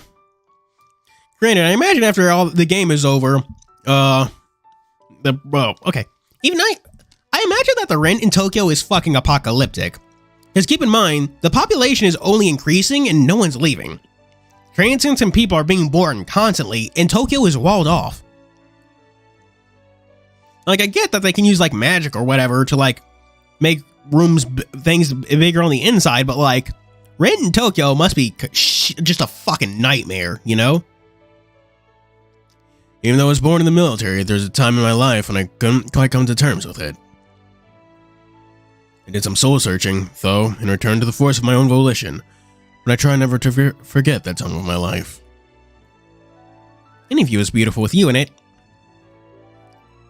That's so. I'm happy you would say something like that. So words are spoken with a tiny bit of hesitation, looks upward at the sky dome, projected onto the ceiling. Oh yeah, the subway would be a fucking nightmare. It's strange though, having met you on the battlefield and now we're here.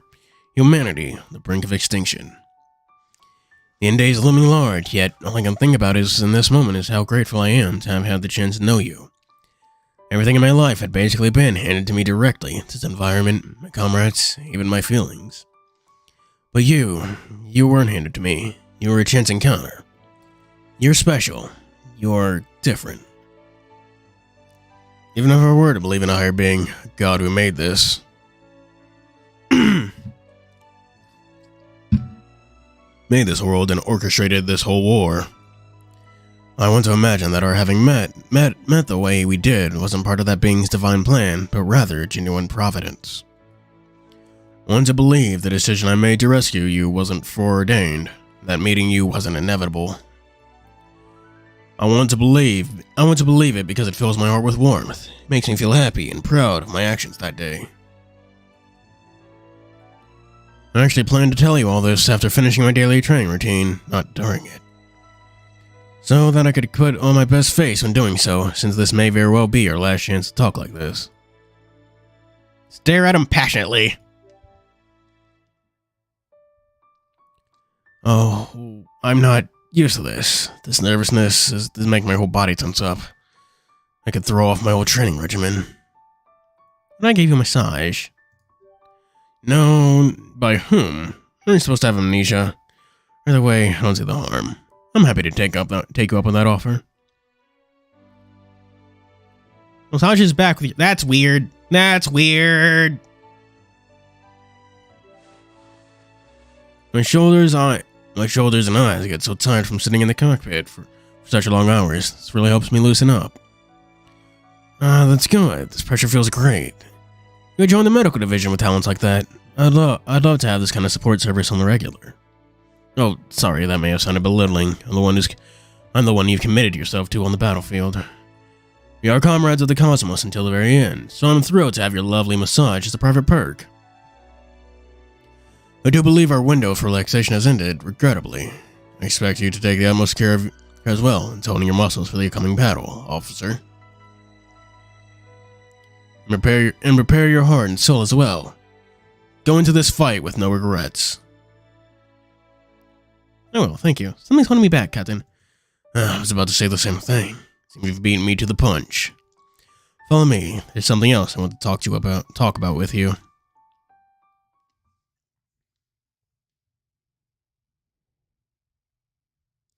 Follow Breek over to the quiet part of the ship, far from all the crew traffic. There, and take a moment to gaze at the vast abyss of space, beyond the spaceship warship's thick windows. Curse you, the deeper you delve into the dark abyss, sooner across the point of no return. If something were to happen to me, would you cry for me? Just for me. I want someone who will cry, just for me. I know it sounds weird, but I've thought about this a lot before I go into the deep blackness of night. I'll cry. Of course I'll cry. For that, I'll go rescue you.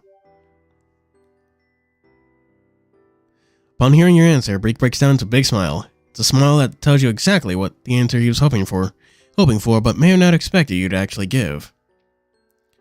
When I said I wanted someone to cry for me, you were always that someone. Yeah, you were the exact person I pictured in my head. There isn't a fraction of my being that regrets anything I've done, knowing that I've had the chance to meet you as a result. Forgive my bluntness, but being a man of the military, I don't mince words, so I'm gonna say it here and now. I want to bone. I love you. I want you to be mine. If I can have you, then there's nothing I can't do, nowhere I can't go. But if I end up not returning from the battlefield one day, if you have the chance to go on living without me, then please, for the sake of your own happiness, forget me.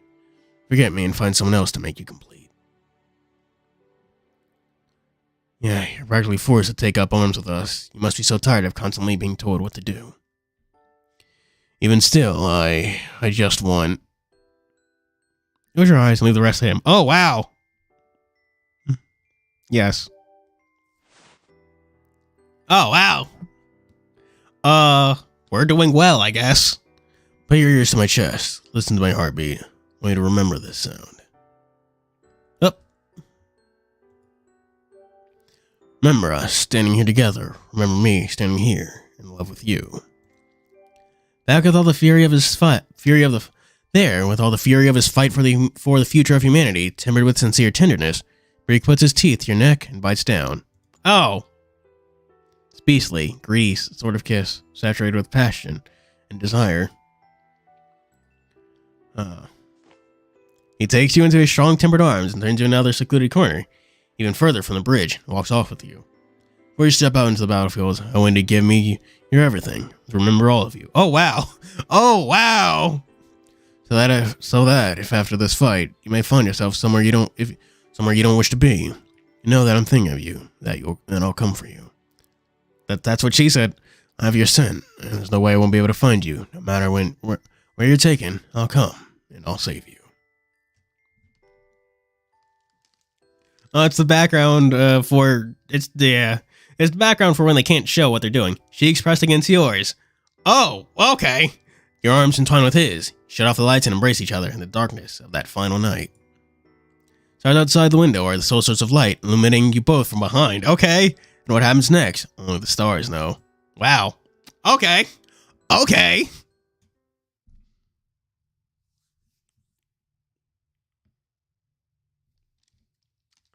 I love Otome games. I love Otome games. They can't actually say it, but they sure as fuck can imply it.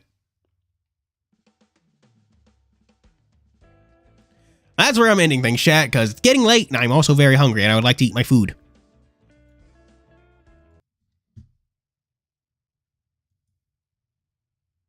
So how was it, chat? You enjoyed the stream? I enjoyed it. It was fun. Well, maybe we'll stream chapter 13. I'll have to actually fucking force my way to chapter 13, though, and that's going to be a pain in the butt.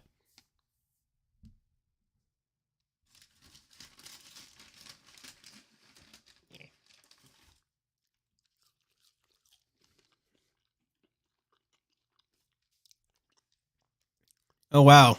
Yeah. What a time to join. But anyway, thank you for being here, Dragon King Yara, Snivy 3000, Lunar the Griffin, Jose SR, Oxide 64, DDJ Paradona, The Good Old Days, Happy Dog 55, Gilded Archer. I feel like I've said that before.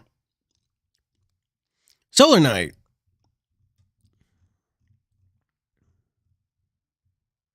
Oddly Rival.